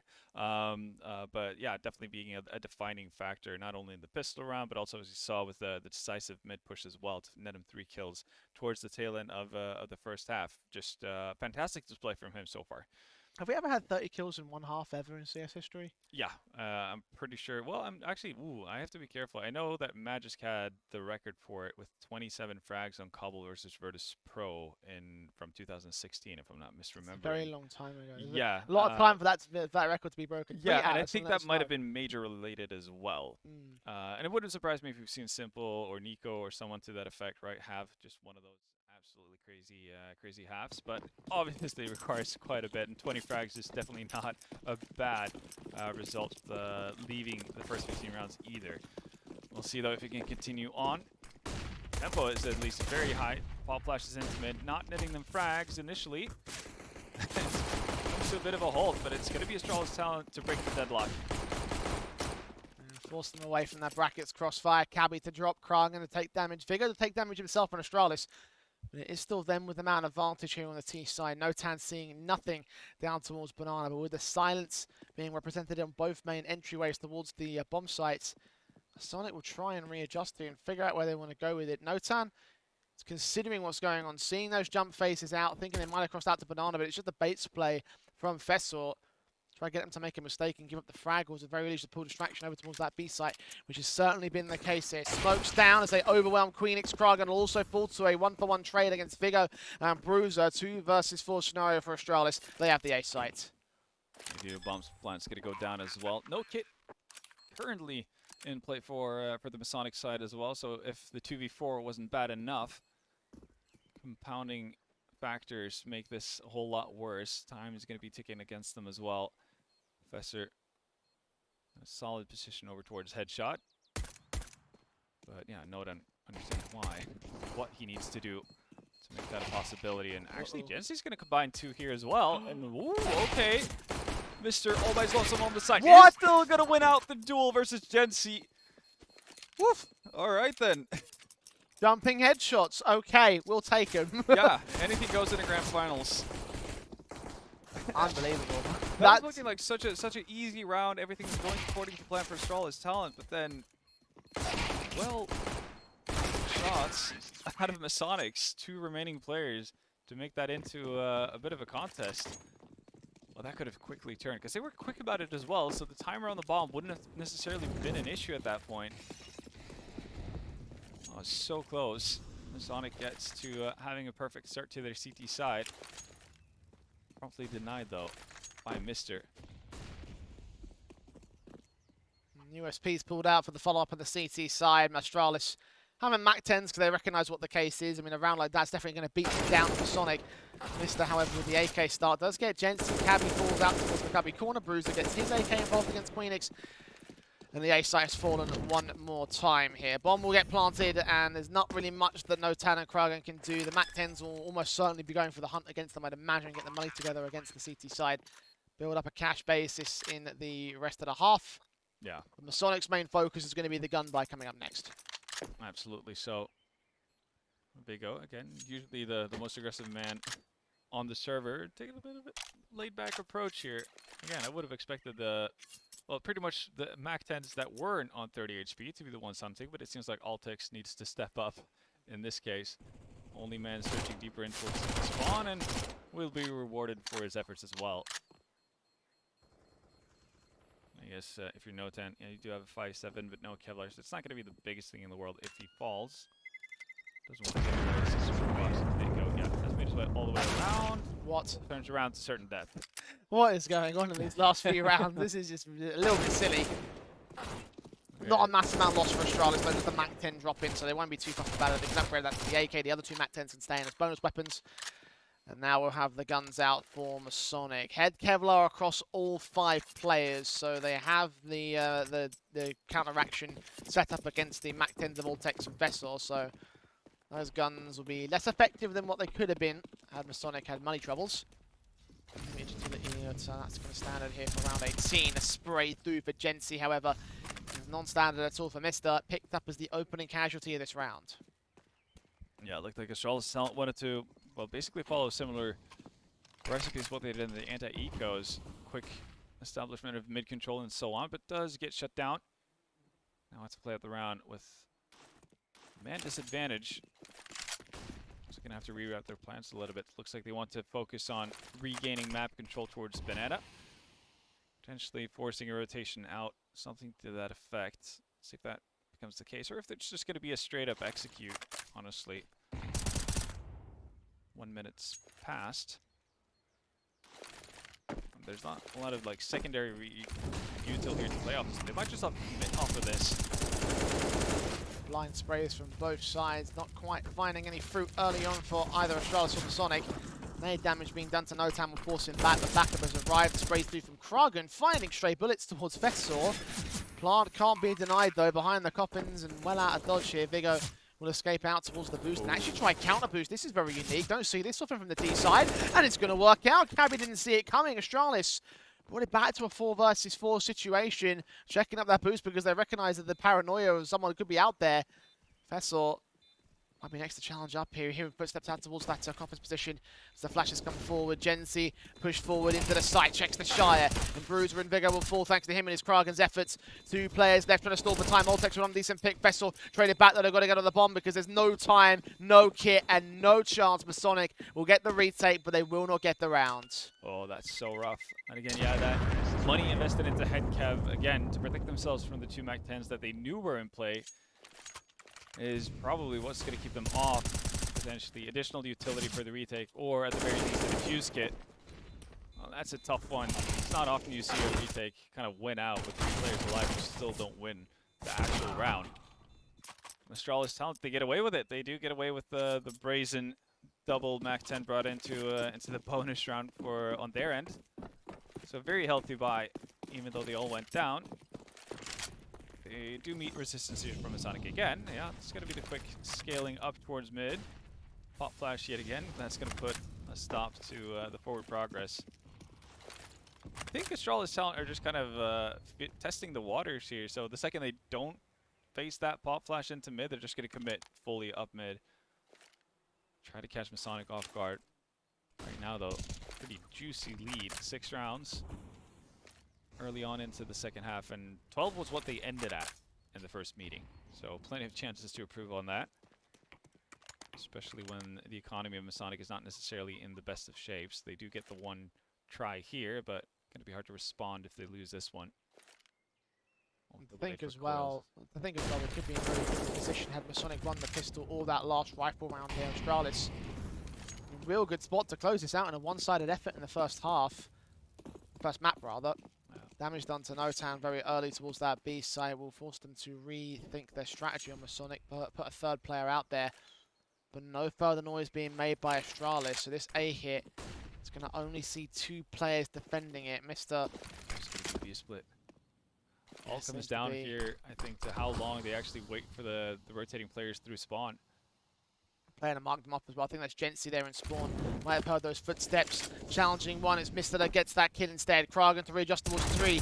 Good line them up. Gets 1 kill in a second. Nice and effective. Masonic have the man advantage. 15 seconds for the execution. Vigo trades back on Notan, but they have lost Vessel in the exchange. And all text turns on Kragan. It's back to evens. Astralis have recovered this site again.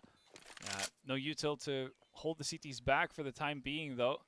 So they're going to get into aggressive positions, and this might catch Masonic off guard. So hard to clear out these deep angles. They're actually going to take the fight to them. Forward, Vigo gets Queen X Cab. He's left alone, and Vigo overwhelms for the triple. And Astralis, when you thought that their main trump card, the split play in from Speedway, was removed from play, that could have been the end of the round for them, but no.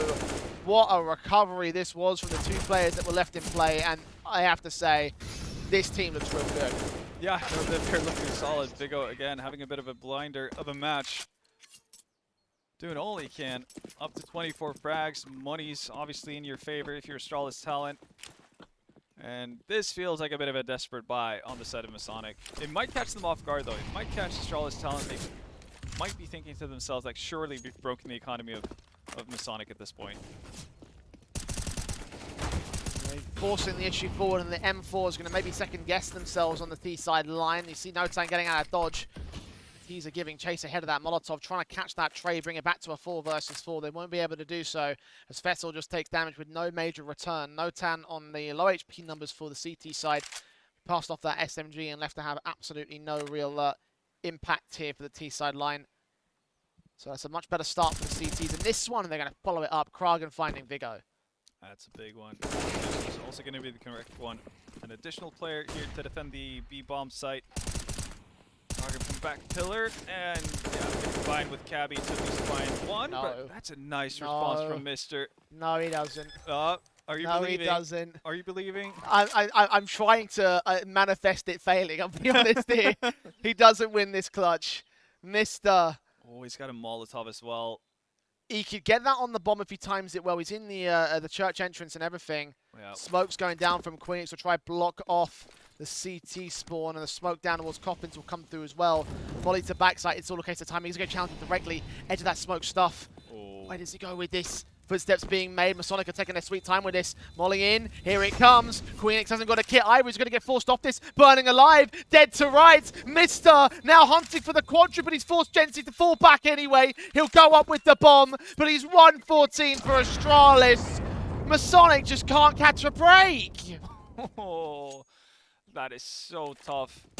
And again, I can fully understand I guess the thought process of the Masonic players in this scenario as well.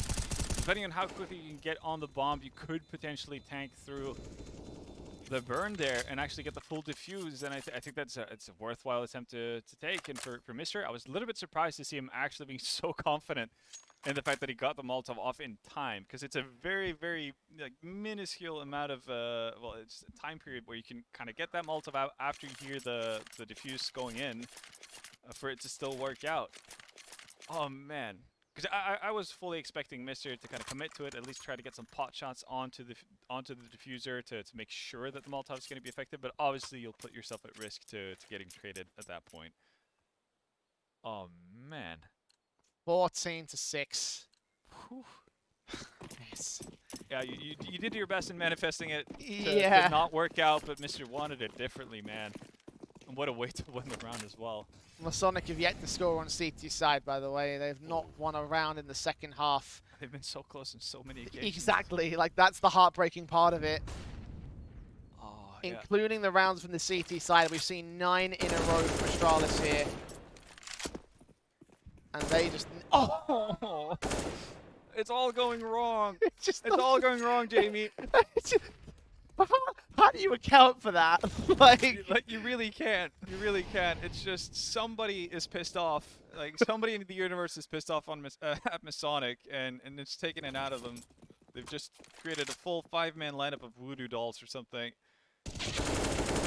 Mr. follows suit with another good kill. Cabby gets 2 on the turn, but he doesn't last forever. One more man left in brackets. Does find the trade on Mr., but he's not ready for Fessor, so Vigo can commit as the A site is open, or they can wrap around towards B site and play the double fake. I mean, they have got themselves bunched up towards brackets, but they will go into the sensible A site play. Kragan has rotated to position, though, so he can try his hand at some sort of retake, but it is a 1 versus 2. It is, and you'd think that there's going to be trade potential here. Yeah, Price's luck when one of the players moves into the side, but is denied. If it doesn't come up with frag there, this is going to be really, really tough for the last remaining Masonic player. Smokes down, flash forward, seen as he makes his way ahead early. And no player turned away from it, so they could get that kill easy. And it is a 15-6 map point for Astralis Talent on Masonic's map pick of Inferno. We had a lot of faith in them being able to take this one over. Yeah. That has not happened today. What can you really do, though? Again, Masonic have lost a round where they have well, 3 men surviving on a retake. They've lost to the very brazen and ballsy Molotov play from Mr. And now, obviously, just casually one-tapping people through the smoke from the bottom of Banana. Odds are stacked against Masonic, to put it mildly. And it's like, it's not even like this is a great map for Astralis. This is like the lowest one map in the entire pool. They've won it once in the last 3 months against Monoris. It's not like they've got great underdog potential in this one. They've been fantastic so far, honestly. Yeah. No complaints, really. Individuals delivering. Vigo, in large part, over on that CT side, and now we've gotten to see quite a bit of a performance from Mr. as well in the last couple of rounds. So they're doing everything right. Everything is working out for them. Sure, some of it might be down to the small margins, but you'll take it when you can, and they've made the most out of it. Again, haven't fumbled any anti-ecos, haven't really made life unnecessarily hard for themselves. Find themselves at match point, or map point, I should say. There's still more CS to be played. This is such a convincing lead, though. Yeah, Koenix and Cabby. That crossfire out towards the short position. Astralis trying to worm their way into the A site again by brute force approaches. Queens can get that 1 trade, but Mr. with 2 to add his tally to 21 frags so far in this matchup. Not even the highest fragger, by the way. Vigo's on 25, so let that really state how great the individuals for Astralis Talent are. We mentioned how they have so many players they can fall back on to be the star players of any particular map. And in this case, well, 2 have rid themselves to become the main threat to Masonic, and they will look to put an end to this map. 16-6 domination from our favorites, and Masonic's map pick has fallen out of favor. I'm in such shock that it was not the fact that it was an Astralis win, the fact that it was so one-sided on Inferno. Yeah, especially once you change sides, right? Again, you see the back and forth happening to start off the match. You think it's like, okay, I know this is looking very much like what we saw in the upper bracket semis. And in that case, you know, in that matchup, it was Masonic to swap over to CT side, and you know, a little bit back and forth to start things off, but then gradually just locking things out. And this just wasn't to be found. Again, obviously, a lot of things going against them. It's very fine details that doesn't necessarily pan out for them. That gets them off to a rocky start. But again, a lot of credit to Astralis talent. I definitely didn't see this result coming, as you said. Maybe we could have seen an Astralis talent win potentially, at the very least a close bout. But 16-5. No chance. Yeah, this is such a shocking way to start things off in the grand finals because we really gave Masonic a lot of credit, right? They got the 2 highest ranked players in the tournament so far.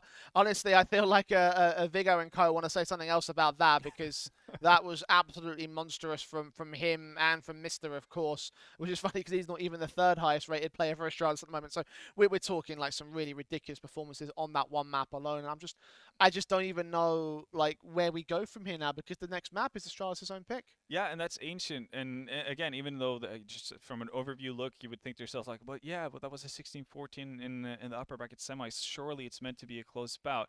That was a game where Astralis got 8 T rounds, got off to a great start. I think they had a 12-7 lead or something like that before Masonic started getting going on their T side, and everything about it felt like this is just a matter of time before Astralis talent closes it out. And they do get the match point at something like 15-10 or something, if memory serves right. So it wasn't necessarily as close as the end result might, give the impression of saying it was. And from what we saw now, Astralis talent, they're definitely firing on all cylinders. They just have so many people that they could pull up, from their bag to really have them or push them forward. So if you wanted to make that argument as well, you've got to consider, right, the last map of Inferno was a 16-12. So by all accounts, we could be looking down the barrel of another one-sided map to close us out here, not only for this match, but also for this tournament.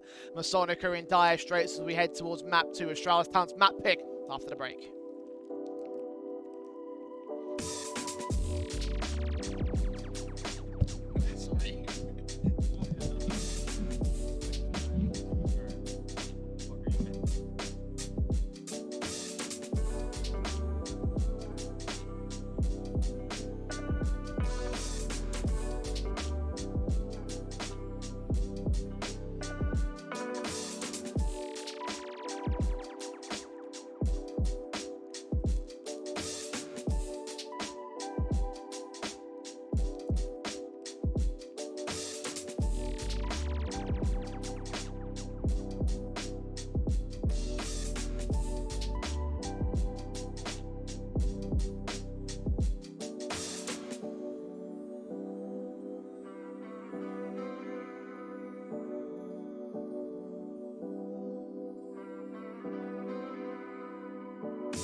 With how effectively Astralis dispatched of Masonic on the first map, on Masonic's map pick of Inferno, he has every right to believe that they could 2-0 their way into this grand final in dominating fashion. The only caveat point is the fact that it was such a close map last time around, but as you've explained so far, there's more context to it than might seem to initially meet the eye, and as a result, I haven't got a lot of faith left in Masonic here. Yeah, it's looking to be a tough task, at the very least with how the Astralis talent are playing, right? Again, I don't think this was necessarily a poor match from Masonic in the first, especially in the first half. I think this played like fine, 9-6. It's something you can work with. We know that Masonic have had good CT sides as well over on Inferno, and then you have, I guess, a series of unfortunate events happen for the Masonic side that obviously has massive impact on your economy. You're not going to get that full buy. One of the reasons why they lose the first buy up is because, well, they invested into head cav instead of just, skimping on that because they knew there were 2 MAC-10s in play, no kit, and that's the end of it. So even if they survive with 3 players, doesn't necessarily help them all that much because, again, it's still Astralis talent extending their lead, and obviously you had an absolutely insane round from Mr. to be able to win out a 2v1 that, or 1v2 that you never would have seen coming. And everything just kind of snowballed out of control from that point on. So going into Ancient, you're not loving the chances considering what the history has shown us on Ancient as well. It's been one of the go-tos for Astralis talent in this very matchup as well, because it's not only the upper bracket semifinals where they've met on Ancient, it's been on 2 different occasions as well, one of them being Gamebox, and they've won each and every time. So yeah, it looks like the Astralis talent squad might be in for a bit of a trophy lift here. Yeah, I mean, we expected him to be within the trophy lift in the first place. I just hoped it would have gone to 3 maps rather than just be decimation on a 16-6 result in a map that Astralis win 14.3% of the time. Yeah, I mean, you're not painting a pretty picture here with the numbers. I'll give you that, but it is fair and it is very true as well. Astralis talent have been kind of the team. I guess they have had a bit of a trick curse to that map as well, where they played a fair bit. They can never really get across the line, but I guess they opted in for the perfect time to actually make that happen. Yeah, and again, there's just the context of the CT halves that Astralis will be able to win out. Obviously, they won 8 rounds on their T side, which is the big sort of sticking point from last time about. They have a very good T side when you consider they're a tier 2 team. They've lost it once in the last 3 months, and that's been it. They've had a real good time on this map. They're on currently a 6-map winning streak against teams like a Masonic, like an Ecstatic, like a Lost Rays. So all the Danish stars essentially in that Danish national sort of circuit. So we have a very difficult task on our hands, for Masonic. This is not going to be a very easy map to win out at all. If they can make it close, I think there could be something, but I have a feeling that might be the best thing they can get at this stage. Yeah, you're probably right. I guess one thing that we kind of put out as a bit of a feeler is obviously that it was a fantastic T side from Astralis talent the first time around, but they still struggled to get across the board in that sense. They still needed be able to do it even with that kind of an advantage. But do we see it being likely that Astralis are going to get up to those kind of numbers, 8-7 T rounds? That remains to be seen. Now charging straight into the pistol round, not wasting any time. Masonic have Kragen and Cabby to cut down Fessel and Vigo. Kick things off on the right foot as all the frags go the way of the CT side. Ultex and Bruiser. Last couple of players remaining will get 1 decent trade back and a second kill. Kragen with a backstab though will start to close in against him. Remove 2 players with a fantastic last shot. Unintentional, but it connects to the headshot and it gets the pistol in for Masonic. Yeah, I seem slightly surprised by that outcome himself. But fantastic start for Masonic nonetheless. So I guess we could just head over to Overpass now. Won the pistol round. That's pretty much Ancient done, isn't it? No, by all means. Again, one of the things that we've seen, and again, I've done my research into Masonic's Ancient as well, considering Apex had to play them. They lost all anti-ecos in the last 4 Ancient matches. So again, all of them. Yeah. Well, again, after pistol. So. Oh right, okay. I was like, hold on a second. Yeah. No, not every single one in existence, but no, they've had a really rough time with how they've set up with their anti-ecos, especially on the CT side here. After winning pistol, because they have something ridiculous like a 65 or 70% win rate of pistols, which is ridiculous for a map like Ancient. But they've had struggles with converting. It looks to be changing now, at least temporarily. Vigo's going to be able to pick up a weapon. Kragen, though, might have broken the back of Astralis talent here. That's the bomb. And he's going to continue further as well. one man left in Vigo. Cabby's going to close it, and as soon as you bring up that statistic, They do it. they've done it. So Caster's Cast number 12 Yeah. for this week. I've gone a couple of days without one, so I figured it was in due time. And again, you know, for the the tension of the match as well. You don't want Astralis Talent just to immediately reset Masonic and then sit there at 5-1 or something, just cruising along on their T side. Plenty of time to get there. Yeah, no, that is true. But we are getting a better start out of Masonic, and it's much needed as well. Again, if they can get, I guess, a traditional CT side on the side of Ancient, then obviously everything to play for. And Overpass would very much be in play for as a decider in this grand finals.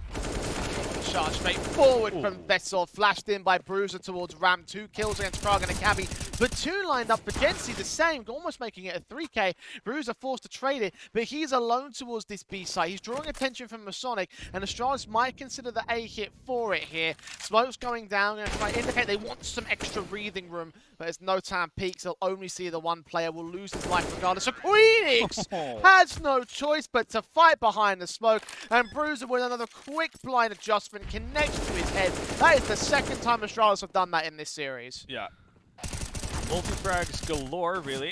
Everybody doubling up on multiple occasions, but it's going to favor the Astralis Talent side on that one. So they do get the quick response. It wasn't necessarily off of breaking Masonic's economy in round number 2, but the investment into round 3 works out perfectly for them. So we might be on to something here, especially with the limited buy on the side of Masonic. They've decided to opt fully in with this, but pistol in from us. Straight up and out into the bomb site. The bomb plant should end up being secured here. Sonic.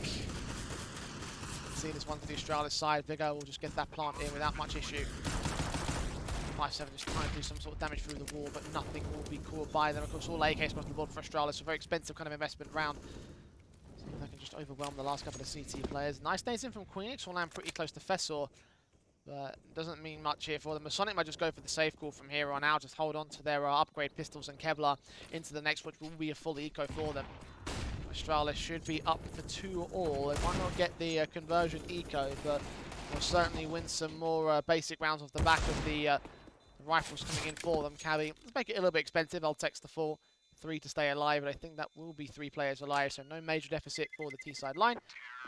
And again, Masonic have some bonus weapons for round 5. Yeah. So what we need to look out for here is pretty much the fact that Masonic on their side, especially on the CT side, they do kind of go out in the same kind of setup each and every time. They are very focused on having Gensi and Notan over towards mid early on to get deep control, but Astralis on there, and they're not necessarily too interested in actually fighting through it on many occasions, which does leave that B bomb site very, very labored and very, very vulnerable, because Kragan will take his, or make his way in towards ruins and lamp room, Cheetah pretty often, while Cabby is usually in a pretty passive position to hold off from pillar or even further back towards Biche or as the sole Benetta defender. That's, again, you're not going to be able to withstand any sort of immediate contact push from a T side with that kind of a setup. I'm curious to see how long it takes before they actually change things up and potentially bring Gensi right here over towards the A side to open rounds. Yeah, 1 kill found against Fessor. Smokes up. Pressing over at the donut entrance. He's all topping their way into Cheetah. They've got Kragan and Cabby. Last 2 players just to hold down that B site. They've still got the crossfire locked in. Face in, they get Mister, they get Ultex, and it's a 5v2 now with guns that can get picked up. They can access the B site over on Astralis Talents part of things. They can get that bomb plant down. But Masonic, they've got 3 AKs to retake. And, well, okay, not a big fan of the plant here from, well, actually it is better than I thought from Bruiser.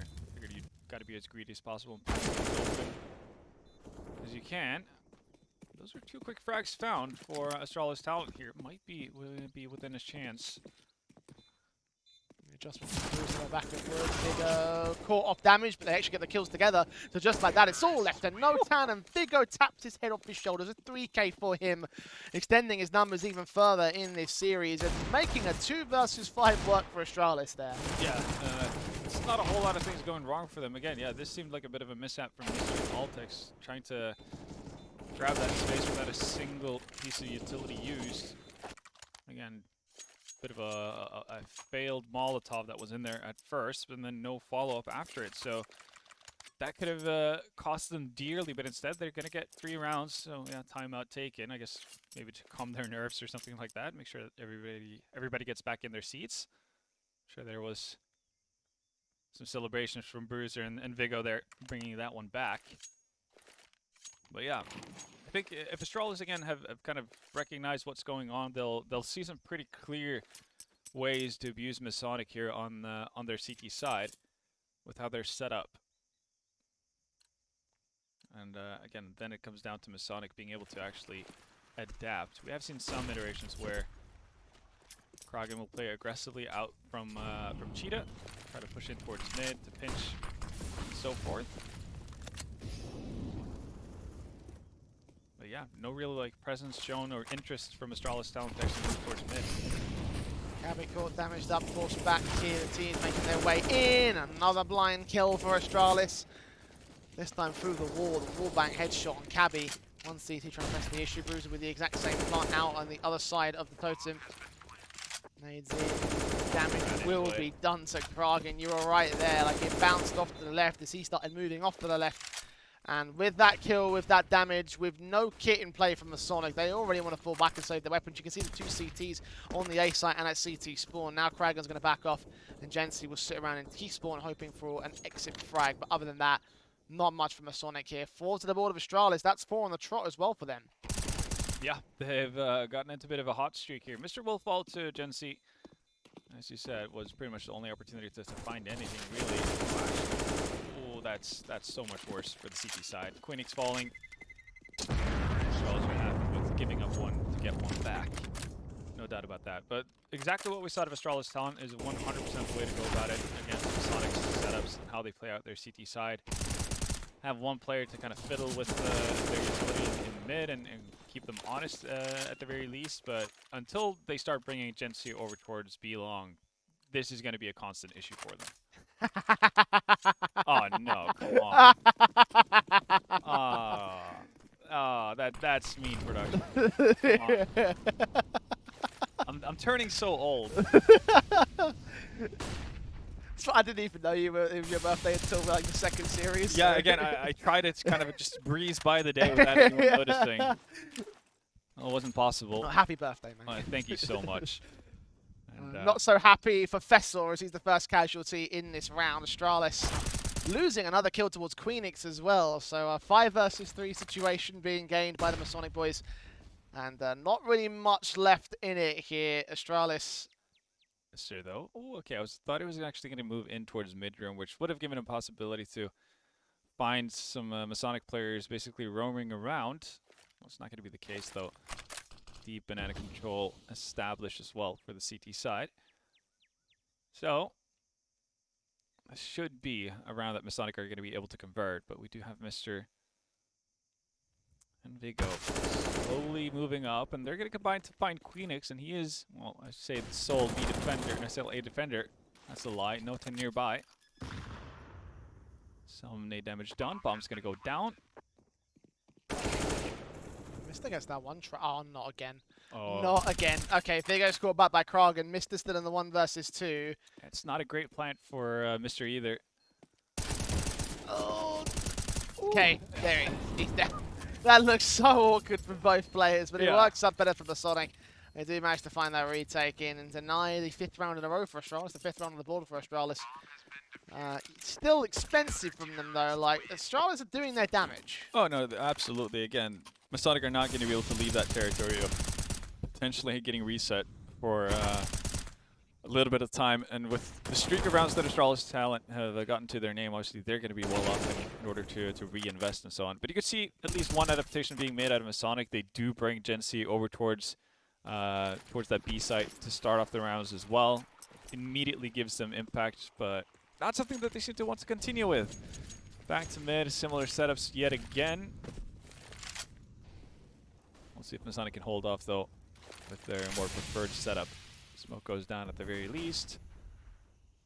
Gonna be a little bit more of a difficult angle to clear out, at least initially. We're gonna go back to the pillar, so initial worry does start to kick in. Krogan trying to get some bullets through the wood. Can actually connect much of anything.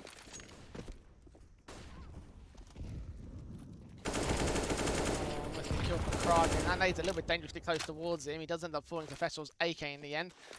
Cabby also caught to 5 HP, so not a lot that they can really play with here on the Masonic side. One of their highest impact players as well being tagged so low. Meanwhile, there could be a walk out towards the A side. You can see that one player inserted over towards main from the T's. Yeah, Altix hasn't moved for about a minute, it feels like. So for a moment, I thought he might have timed out, but instead, just being very patient. That smoke from Nothing's going to give away his position. Oh! Actually doubles up. Okay. That was looking like, at best, a 1-for-1. Queenix tucked back into Temple as well. This is going to be such a deep angle to clear as well, so you should get a solid crossfire if you're Masonic here. Queenix backed up in the back corner, the AK of Old Sex, looking to wrap. There's no smokes as well. So. Oh, Mystical looking the wrong way at the wrong time. Queenix makes it a double. Vessel can strike back in mid, but 10 seconds to break into the bomb site, and Queenix has no chance in hell. 3 kills to his name, and what a round that is for the C team. Sonic getting come back into their own. Yeah. Again, though, I think that's due to the efforts of Astralis. They, for some reason, they find the opening frag onto Krogan in Ruins, and then decide to just completely shut any sort of forward momentum. Like when they basically pulled the brakes over towards B, I figured that was in order to see if Altix could find some space towards the A bomb site, because that's what they did in the previous matchup as well. Altix functioned as a lurk on that one as well, and I was actually able to secure a couple of rounds that way. But they didn't do anything at all, so Masonic getting the better of it. No 10 obviously doubling up in mid helped massively. That's money out of the pockets for Astralis talent. Only 2 AKs being brought into this one, so a chance for Masonic to get into the lead here. Heavily stacked over towards B this time. Only Queenix by himself over towards A, and that's where the bomb finds itself as well for Astralis talent. The pistols just hold their own, try to find some sort of pick in. They eventually missed low HP, almost caught from the wall bang. Kragen working in against him as Astralis try to boost the AK up on towards the A site, up a front plat. Oltec's working in. Vessel will get that one forward. Queenix, no time for him to rotate here. Not ready to carry out towards Wood, and the AWP Agency can strike back out towards Donut. Bomb plant yet to be secured. Flashes will come in for Bruiser to try crossing back into a bit more of an open plant position. Might have allowed the CTs to get up to position themselves, though. 3-on-3, and Mister's backstab unaccounted for. Their backs are turned. The one player seen, he just goes for that one kill. Get the man advantage for Astralis. Leave it to Fessel and Bruiser. The 2 AKs still in play here, one of which about to get taken out. Quick tap to the head for Gensi's USP, and the AK of Cabby will deal with Mister, so it's now on Fessel. So 1v2 this here. Held out at Temple. We've got flashes coming in. AKs picked up on both CT players inbound now. Fessel holding position here in the footsteps. Incendiary is heading the big box to break through against the one man. 1 versus 1. 6 HP though. Cabby's going to go for the hunt of the kill. Will get it, but I don't think he's got time for this on the defuse. He's got the kit, and it is just about enough. Just about a lead for Masonic. Oh, man. It becomes a costly affair, but at the very least, they do get the round. You know, things kind of escalated. They're just going to have to be okay with it. Not ideal by any means. Professor damn close to actually being able to make that work for Astralis talent. Just a contact play onto A. A little bit of a distraction giving towards B first. Really so effective. And Mister as well, just doing a great job. Being happy with the one frag he finds, pulling back, making sure that Gen Z needs to be put in a difficult spot. Here we go, tempo. Definitely turned up. Queenix and Kragen with those 2 kills. Queenix looking for a little bit more at this donut entrance. Will get the kill against Oltex. Make it 2 players left, and Astralis are going to lock down this round, it looks like. Decimation 6-4 to the board. Masonic continuing to extend. They do. Entry frag is not necessarily going the way of Astralis talent in that one. We've seen Queenix basically at the opening of Donut there towards the A bomb site, getting multi-frags on many occasions. Doesn't really disappoint this time either. For Astralis talent, I guess, yeah, it's back to pistols, but the question is, do you go back towards the B bomb site as well? Once you have weapons in hands, Masonic looking to improve upon their experience from their CT side in their first bout. It's a good start from No10 as well.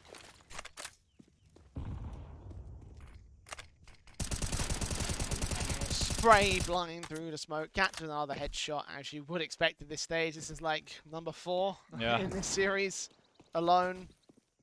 It's been happening a lot, hasn't it? Yeah, easy pickings. Trigger to get at least 1 trade, but Cabby with 2. No time with 1 more to add to his tally. And it's 7-4 to the board of Masonic. It's still going to be a bit of an eco basis there with the upgrade pistols they had from the T side. So, simple enough there. I think the loss bonus also builds back into a buy here. Yeah, it should be an investment from Astralis talent. The thing I'm curious to see is, A, if Masonic are kind of assuming that we're going to see a bit of a change up from Astralis talent side and have 3 people start over towards B, and if Astralis kind of commit to an idea of actually going towards B. But no, this is going to be a full A play. Is this just going to be immediate rush? Could well be. They've got Queening to try counteract it though. He's stuck past them all. Oh, she's Look at that denied. minimap position. He has no idea. He gets that kill to Mr. Oltex. Trades it. Rotations inbound from No10 coming in quick. The flashes and the Molotovs have all suppressed him from entering in from that CT connector angle. The bomb should get planted as a result. It does get put down. Again, though, not the easiest thing in the world to find good after plant positions here as a T. We do have the flank, though, ready to be set in motion at any given time. That is a benefit for them. Kargan needs to be patient. Oh, he looks at the right way at the right time. Cabby and Jensi also chime in, but Oltex has other plans. 2 kills to his name. On for the clutch here. The Deagle facing. Can't quite catch the angle. Oltex playing Ring of Roses with his pillar at the temple angle, but unable to get the full on kill for it. Jensi with the latest, with the last, with the 8th from Masonic. Yeah. So again, Astralis talent, they have had multiple occasions where they're able to get onto the A bomb site, but just not able to play the after plant situations. And to be fair, it is a very difficult site to be able to have sensible positioning as a T once the retakes gets going. You do kind of look back to it again. Should recognize the fact that Masonic are doing exactly what they've been doing before. What worked for you in the past, it was a lot of pressure towards B. But they're still not going back to it. This time looking more interested in doing a delayed mid-take.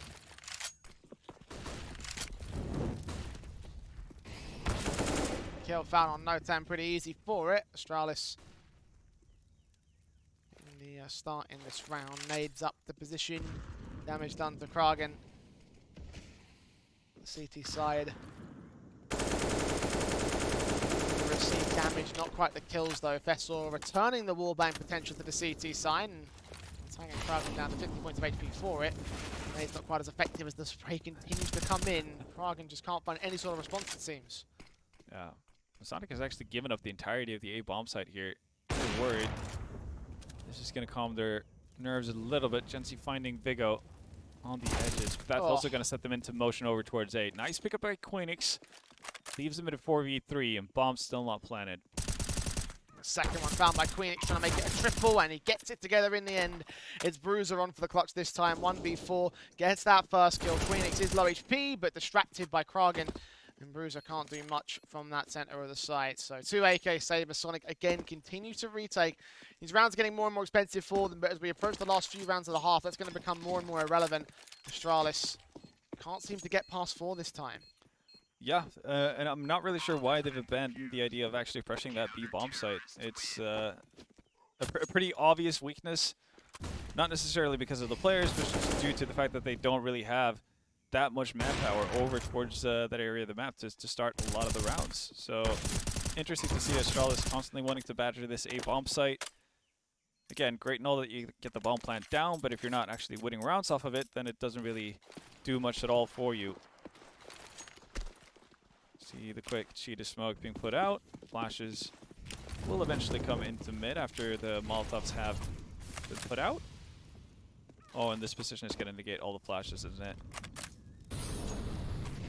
They actually did decide to move out. Alright. More action towards A, potentially. There's that lurk of Vigo. Notan going to be joined by Queenix. Alright. Two main defenders. Of course, Queenix for that last fantastic round. You can rely on him relatively well here. Flashes out for the ramp take. So they can push in the part of Cabby. Might see some engagement from him and Vigo. It's going to be a mid-room smoke from Bruiser being set up. Potential A-split in the works. Vigo causing chaos over towards the B-bomb site. Away we go. It comes down to timing, though. The defense in terms of positioning from Masonic is pretty decent here, doubling up towards Donut. They do have a player to cover off mid-room. But it's all a ruse, actually. Astralis talent. They want to go back towards B. And I think it's Cabby all by his lonesome to defend it. He's going to have to come up huge in this situation. Yeah, Masonic putting a lot more emphasis towards that A site this time. Cabby's down immediately. No further CT contact rotations. We'll try coming from Notan to the back lines, but that's a 2-for-0 trade. Make it 3-for-0 as Vigo chimes in, and that should be round done. Well done there, honestly. And yeah, they're going to find more towards the tail end of it as well. Gen C, sole man alive, and he's going to have to give up a spot in order to stay alive. And that just basically sets the dogs loose. Astralis talent are going to be hunting for that. They know they want the op to get out of his hands, even though there should be enough money for a rebuy. Still going to be costly. And yeah, so they're going to have to drop some weapons around. Should still get an op on the CT side, so not a problem. But I like this from Astralis talent. Again, trying to sell the idea that they want to commit towards A again, even after finding that opening. But actually, I guess coming to their senses might seem a little bit harsh, but ending up towards that B bomb site, I think that's the right call. And again, I want to see more towards B, in all honesty. Actually, this time around, though, with an immediate setup, this might work out for the T's. Solid flashes to help Professor find one.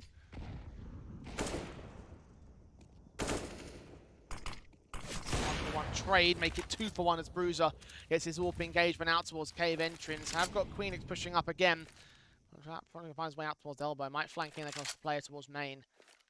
The focus, however, turns towards Gency on that B side because he's the only real defender here. At least Queenix brings it back to an even man standing. Now it's the AWP's turn to get some impact. Nades and footsteps being heard. Re-smokes on the try and suppress vision. Might call for some backup here. Flashes out of cave. Gency versus the AWPer of the T side. That's Bruiser. And gets caught off for it. All important pick to the center of the site. And that brings the advantage back from Masonic. Astralis rethinking the strategy here. Yeah, but it might be too late. 2v3. You could already see Queenix having a bit of a tingling that they might actually shift directions. It's a bit of a half-truth, though. They have abandoned Banana, but they're coming back through ruins. Froggen set up there. Gotta drop the flash. Actually misses it. It's unfortunate. And actually gonna duck out as well. So his position is given away for the time being. He's also gonna make some noise. Still wins out the duel, though. Gets that kill in and doubles up towards it to close out the half on a high note. So Masonic do far better, yes, on the CT side of Ancient, yes, on Astralis' map pit, where they then tend to do better on the CT half themselves, but far better than what it was like on Inferno already here. Yeah, no, absolutely. And again, you know, no qualms with how Masonic played out that CT side. It was perfectly fine, perfectly reasonable. The one thing that I did feel was a little bit disappointing about that first half was Astralis talent, again, doing something that works initially, abandoning it completely, then just trying to repeat something that didn't really bring anything of fruition, right? So the fact that they basically abandoned the B site for the better part of it, went back to A on so many occasions, and yes, it's great that you get bomb plan and everything, but if you can't actually convert, then what's the point of it? So I would have liked to see them actually shift their heads back towards the B bomb site, continuing to pressure it. I think there was probably a total of 3 or 4 rounds where we saw Gency actually follow suit over towards the B bomb site.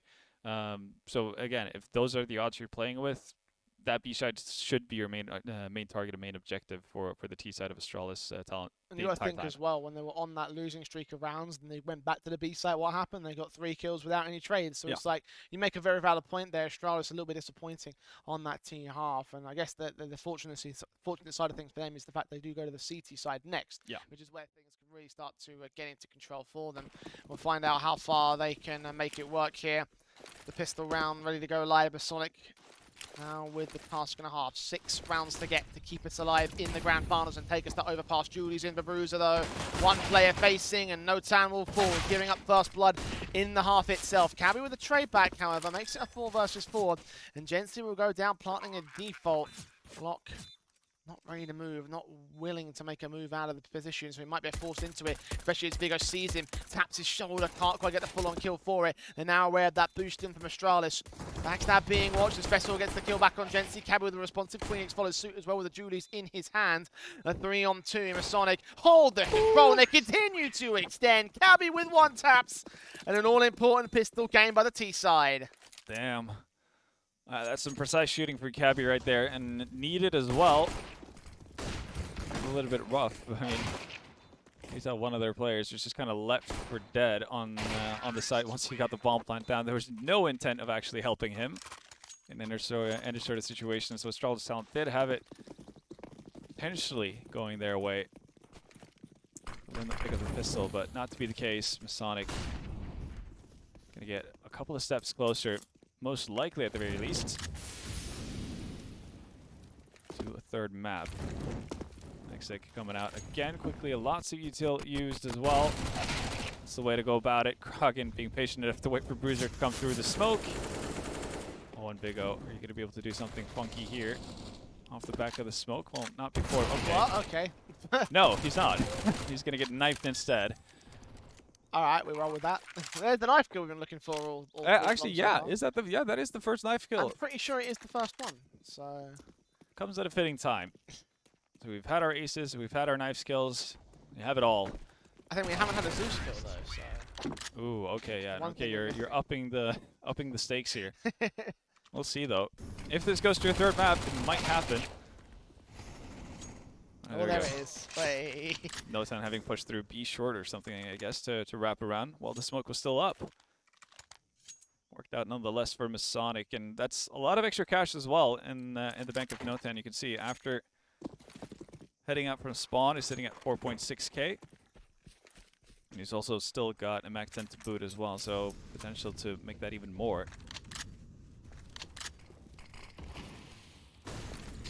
Basics on the pistols here for Astralis. They will let us get quite close to the end for Masonic. Walk forward, the Molotov's coming down for Jency, going to try and Mac 10 gets got off by Bruiser. That's a decent start with the P250 in his hand. One more T-side player to try and act towards the position. Queenix and Notan, however, get those trades on Mr. and Bruiser. And the rest of the TTs will end up following. Vessel next to drop. Ultex left alone. And that is 13-5 for Masonic. Astralis have their first guns of the half, and they need to convert from here. They need to go pretty flawlessly if they want to try and take this map in their pick. Yeah.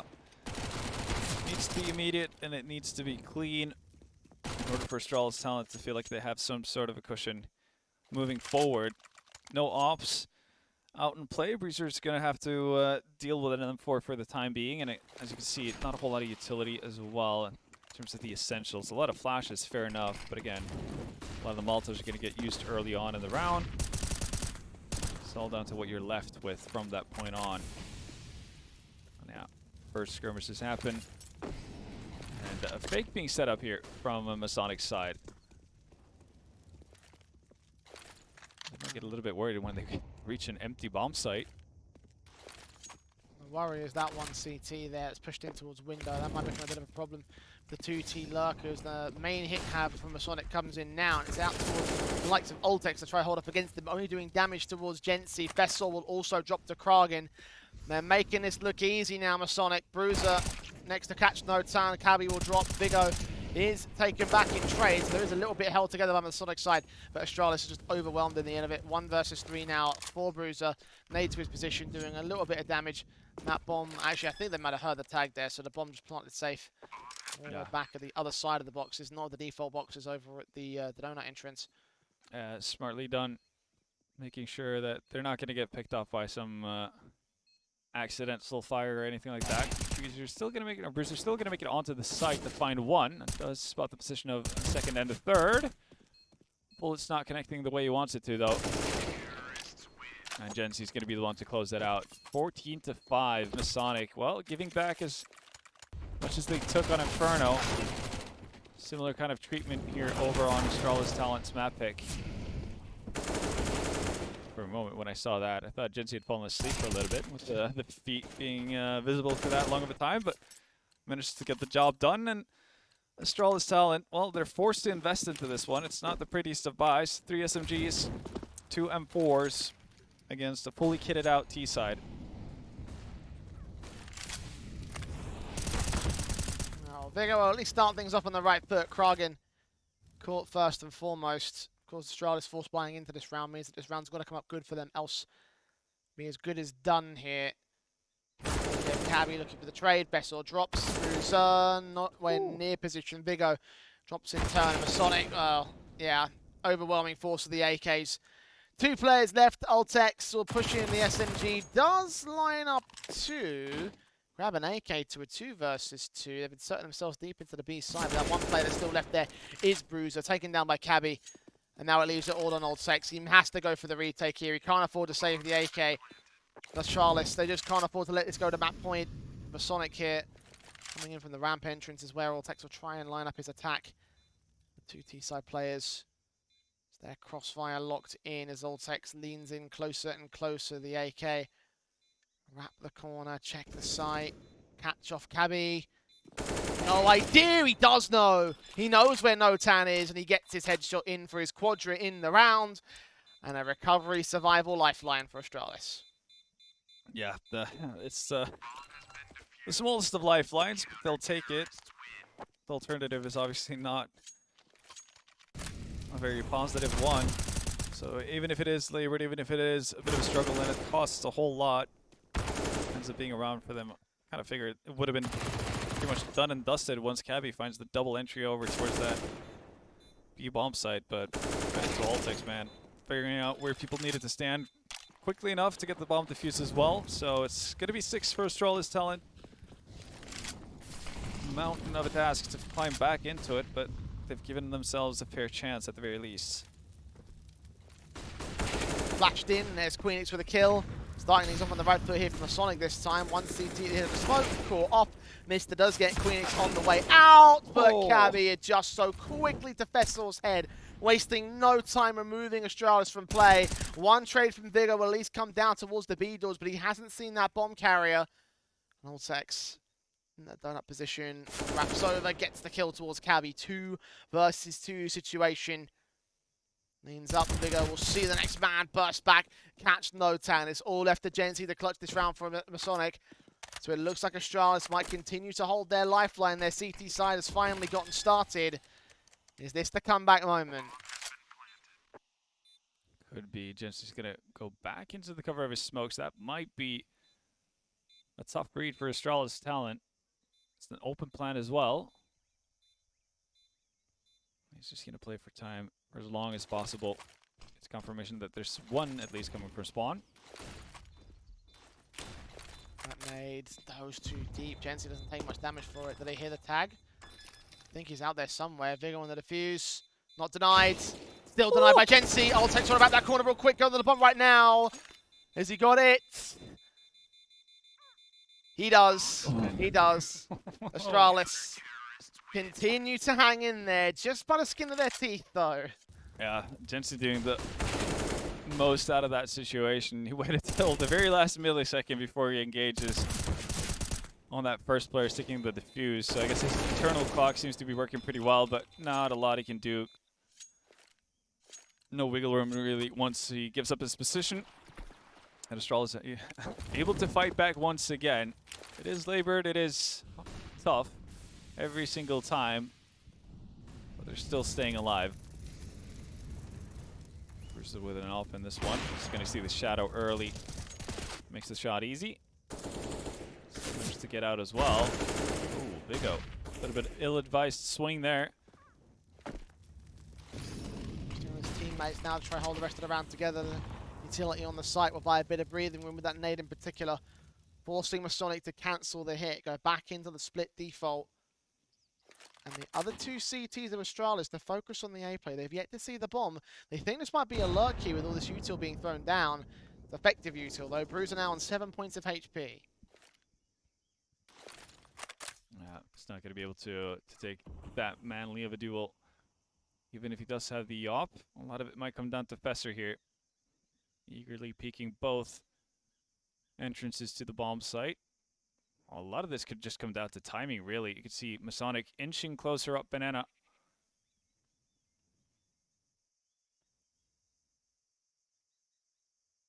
Not seeing the CT term. Oh, the adjustment from Notan is as crisp as ever. Look for the second kill. Oltex trades it though. Notan forced to make his way all the way around that corner and get that kill together against Oltex. Mister and Bruiser, last two players remaining. Bruiser's on 7 points of HP with the AWP in his hands. There an AK for Mister to go. Well, there's one sent directly in his direction. Bomb plant will be secured. Have to pick up that AK to try and go for the retake. They're desperately going to need to get it together here. Astralis can't afford to save, not when Masonic are closing in on map point here. Mr. Raps, Queenix goes, 2v2. AK looks in for a bit more at Ram, but he can't quite do so. Cabby next to face, and Mister falls, Bruiser's orb, all that's left, and he's caught in the midst of it, making noise. Another blind shot, another kill through smoke. Masonic, it's to their favor this time as they find themselves up on map point. Up on map point and up against a CT side that has 0 bank as well. Everything is set for this to go to a third. Looks like overpass is where we're going to decide it all. It's fitting as well. A little bit of a change up from the upper bracket semifinals where, well, they basically did a bit of a do-over, do-around. There they managed to win their map picks. And this one it's been opposite. The end result is still very likely to be overpass. Ooh, hold on. Okay. Couple of kills for Astralis. Bruiser's SMG doing well. The nades in from Fessor. Not quite as successful, but the flash and smokes will suppress that one player over at elbow. And Jensi will not be allowed to push forward just yet. The nades coming in closer, damaging up Bruiser a bit more than what he initially intended to have with an aggressive play. He's done his work though. 5v3 gain for Astralis. Yeah, they still have players in position as well. Mister's going to be able to have a quick rotation over towards A as soon as they get contact. They also have a bit of a bait setup going on as well. So Bruiser with the low HP can take first contact. Then you're going to see his teammate pop out from the single boxes. Util thrown, Kragen is in, Bruiser gets caught, and the quick adjustment makes it a 3v3. Haven't checked back flat though. That's a kill for Oltex. Only one though. Queenix with a responsive Vigo with his own backstab play. Sees the bomb carrier, taps him twice in the back. And Jensi is a goner. It's all Queenix now. 1v2. AK looks around, taps up, but doesn't get Vigo. And somehow, someway, Astralis just keep hanging in there, Vendetta. Yeah, they keep staying alive. Barely. That's 3 rounds won on the CT side. All of them with a sole player to their name at the end of it. Yeah, that economy is never going to really see a big boom to itself. Unless Astralis Talent gets 7 rounds in a row. Easier said than done, even if it is CT side Ancient. But they might get into a territory here where Masonic are going to be forced back to pistols. So big swing round. Some momentum could potentially be gained here for the Astralis Talent side. It's a 1-for-1 trade there. Fessor taking Kragen back.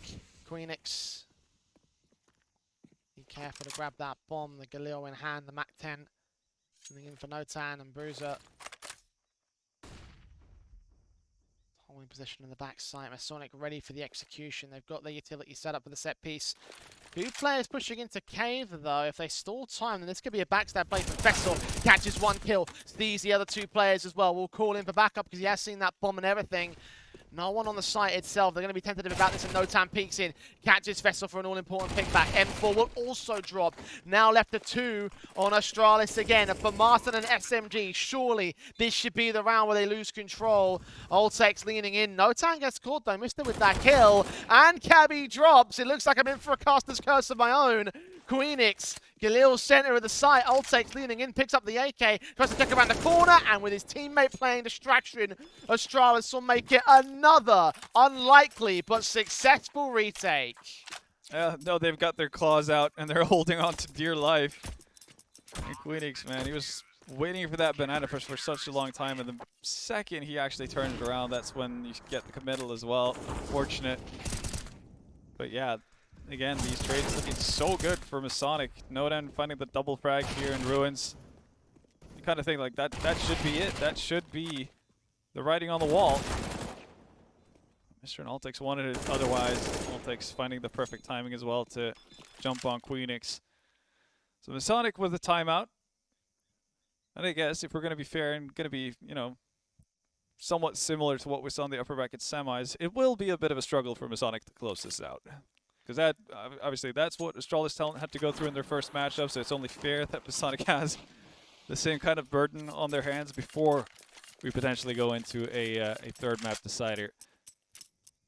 And the buy is at least looking better than it's done in a long, long time for Astralis Talent. They actually have utility and stuff now. As for Masonic, a couple of pistols in the picture as well. Seems like they're pretty eager on actually just being able to break Astralis Talent as quickly as possible. So not waiting one round to get a full buy. Again, that's going to give the CT side possibilities to get even closer. If they can break him now, then that'll be more than enough for Masonic. A round victory sends them into map 3. Astralis, any casualties against their name, especially if they lose 3 players, is going to hamper the economy moving forward. So Masonic, the thinking is definitely correct. It's all about the execution from here. Smoke's down to suppress. T's not moving forward. The flashes come down for Vigo. Just continue to play the suppression game. 1:10, and there is a backstab being set up with the info gain. No one known towards mid here. It's all down to Masonic. Their destiny is in their hands, but if they wait around too long, it could get snatched. Bruiser's closing in ever closer. Queenix with the bomb on his back. If he gets killed off now, that could be it. Vigo on site, holds down defense alongside Fessor. Cabby drops, Bruiser gets Gensi. Bomb drops and all, and Kragan is left alone out towards this lane position. Bruiser will close out with a double, and it just took far too long for Masonic. It did. So much space being given up to the side of Astralis Talent, and they make the most out of it as well, showing that they're not afraid at the very least to take risks, move about on the map, even if they are facing map point. So, with pistols being out for Masonic, should be around for Astralis Talent. Then there's only 4 rounds separating the two.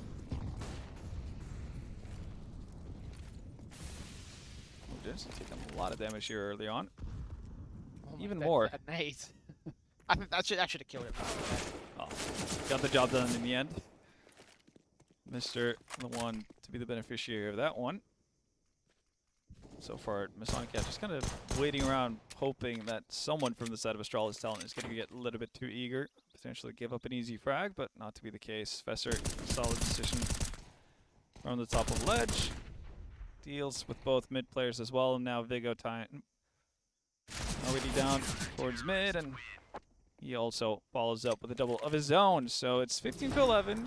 Yes, there will be a buy for Masonic, but haven't been able to really close out rounds just yet. They've definitely had opportunities. The question is if they're going to start to get into their own heads a little bit, if they're going to start to doubt, if they're going to start to stress out, and maybe we'll have OT on our hands.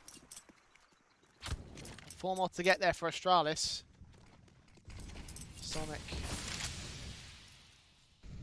Guns pulled out. Notan trying to lean in ahead of the mid position. The T's trying to look for Astralis. They have one player in Misto, who sprays through the edge of that smoke, catches Notan. Cabby with a quick trade. Queenix now looking onto the bomb site. Oltex, the lone defender, has backup on the way real quick. He needs to at least land a kill, though. Almost gets the kill against the second player. Caught in the fire, though. Burns away. Queenix also finds Vigo in the interim. A 2v2, and he's extending further forward here. Fessor, next player to face. Smokes down, indicating he's safe, but it's all a ruse for Masonic.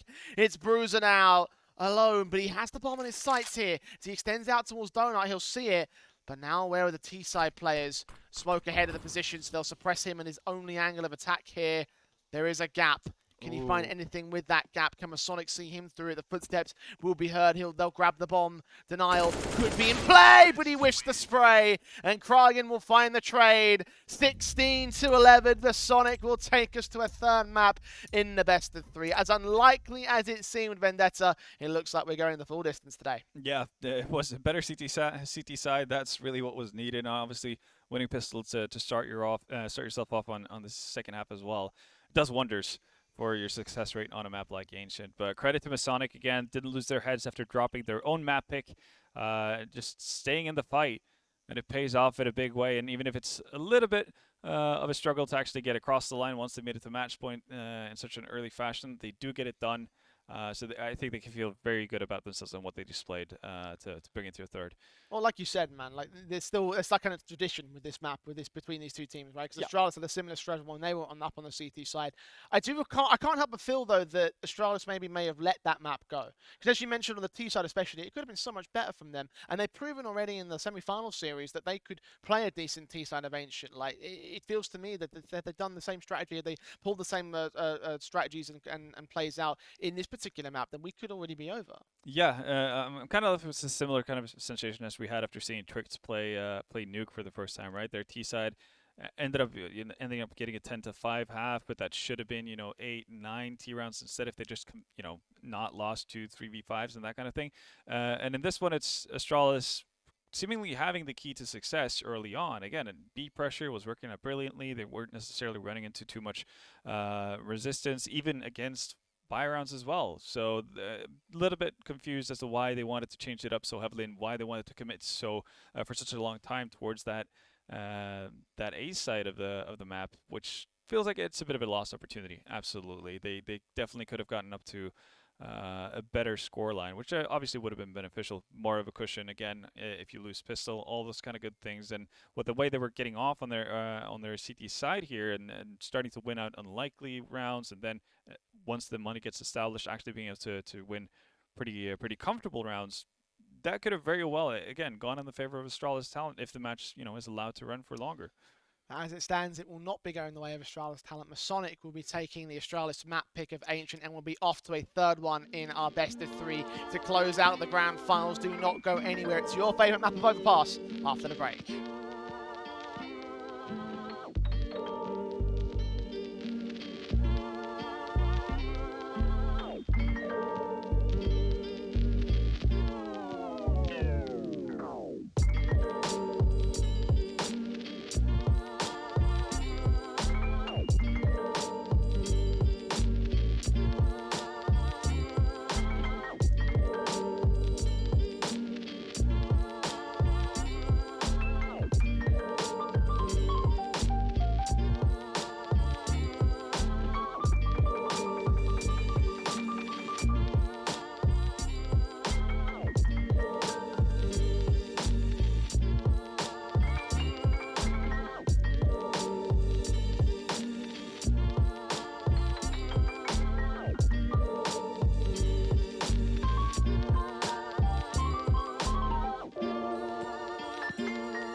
Well, one more map to play out in our series, one more map to play out our day, and one more map to play out in our tournament. The grand finals between Astralis Talent and Masonic have gone quite the distance, unexpectedly so, with Masonic taking a pretty dominant, initially ancient map pick of Astralis, and now looking into Overpass, our final map of the tournament. Very appropriate, considering that's the map that we've seen in the majority of 3-map affairs as the third and final decider. So, yeah, I guess it's a nice way to define the tournament here. Yeah, no, it seems like most teams have found Overpass to be their middle ground in a lot of instances, but we've yet to see like a real barn burner on this map so far in the tournament. It's been, unfortunately, quite a few instances of one team just dominating the other, which I guess is great if you're on the winning side. But yeah, we kind of would have liked to seen a bit of a closer affair. So maybe we do get that. It has been bizarre world so far in this finals. Again, both teams being able to steal each other's map pick. And considering the fact that in this upper bracket semis, it was Astralis Talent to win, 16-6 on Overpass on the deciding map. Since everything is just, completely, the script's been thrown to the side, this should be, 16-14 or multiple overtimes, right? Yeah, I mean, it would be contrary to what we've seen from the previous map Yeah. up between these two teams, which was a 16-6 and Overpass. But to be fair, like at this point, what can you really pull from history? Because we shouldn't have seen Ancient go down the way that it did, not with the 10-5 half that Masonic had gained, considering the previous 8 rounds that Astralis took in the previous map between them. Like, at this point, previous results don't really matter. I feel like what matters is who's played the strongest series so far. So with that in mind, I want to ask you, going into map 2, who do you think has played the strongest series so far? Again, I think Ancient was close enough to the point where I still have to give Astralis Talent the edge, just simply because of how dominant they were to close out Inferno and how convincing that looked, really. So into Overpass, while it might not be the same kind of I guess course of action really with just a dominant win, I still see them as favorites going into this. I still think we've seen individuals play really solidly and again step up in big moments for them up to this point. So while we have seen improvement on Masonic on their Overpass from the last time they played versus Astralis Talent, they're still going to be in for a bit of a tough one, but great signs as well, the fact that Cabby continues to show up. And what a day it would be for Masonic, however, if they were able to turn it around and they were able to get the victory and they were able to win the tournament in spite of us doubting them, in spite of the recent results doubting them, in spite of the fact that they're down on the record in terms of their own head-to-heads, despite the fact that Astralis are on a 7-series win streak. Like, all these factors sort of play into things that say Astralis Talent should be the victors in this best of 3, but like Masonic, they haven't done all that bad. Again, we had them written off for Ancient. We thought that they were going to be done in this series series in 2 maps, and it would be Astralis hosting the trophy, and then we all go out for drinks after the fact. That's not happened here. Masonic is showing that they have got some fight left in them. They absolutely do, and Ancient was a very much a team effort as well. You did see, well, I think everyone actually notching, 15 plus frags, and you obviously had some a little bit further ahead in terms of leading into charge, but definitely no slouch performance from the team at all. And again, it's promising to see that the duo of Gensi and Krogan over towards that A bomb site in their second time around on Overpass did a much better job of kind of just keeping track of what was going on around them, to not get caught off guard and not give that many opportunities for T side to get close up and slowly scale up to the site without too much resistance. So those things, they should lead to an improved performance from their side. Obviously, it's going to be interesting to see where they actually start off on, if it's going to be T side or CT side. They did get the benefit of starting CT side in both of their last Overpass matches. So yeah, time will tell really, but as much of nice things that we have to say about Masonic, and they've earned it as well by all means, Astralis talent do feel just a smidge ahead really for me. Yeah, that's the thing though, just a smidge ahead, right? Yeah. And in the next 30 rounds or so, anything could change, anything could happen, and Masonic could very easily take control, but it comes up to them. They've got to be the ones to put in the effort. They've got to be the ones to play the ultimate Overpass game. Astralis will be on the CT site to start things off in our final map of the tournament here for the MistGames Heroes of Tomorrow. Glocks and USPs pulled out, no upgrade raid bosses. Utility in on Gensi and Vigo with a diffuse kit double flash setup. Bruiser instantly in with an instant peek and a kill onto Queenix. So the opening frag goes the way of the CT side. Fantastic start, especially because he's able to get out of dodge as well, doesn't get pinched on from fountain or balloons. Still going to decide to stay rather forward.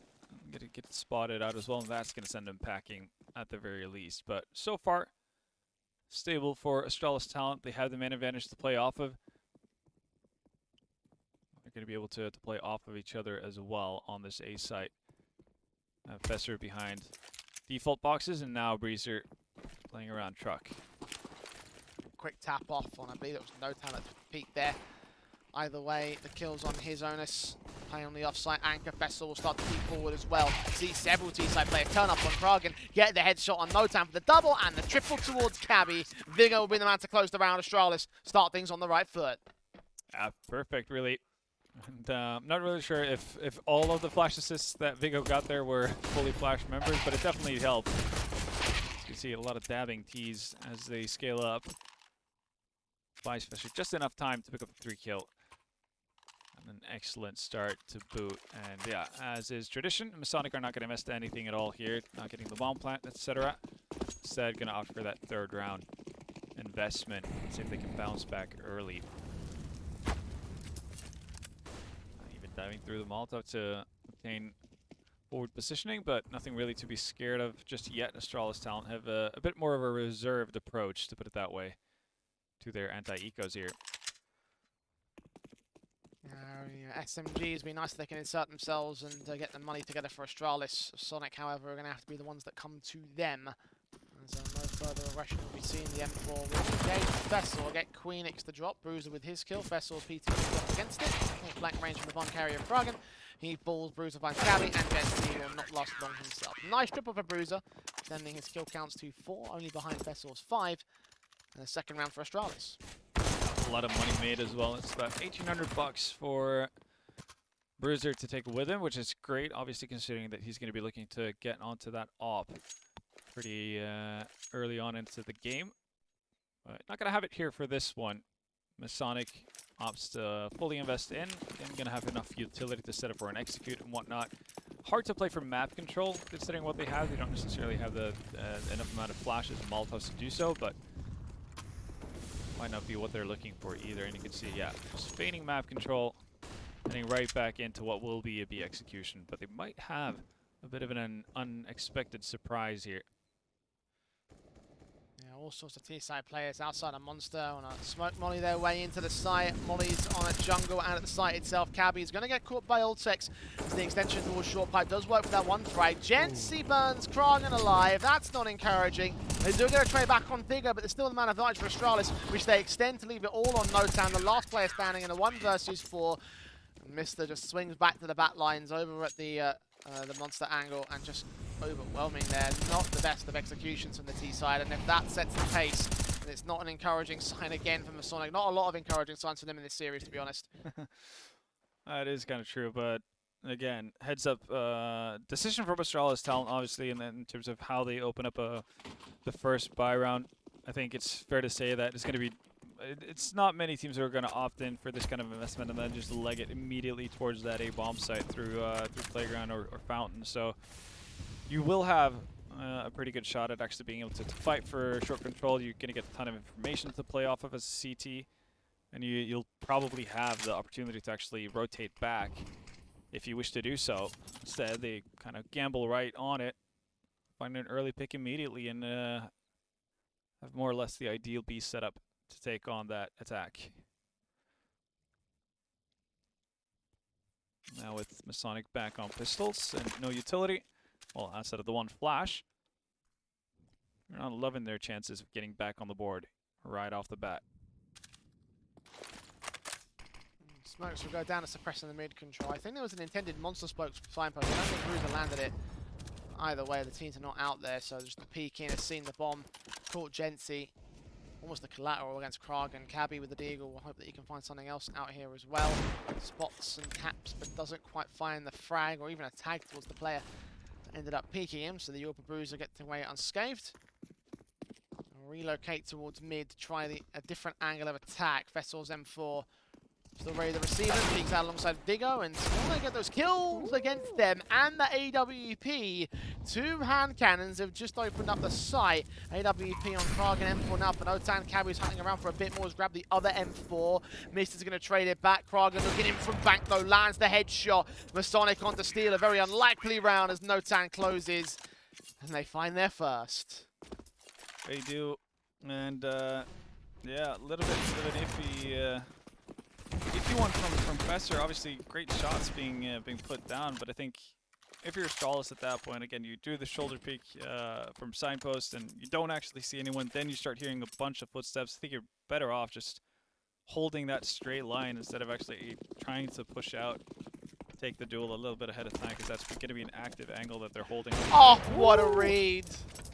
What a read from Bruiser. He saw that coming a mile away. That feels so good as well. We haven't seen a tower boost for like the entire of this tournament, by the way. That's the first time it comes out. It's shut down immediately by Astralis.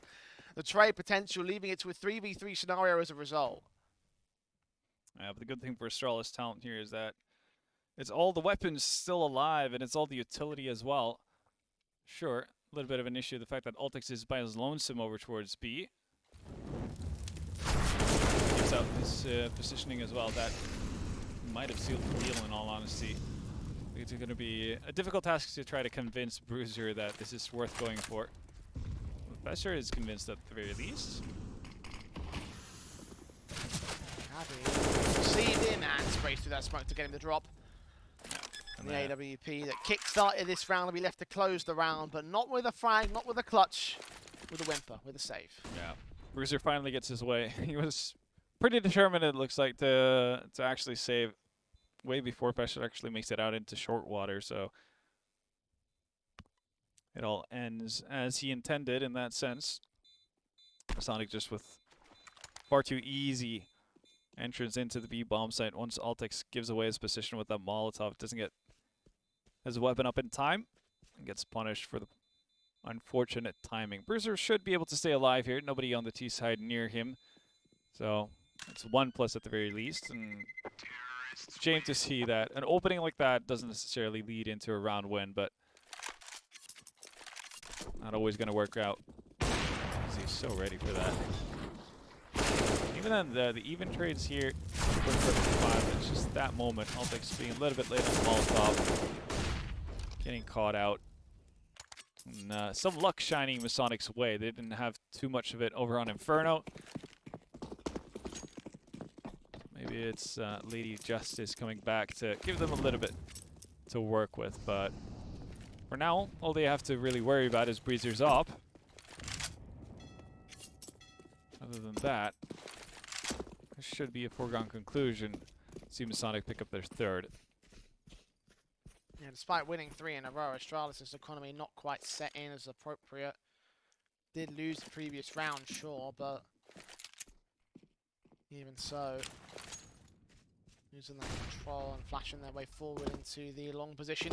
Vigo's seen several of them, so might call for backup here. Indeed, rotations will get called in. Vessel could be the main responder and connector if necessary. He's got that PC-50 USPs and that AWP, however, especially with the AWP on the centre of the side, it's not the ideal positioning for him. It will be first port of call here for Astralis as Masonic make their way in. Molotovs, the smoke sent to the back lines. Shot's got to connect, doesn't do so, then he gets tagged down at 45 HP. They'll end up with a kill on Phoenix, but Cabby with 2 to return, Jency with 1 of his own, and they overwhelm the A site. Yep, the battle goes away with Masonic. They have 3 players alive. Fessor has been able to pick up an AK. Continues on fighting. Kind of trapped into fighting right now. They will have a purchase in the next round, most likely anyway, but there's some money to be saved by holding on to this if you can get away.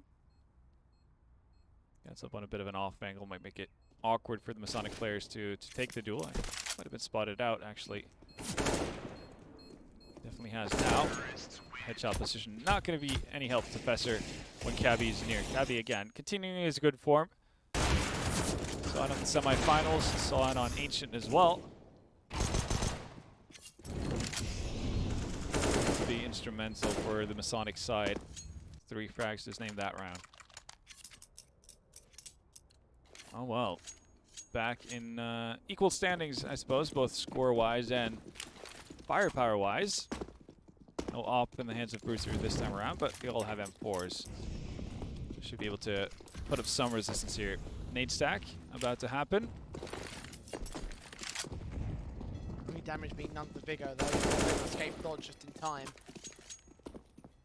Didn't want to go for that second jump phase, and that was the right call at that moment to do so. We'll leave that short position for Masonic to take control of. They've also got players up in connector. No bomb to commit just yet. Very early in the round to do so. Have at least got that HP start. Yeah, smoke for restrooms. Probably going to follow up with the Molotov as well.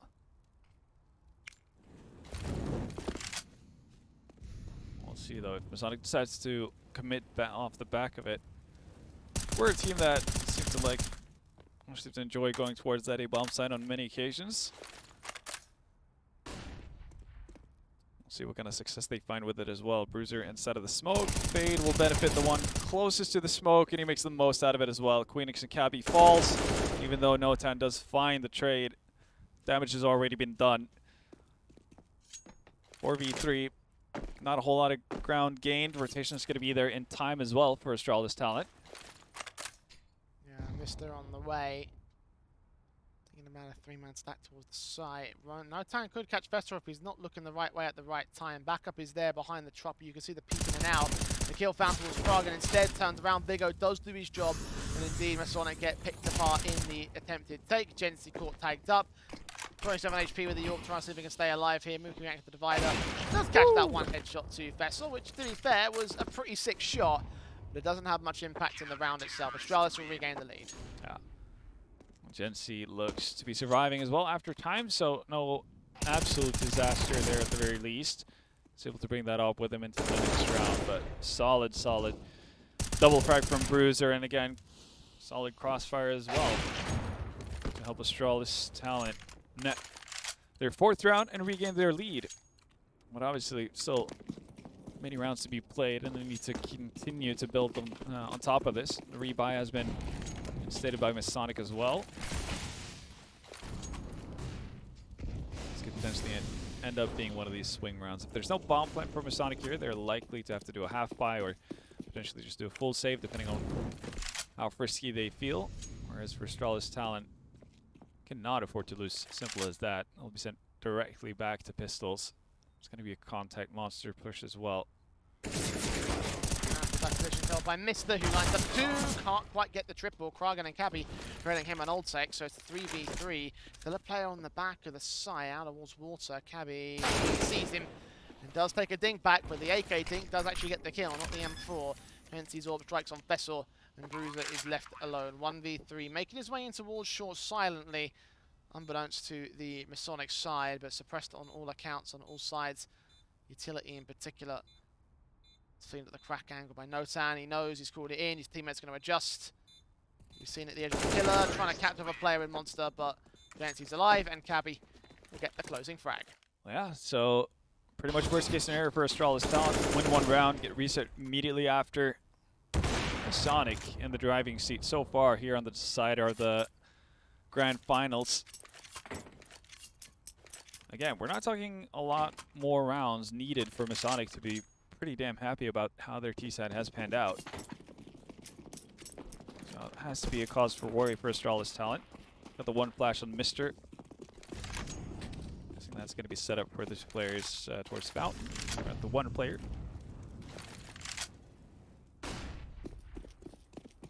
Nice bit of damage done initially. Not that much in the grand scale of things, but it is a start, and considering they haven't got a lot of Kevlar or firepower really for Astralis and Masonic, benefiting towards the execution, execution for job, and Kragan transfers towards Vigo effective and efficiently. That's all the B-side falling, and this round a bit more formality than anything else. Yeah. Masonic with a golden opportunity to build bank, just keep 5 players alive. Continue on streaking forward. Oh, Jesse, are you going to hit one of these? Oh! Yeah, Connect. Oh.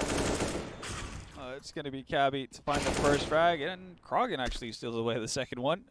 Jensi's going to be noticing the fact that he got an assist on that, so he knows he was nearby. He knows he was in the right neighborhood with those shots. Professor might be able to catch up 1 exiting member, but getting a weapon off of this could be hard. Oh yeah. Erratic movement from Jensi making that task difficult. And Quinix is going to clean it up. Alright, so lead switches back and forth. Sonic now in charge. You have to say that you do like their position in this match so far. A lot better than Astralis Talent 1. Yeah, up on the T side. Yeah. Leaning, getting a lot of eco rounds against Astralis. So, if guns come out, it becomes vitally important they win them. If Masonic connect this next round, it's probably 7-4. Maybe even more so than that. Like, there's a lot of potential right now for Masonic and what they're doing.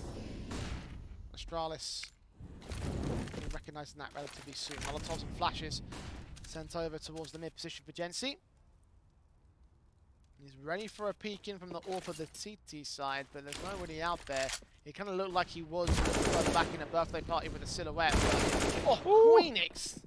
Needs no silhouettes to strike, just straight up dry peeks in against the TT forces, putting out those 2 jewels. No response from Mr. Despite having Queenix on 1 point of HP, he'll continue to charge up into the A side. Bruiser's orb can quickly make light work of him. He's the lone defender. Backup is going to try and get back here. Bruiser's got to hold on to that point though. Nades and smokes and Molotovs sent his way. Damage being done. Bomb has basically committed a flower pot angle as Vigo gets the drop. It's a 3v3 with the bomb out in the open. That feels like you need to get Jensi moving now. He's been stuck in an underpass for quite some time. Maybe it's going to allow for a quick rotation as well, as you see the back off a little bit with the bomb. Maybe they're just giving the illusion of actually rotating out. Astralis Talent, not really sure what's going on right now. Sonic's still undecided. This is Jensi going to try to sell the fake over towards B. He might actually get caught out though. 1 player pushing through short tunnels out of Monster, and that gives up the jig. Kragan unable to get the kill on No Town. That's what Bruiser is there for. Quick response, Astralis equalizing once again. 5-all to the board. Sonic did pretty well to open up this round, to be fair. I thought that play from Queenix was going to be enough, but the tenacity of Astralis to stick around. Yeah. Once that bomb get dropped, everything kind of went alley up there for Masonic. Once Masonic slowed down, things went badly, pretty much. Yeah. And they should have just ran with it. Again, if you kill Fessor, you know that there's, you know, in most occasions, just 1 player left over towards that A-bomb site. Just try to overrun it. Again, you have the man advantage. You're okay to trade, even inefficiently at that point, as long as you get the site. Getting the bomb plant puts immense pressures on the CTs, especially on a map like Overpass. So tough to actually get into good positions once you have to walk up those stairs and everything. Oh, flash for Cabby's going to be good, and pinch as well. Make sure that Vigo falls. So yet again, favorable position for Masonic to find themselves in.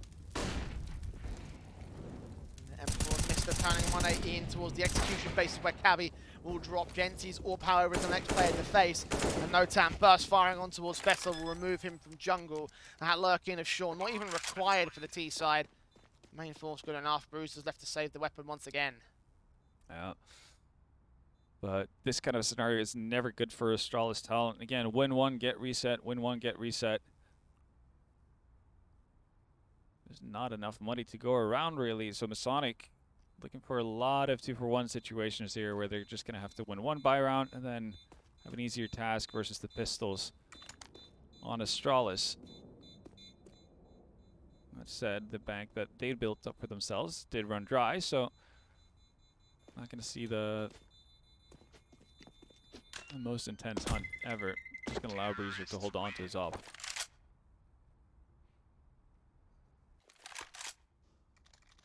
Might be the only rifle that only one for Astralis at this stage, and as soon as they get an equal standing, the Masonic side just chime right back in. Of course, you can see what I'm talking about with that AWP, the only rifle. One Deagle brought down, so not even any major investment coming in for Astralis, no half buy. Mostly harsher eco, just that upgrade pistol. Couple of PTBTs will just get bought in at the very last second, so there goes that. But again, you just compare the two sort of setups, and Masonic are clearly the favourites to win this round up here.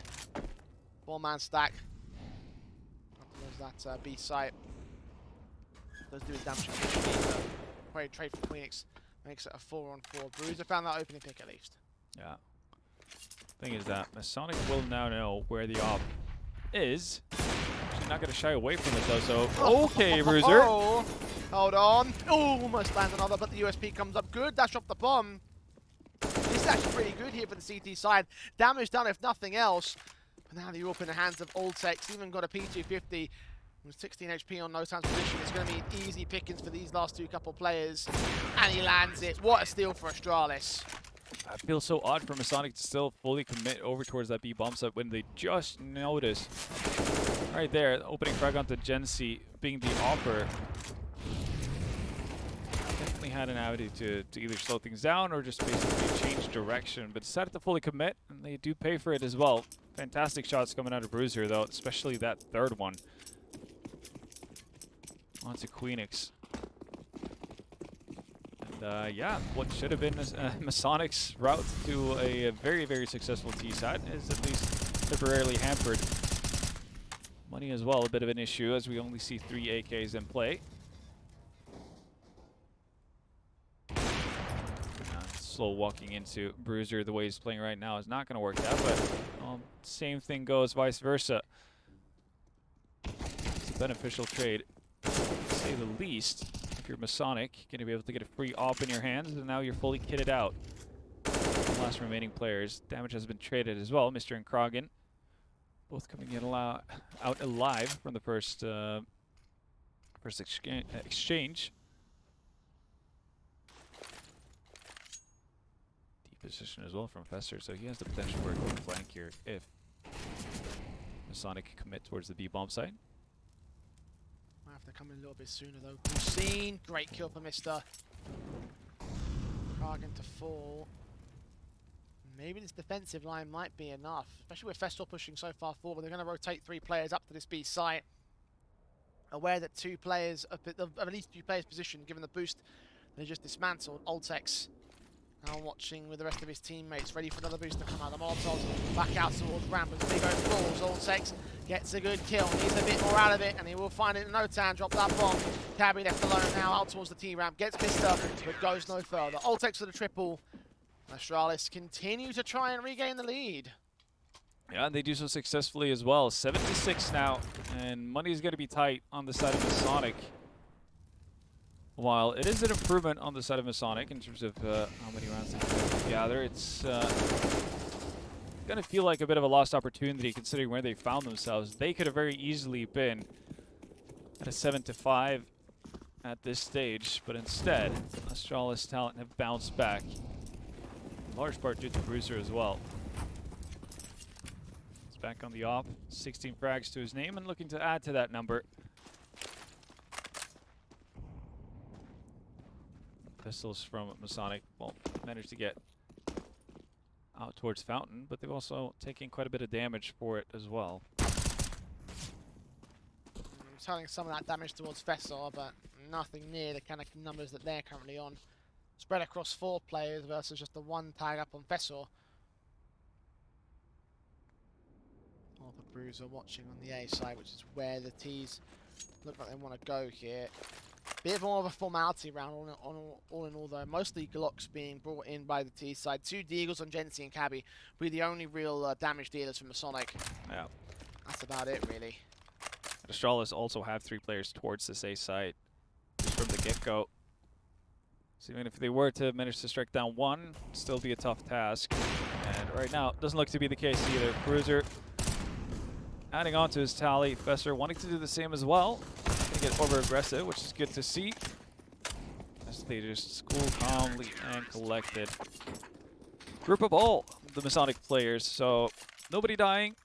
Obviously wouldn't have had the most impact in the world, considering that they're going into the final round of the first half, but it's always a bit of a confidence booster to have those kind of clean rounds. Masonic will lose the half here, despite honestly playing a really good T side. I genuinely believe that they were going to be able to take control, but in these last handful of rounds, Astralis have held their own and looked for another 9-6 half, this time to their favour.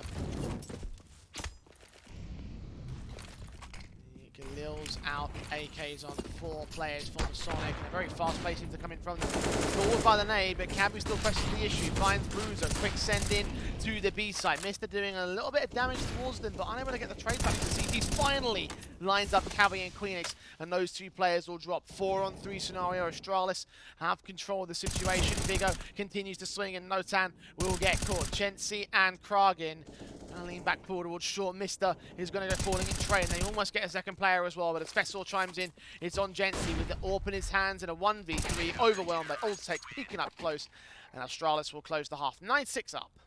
9-6 up, and that's a 6-round improvement for Masonic, if you think back to the first matchup. So, again, as much as they, again, you know, had the opportunity to get even more out of it, considering the bye, obviously that turns things around in that first half for them.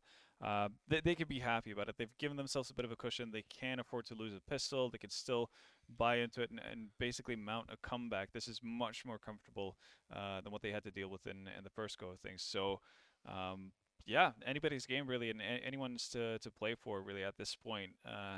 We've seen, I guess, weaknesses from Astralis talent in the sense that they've messed up rounds and not necessarily been as sharp individually as we might have expected going into the last map. And for Masonic, yeah, all they've done is kind of just improve our expectations of them. Well, when you consider the reason why Astralis won so dominantly in the second half is because they got a flawless CT side. Yep. Like, that's obviously one big crutch taken away from them. They didn't get a flawless CT side this time. Not even close. No, not even close. In fact, at certain points, I genuinely believed it was going to be Masonic taking that T half. So seeing how now we've got the Astralis T side, which to their credit, they did get 9-6 up on that side as well when they last played it over in the last best of 3. I have to consider whether or not Masonic are now going to learn a few more lessons, because that was their best fight when they showed up during that last map in the semi-finals. So pistol round may start to demonstrate some of Masonic potential right here. USPs inbound alongside the Glocks and a P250 brought in by Bruiser. Utility in for him with a flash and a smoke. Double flash and diffuse for Cabby. No tan up on that corner boost, that corner surf. We're not seeing any T-side contact. They're making their way up into con and into mid. Rowan about for the time being, and you can see a rotation coming in already from the side of Masonic. They're hearing a lot. Thought they might have Gensi alone there. He gets his 2 frags. Bruiser is able to overwhelm, and Fessor ready for a late lurk, brings it into a 3v3, and now the B site's completely opened up. Queenix will make his way in from jungle though, try and see if we can fend them off here. 2 flashes in from the CT side, and Fessor just trying to hunt, just trying to look for this player, look up at heaven, tap up Cabby, remove him. Masonic down a player. Still have positional positions here. They're trying to lean forward, and Queenix continues to try and hold up against the bomb carrier. The plant will be secured safely. Yeah, It's guaranteed money at the very least for the Astralis talent side. Oh, perfect picks. And Queenix once again comes back alongside Kragen. They didn't even know. Didn't even realize, did Queenix, that they just overwhelmed them. Pistol game on Masonic here. Again, Queenix with two very, very important frags. Doing it in the pistol. Kragen follows up as well. Masonic get off to the correct start for themselves. Looking a little bit iffy. I guess can still quickly turn as well, considering the fact that there was a bomb plant to be found, so there's excess cash on the side of Astralis. Either opt for the force buy here, or obviously have an even stronger third round buy. But yeah, they're getting messed into this one, and it kind of makes sense as well. I can't necessarily fault them for it, but one thing to notice is the fact that they have pretty much zero utility whatsoever. It's a single smoke, it's a single flash, so everything comes down to duels for them. They're entirely relying on getting a pick in to start off this round, and then to spiral that down into a good execution just off the basis of that flash alone. Already those flashes are just getting picked apart by Masonic, Gensi, and Queenix, with 3 kills between them, 2 on Gensi. Ultex and Vessel, last couple of players remaining. Ultex will get caught. Vessel did do some damage to the player out as well as being control. But Cabby will fall. Jensen's alright, and he will be able to get his revenge by finding a triple. Masonic now with 8 Astralis talent with no money, and it looks like we're going to be evened up again here. Yeah, again, that's rough. Getting so little back for the investment that you make. Again, being on the T side, you're going to be helped quite a bit by the loss bonus that you're building up here, but allowing Masonic that free of a way back into the game in terms of just not running into resistance, not necessarily taking much of an economic hit to themselves. It's going to feel bad. See, slight investment, some Tech 9s, but no utility in that Molotov. Oh, baby, that hurts. Actually, easy picking up Queenix and Co. 2 kills for him. Not quite able to. Oh, does land the triple actually. Bruiser quick to trade it back in an instant, and will not last much longer outside of that one pick. Only losing a Galil here for the CT side, so they're not too fussed. And again, even scoreline coming up with the guns once again back for Astralis. Can they gain control of the lead for a second time? That's going to be the big question. It's a solid buy. Even though there's no opera in the hands of Bruisers, should still be able to basically do whatever they'd like to. Again, we'll have the opportunity to play for just basic A-side map control as well, with this much utility. Rocket's nades flies a little bit further east than intended, so disrupted by the flash. Not going to get some easy damage onto the T side to start us off. And yeah, that's all Astralis are going to do towards that A side of the map. They're not too interested about it. And we saw a very, I guess, much more set mindset or game plan idea from Astralis talent when they played Overpass last time around as well. It was very much focused around having explosive attacks towards the speed bomb site. Flash is back in. Queenix is going to be in the back line, level towards that Fox Tower. Gets that one good kill. So back to Vortex, and Mister can double up as well. So Astralis storm the B site with great effect. 2 low HP players though. Could be worth the retake from the Sonic, and indeed Mister's going to burn. As will another player fall. The trades go back and forth, leaving it all on Cabby now. 2 players to find, gets the first, transfers back to the second as well. Ultex's head just popping out, and Masonic will get the lead. Yeah, fighting back in there, you see it. Yeah, benefit of actually attempting retakes every now and again. It can work. It can work. Contrary to what most of the CT sides have been like throughout this tournament. Yeah, it is possible, and credit for Masonic for taking the risk, the chance, whatever you want to call it. They benefit greatly for it. Around back, again, still enough money to reinvest the losses that they took. Obviously off the back of the round win as well. They actually get into the lead. Astralis talent with the bomb plant are going to buy back. Ooh, good opportunity for Gensi to actually find an opening, but not going to be enough though. Fesser, down to low HP. She's going to be careful here as he moves forward. His teammate's taking point because he is such low HP in this occasion. Can't be past an AWP, there's none in play for Astralis. Nades on Bruiser, not going to help the factor. Now he's low, another teammate has to take point. No one's really willing to do so. Stick up in the bathrooms. The AWP leans in. Can't quite see the gun barrel just yet. He'll see him in the end. But Gen C wasn't aiming for him, so he'll just have to leave that be. Incendiary down the bathrooms and suppress for now. Masonic do have 3 players over towards this 8 bomb site, so they can feel pretty good about how they're holding right now. And you can see Krogan actually getting a little bit brazen. He wants to find information. He'll spot 1 T at the very least. That's a bomb as well. So a little bit more of an indicator as to where the majority of Astralis talent find themselves at the time being. Oh, he's just going to continue forward. He's going to spot 2 players, perhaps. One kill found. Can't adjust towards the second. Vigo able to respond. So Fessor finally fragged out. A little bit unfortunate for Krogan that it's the low HP member he finds, but Yeah. he'll take the kill nonetheless. Another HP advantage here. Along the likes of Bruiser, which Gen C will land with the AWP. Vigo checks corner. Cabby falls. And the AWP quickly left out of play as well. 2 players on the retake. And this is a much more difficult retake prospect for Masonic. No high ground advantage, obviously, coming in from the B side. And the T side player thinking of leaning forward at the dumpster angle. They'll make a lot of noise indicating a rotation back, which of course will end up being the case. Ultex hears it. He knows Masonic have backed up out of this round, and Astralis can equalize against them again. 10-10, no definitive winner, and we don't think we're going to find one for a very long time. Yeah, it's just a give and take. It's back and forth. Masonic, again, to make matters worse, I guess, well, for Astralis Talent's hopes and dreams of finding consecutive rounds, they're going to be able to rebuy out as well once this round concludes. So the battle by no means over. But again, this kind of economic hardships usually favor the T side. We'll see if Masonic can kind of break the deadlock or if they're going to fall victim to it for them. Solid scaling, not necessarily being too passive on the edges there for Astralis Talent as they move up, therefore finding the trades as well. So 10-10. I think we could consider this a full buy, even though No10 runs around with an MP9. We'll allow it for now. Sec again. Ooh, there's a tower. Oh, it's gonna hurt.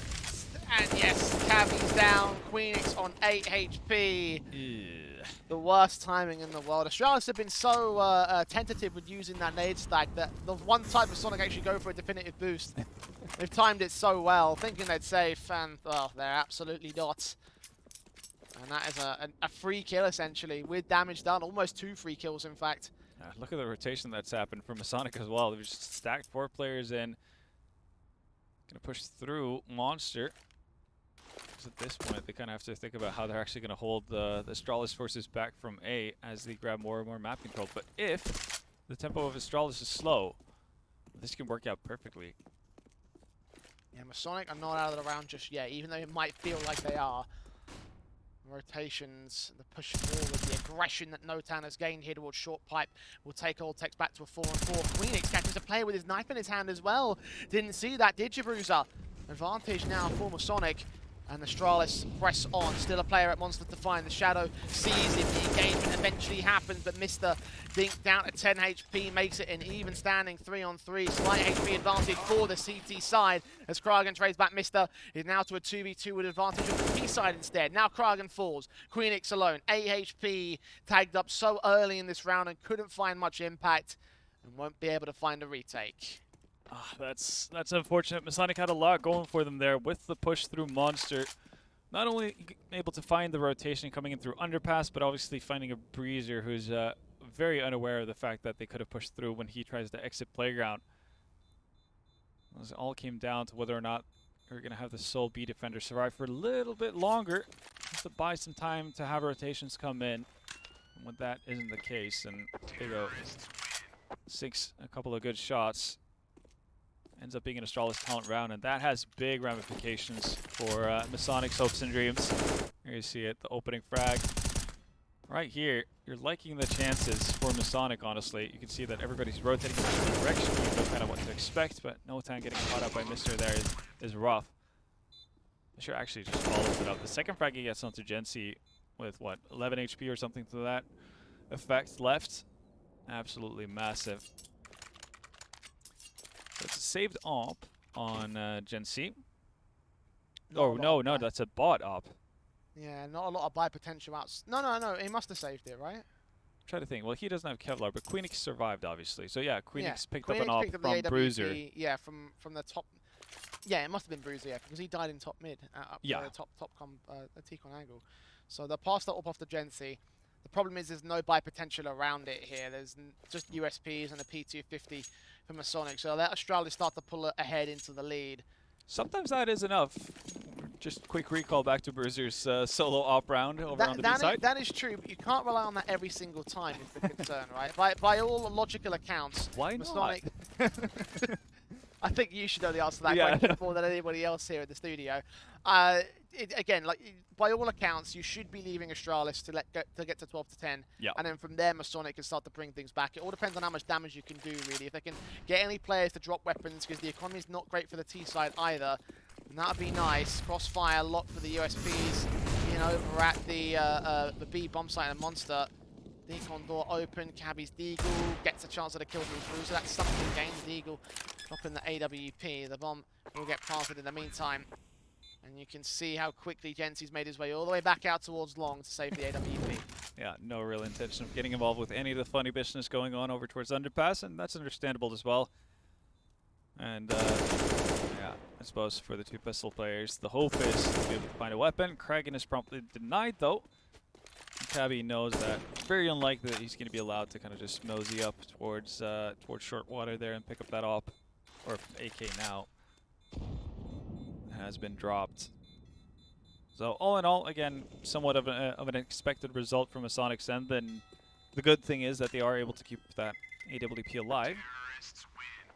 So in some sense, money saved. Gonna make their buy a whole lot stronger in this one. But Astralis talent starting to create some distance and getting closer to that 16th round. It will be an impressive feat for Astralis talent to be able to do it on their T side as well. What was it? 90 rounds in their last bout? Yes, that would be correct. Obviously looking to recreate that kind of success. Only 4 more needed.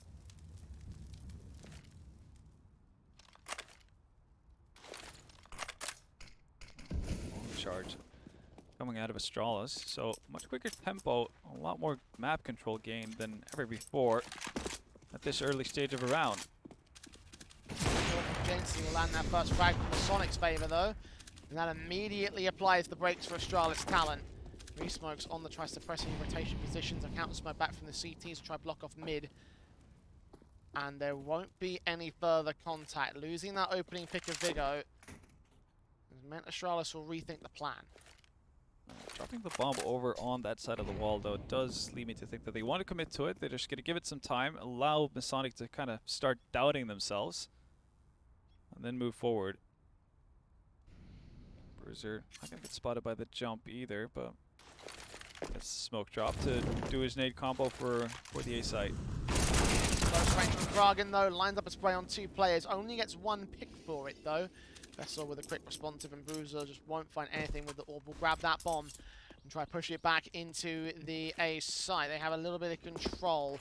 CT's backing up to passive positions. Hearing that bomb plant coming through rotation to be called in by the 2 players on the B site as a shot rings out and Bruiser connects on Cabby. 3 versus 2 as Gensi finds his own orb pick on Ultex, and now Queenix is here. Nades onto the default plant position. That should do some damage, but not a lot to Bruiser. Vessel is the big concern. Backed up towards mid. Bruiser on site. Orb ready for a pick or 2. Sees one. Connects Gensi. Re-peeks to the left-hand side, but can't land Queenix. Vessel now defending the bomb, but he can't hold on forever. And he can't hold on till the end of the round. Big pickup there for Masonic's side, and even without the defuse kit, this is going to be fine in terms of making it happen and getting an 11th round on the board here. Ops staying up, and an AK picked up the boot. Masonic still not in that comfortable spot where they're winning rounds and actually build up enough of a boost that they can actually afford to lose a round. So still very much on a tightrope, but getting the job done and getting closer. I think we've pretty much been following each other back and forth the entire time here, these two teams. It's when a 2-round lead feels like a lot, Kind of goes to show how closely contested this has been. 12 to 11.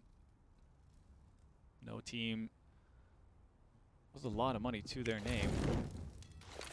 So potential swing round. Obviously, would be more money available for Astralis talent if they were to get a bomb plant and still lose the round.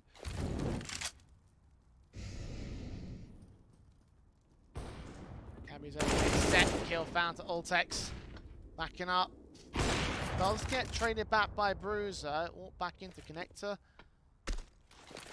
Tries to lean in with the rest of the Astralis hit towards the B site. No one on the site itself for Masonic though. Passive from one man. Rotations will be called in. Might have to be another retake here. Oh, that doesn't help. Definitely doesn't. Professor accurate with his AK. You might not ever see. I think it's Notan in the graffiti corner actually come into play. Well, he's going to take the duel, but that was ill-advised. That just sends Masonic packing. Yeah, they're going to be sent back to a save. Gensi, Queenix, not the people with money as well to spare. So you could potentially be looking at 3 MP9s to surround those 2 weapons if they hold on to it. That's not an ideal situation. It's just the immediate response from Astralis talent that really does it for them. 13 rounds.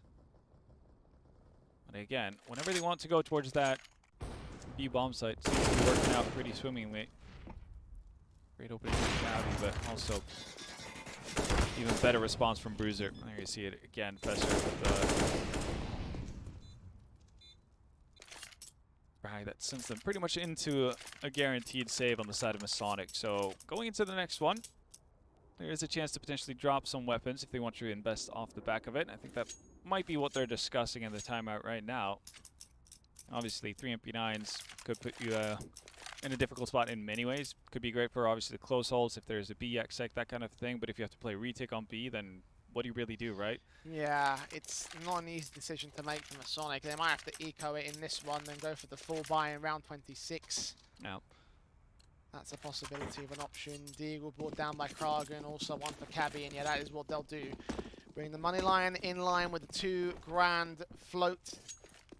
We've got $2,400 of loss bonus coming into this next run, so they should have enough money to rebuy in, especially if they save that AWP, which might be Gensi's main priority.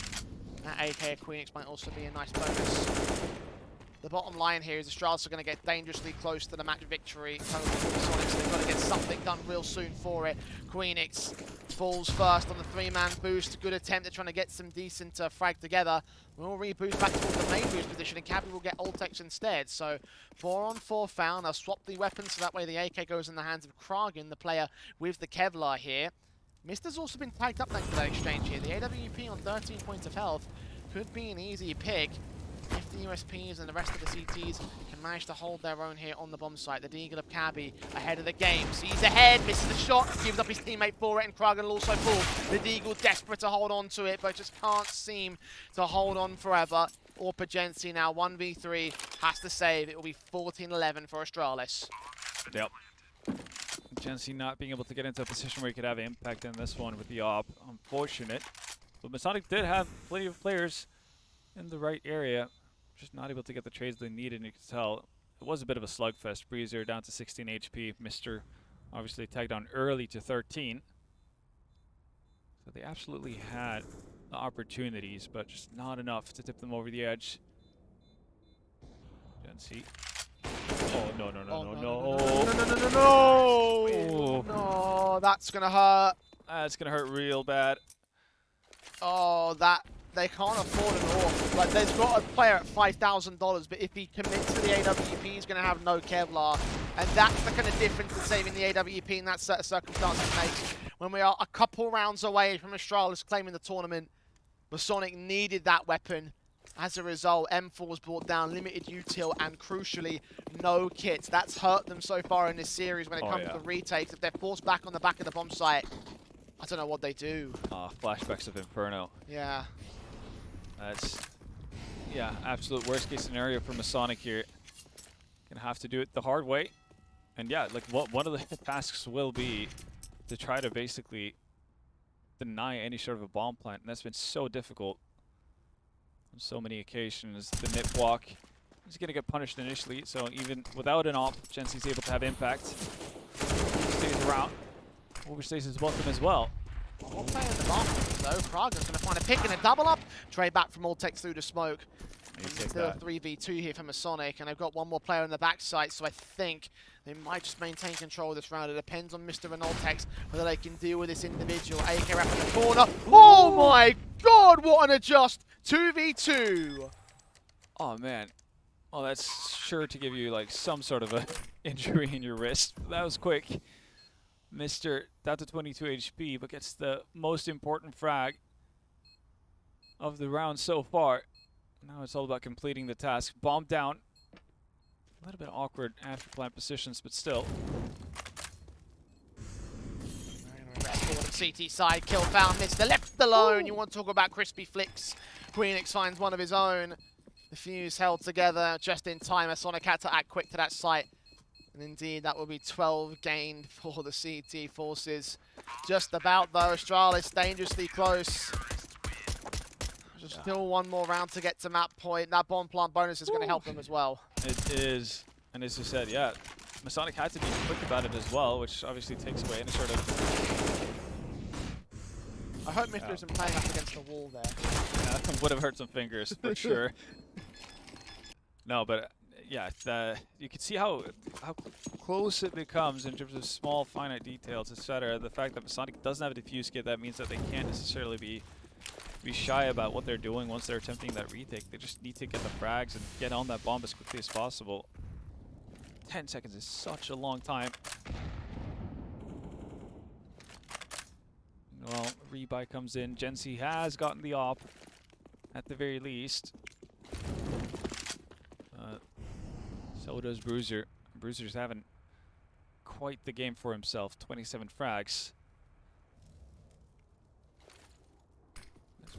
For Astralis.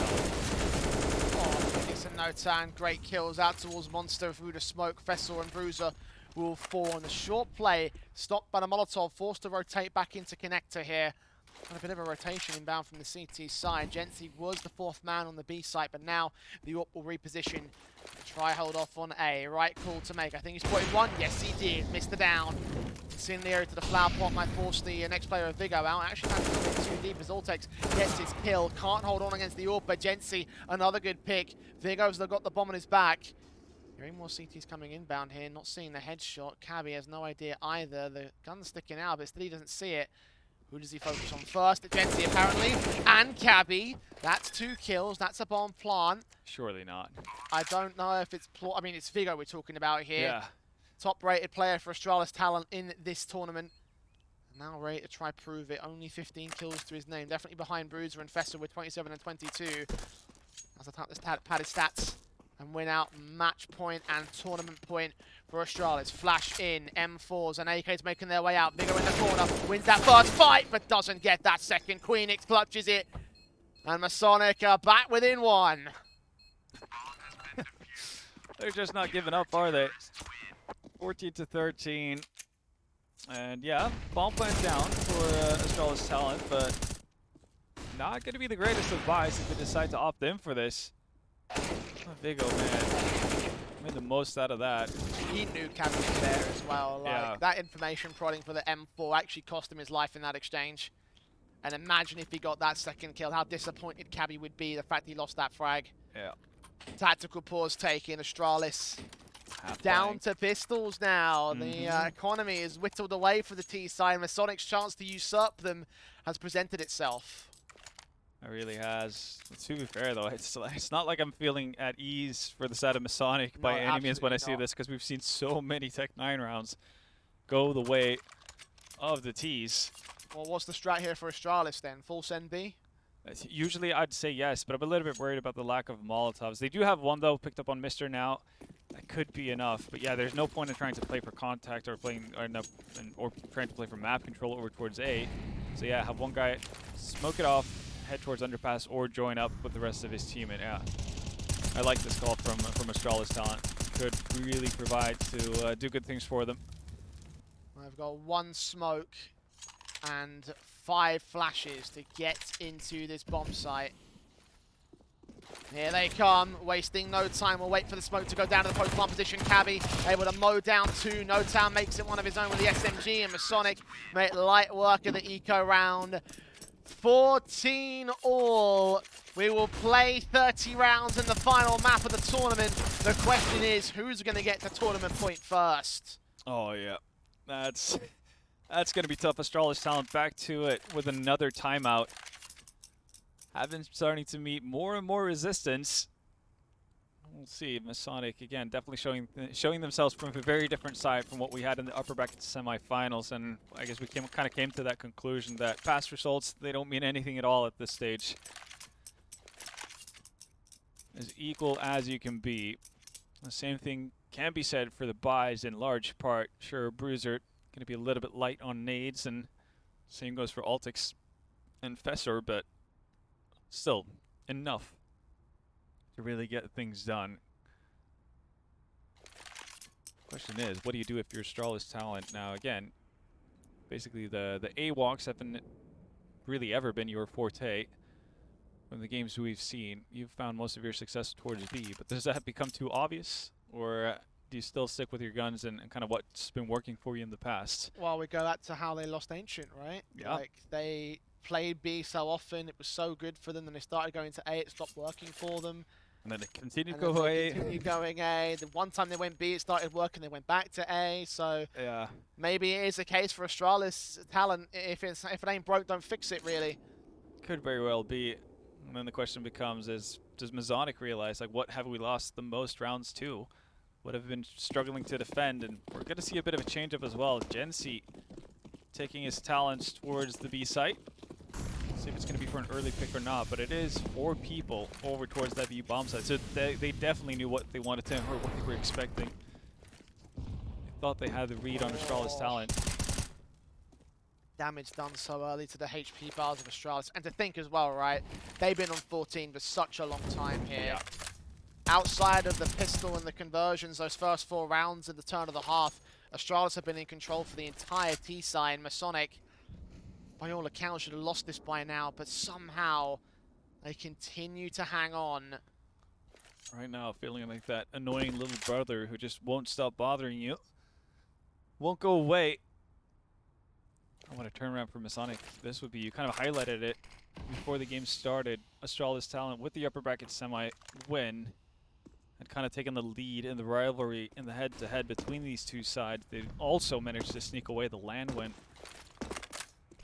So quite the response it would be for Masonic if they could actually turn this all the way back and get a win out of it.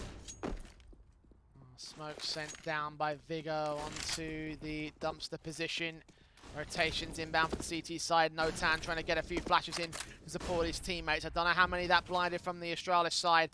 Vessel watching, turns into Kragen and turns his head off his shoulders. Vigo can get the bomb plant down at default pretty easy, just off center, so the AWP can't get the wall bangs. You saw Gensi attempting it right there. The plume of dust that kicks up from the default plant position. Mister now switching out to an M4, a 5-on-4 for Astralis. Masonic get gifted a lifeline, get gifted a way back into it. Bruiser going down. Mister and Fessor, such low HP. Flashes coming in. They catch off Vigo. Another high HP player taken out now as Masonic start charging into the site. Fessor's off, ready for a shot. Connects it, but Mister's turned away as a result. 3-on-2. AK firing, gets Queenix. Time's ticking. The AWP sees the other AWP and connects it to Gensi. Cabby trades 1-on-1, ready to try catch Fessor off, but the quick scope lands, and Astralis sneak in tournament point.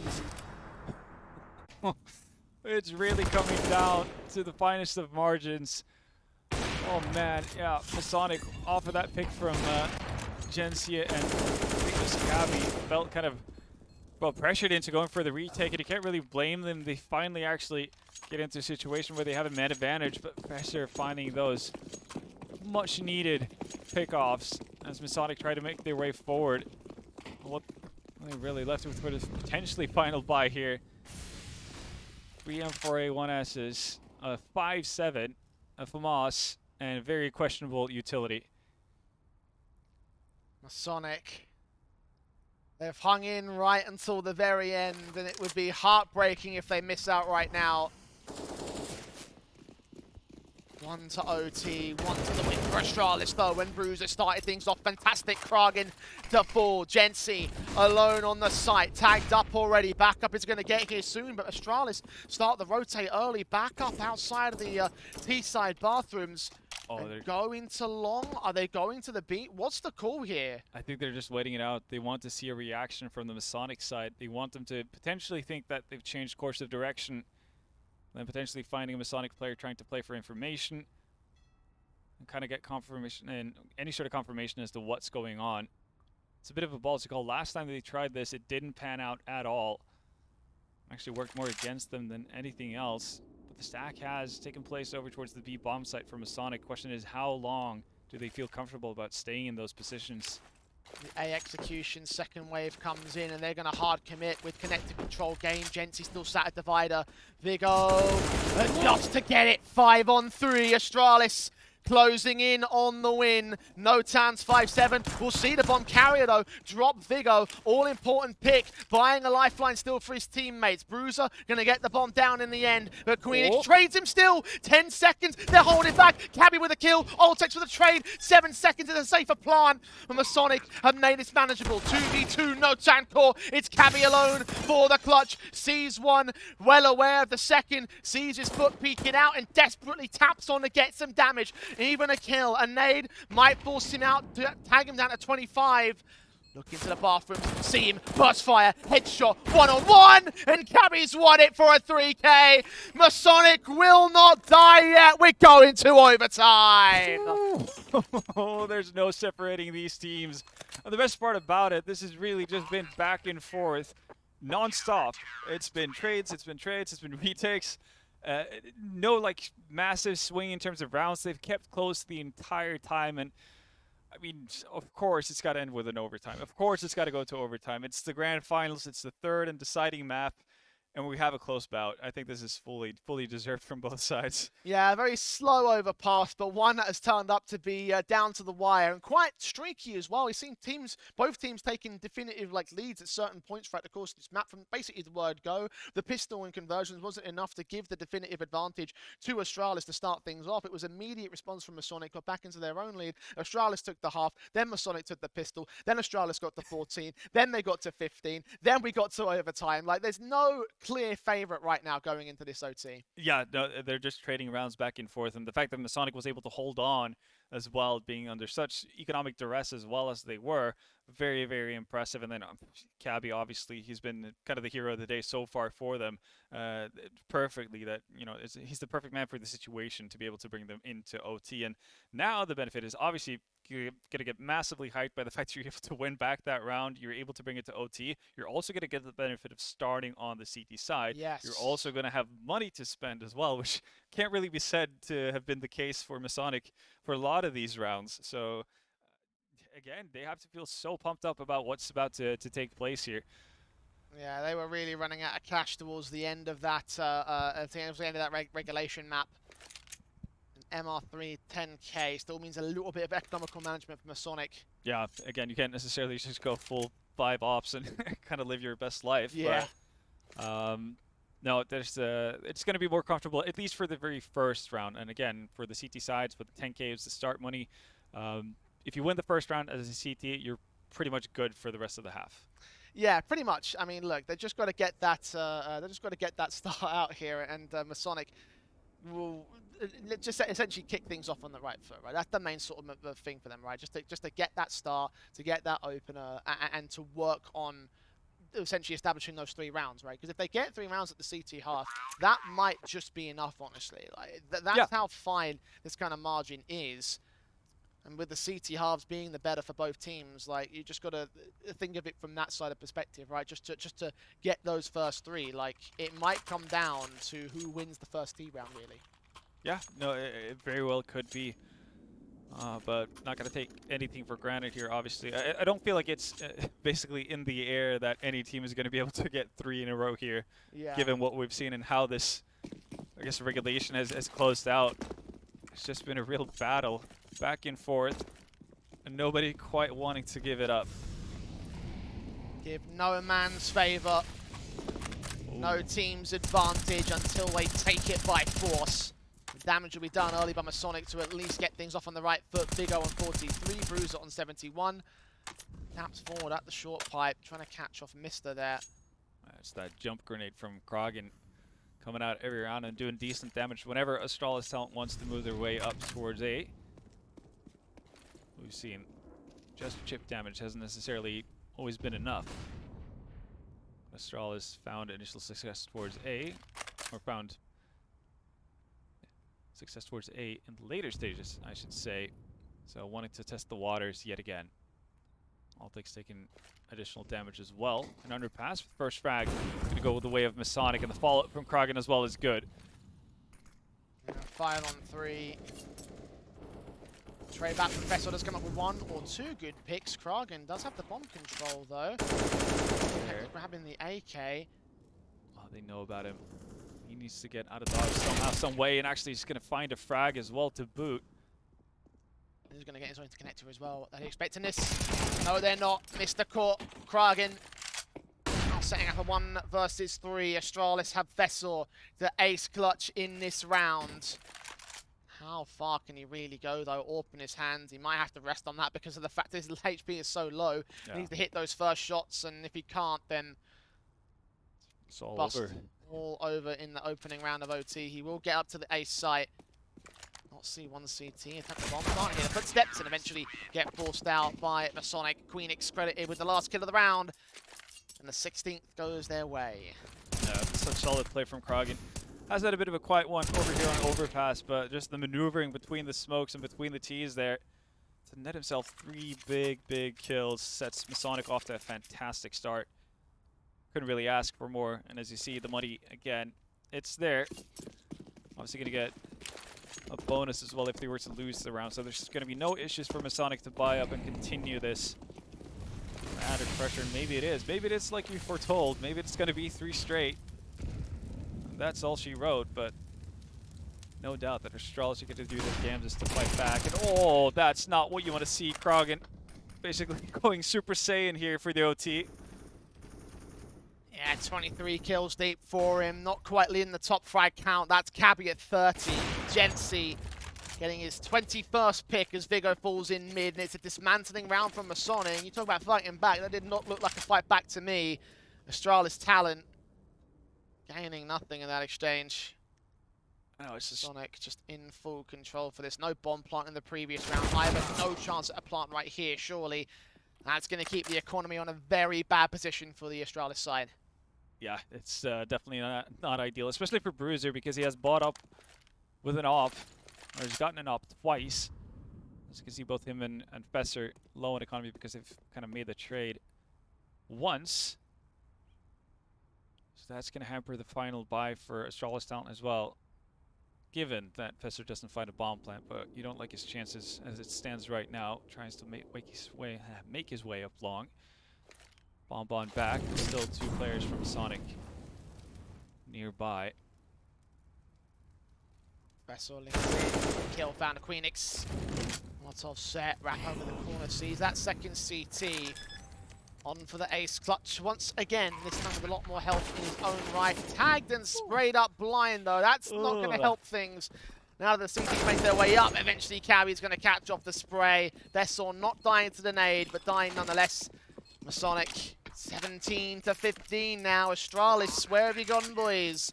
Such a close fought game, such a hard fought opportunity. That T-side was what got you up to map point and tournament point. And now, don't tell me you've run out of gas here.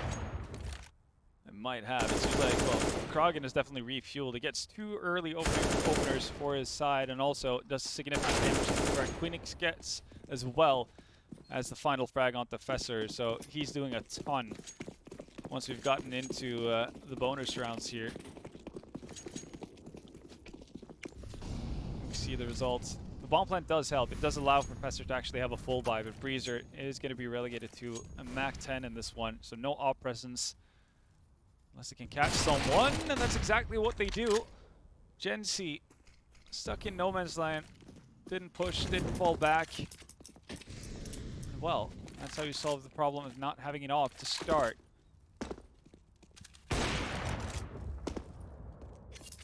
Shots ringing out for Bruiser. Trying to look for that second CP. Catch a leg shot, not a kill. Cabby is most certainly alive. So is Kragan, but only for a brief moment. Trades back Bruiser. Oltex with a response. 46 HP for him. That rests all on Cabby Reed to hold the defensive. The CT's on the rotate. The Molotov forces him out. He had no choice but to take that fight. And now it's a 2v4. Masonic on the back foot. Astralis finally finding some decency. Might not let this 3-0 go against them. Vessel leans in, the smokes go down. CT player caught a Notan. It's Queenix in a 1v4. Yeah, opportunity to get up to the site, actually lost. There was a brief moment of time for Notan to potentially get deeper onto the site, but not to be. Instead, it is going to be Astralis talent in, yeah, probably the most difficult round of them all to actually pick up a much-needed tier round before we switch sides. So, staying close at the very least, not going to be 3-0. We'll see, though, if Masonic have remembered how to play that T side. It's been a while now since they last saw the attacking side. It's all on the scoreboard as well. Good spread all across the board. Cabby and Fesser making it above 30 at this point. That one is a backbreaker. Gensi not being ready really to take that duel. Astralis talent controlled for the remainder of the round. Away we go again. What do you think the chances are of finding a winner after the first overtime? Or do we have more bonus rounds to be played? Don't know just yet, mate. It's very early to tell. Yeah. If Astralis can get the next 2 CT rounds, they set themselves up wonderfully. It might also rest on the economy game. That's something else we have to consider. All in for Bruiser. Did you hear that? I don't know if he heard it or saw it. He's going to hold the angle pretty passively here. He's just going to look at that crack position and hope that another T-side player extends, or whether the original T-side player peeks back into him. You can see him not moving a single inch there from the short control. Teammates behind him to be ready for the monster push. Gensi hopes of sending out towards long. Nothing presenting itself. Yeah. It is a very difficult angle to clear out for T as well. Not exactly like a natural flash angle or anything like that. Both teams just patiently waiting, expecting the others to do something to have forward progress. With that, a lot of map control being given up towards A at the very least. Has cost them quite a bit of utility on the side. Ooh, yeah, there we go. Kragan loses patience. Breezer, he was a man on a mission. He was not moving whatsoever. He's going to be allowed to rotate up towards A. Oh, and this could be tough for Masonic. Professor here, 4 players up in the corner, gets that 1 kill. Cabby with 2 to adjust, making it a 3-on-3 scenario. Masonic are heavily tagged though, and there's still a player on the site to try and deal with. Gensi pulling out the pistol, but Queenix goes in with another decent pick. They go with 1, Gensi with a trade bag, and Masonic, now they're in full control. 13 seconds, got to get this bomb down now. Gensi's going to commit to it. Oltex has angle to deny, but he doesn't get there in time, and doesn't quite find Queenix either. Forced back at the high HP advantage, still gets that kill. 1-on-1. Queenix needs a headshot. Oltex just needs a bullet. 100 HP versus 10. The walk forward, Oltex looking out into the open. Gensi, Queenix rather. Headshot scene, there's the kill. And Astralis barely hold the round. Alright, costly affair, but they do actually secure the first on their CT side. Oh, that got labored.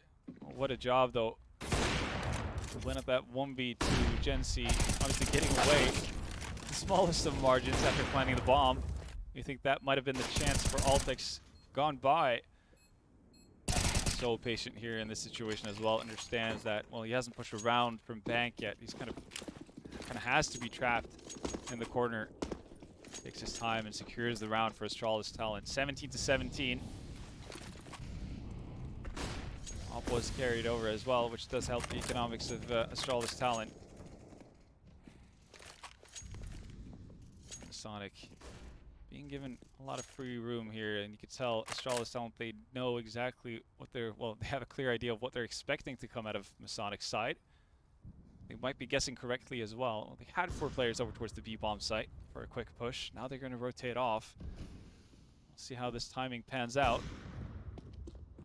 Altex taking a page out of Bruiser's book, realizing that holding a single angle for a long time can pay off in a big way.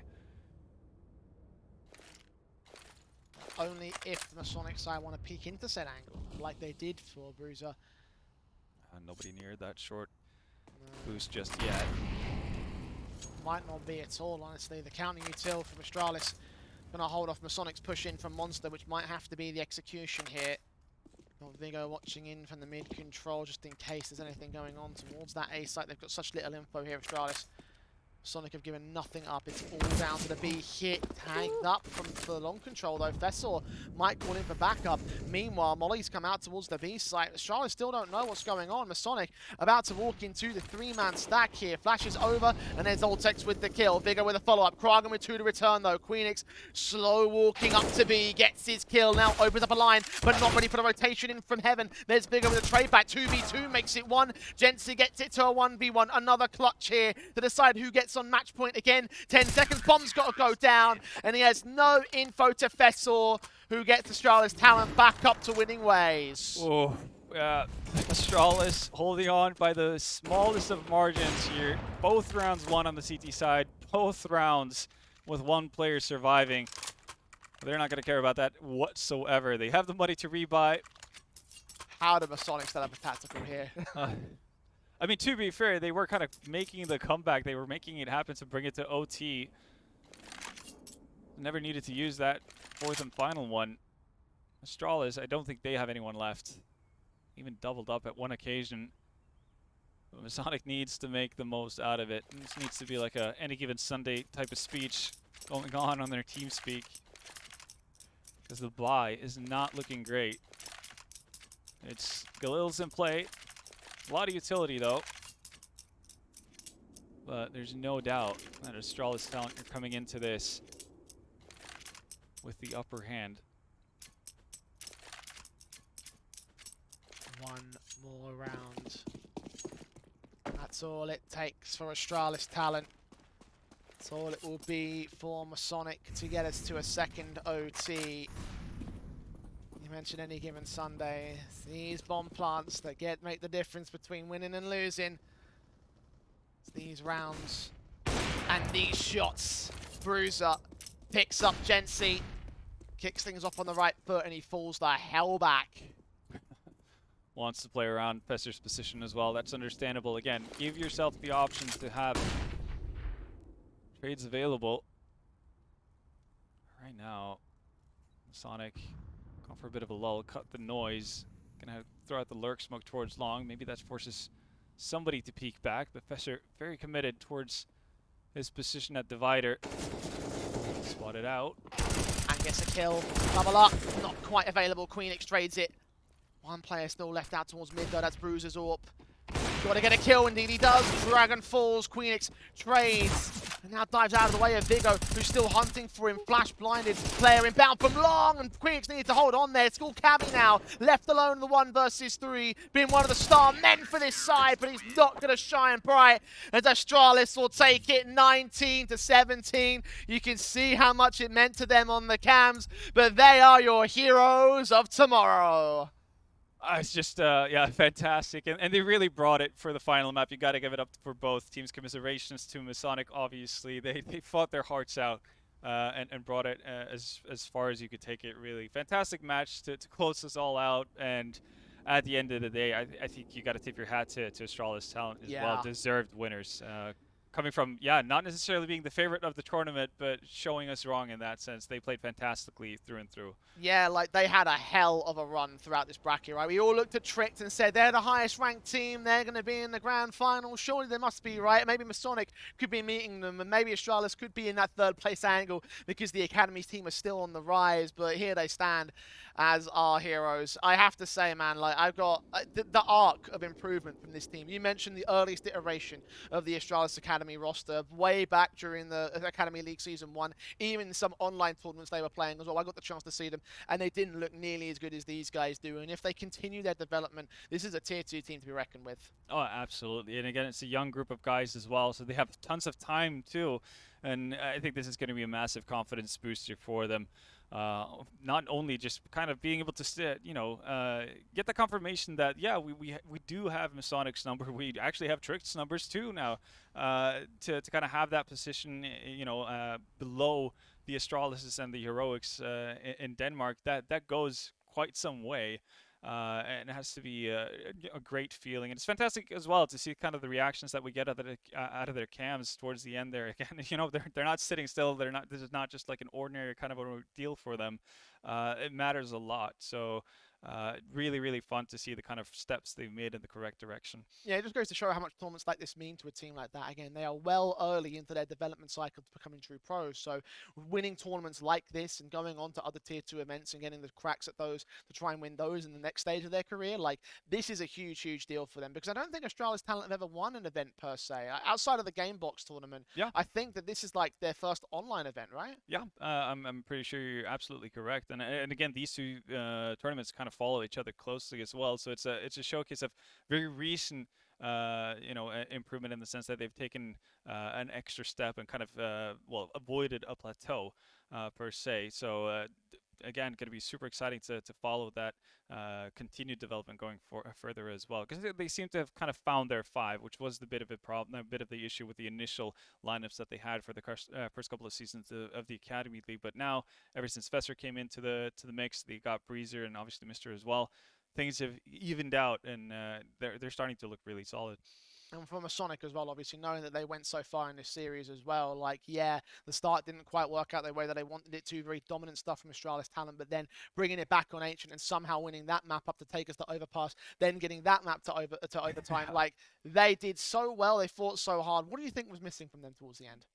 Again, it's hard to say. I think they fought valiantly in every single situation. And if you look back at the rounds that Astralis pick up towards the end there, right? It's rounds with one player surviving each and every time. So it's just the finest of margins that's keeping Masonic away from actually being crowned the winners and them being our heroes of tomorrow, really. So it's so small margins. Maybe it is a little bit of the fact that they have had an extremely long day. They've had a lot of Counter-Strike played to get to this point, and that's what takes the toll of them in the end. But I don't want to fault them for anything at all.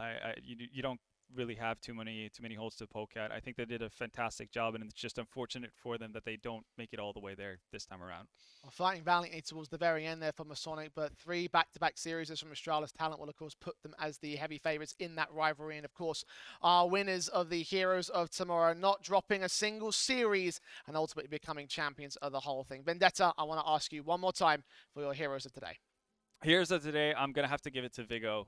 Again, haven't shouted him out so far in the tournament, but again, he showed that with explosive play and high volume fragging. He's one to look out for.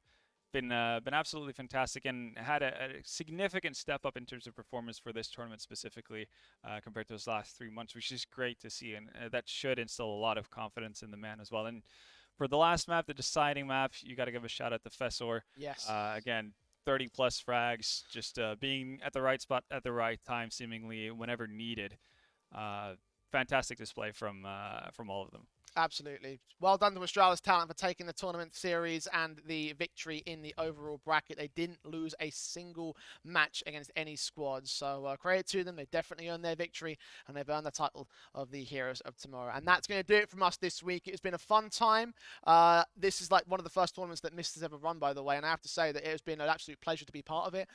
It has been an absolute whale of a time. I'm looking forward to more, honestly, Vendetta. Absolutely. Much of the same as well. And for everyone who's tuned in for this, thank you so much. Obviously, it means a lot for someone who's, again, new to the entire tournament circuit to see the kind of support they've done.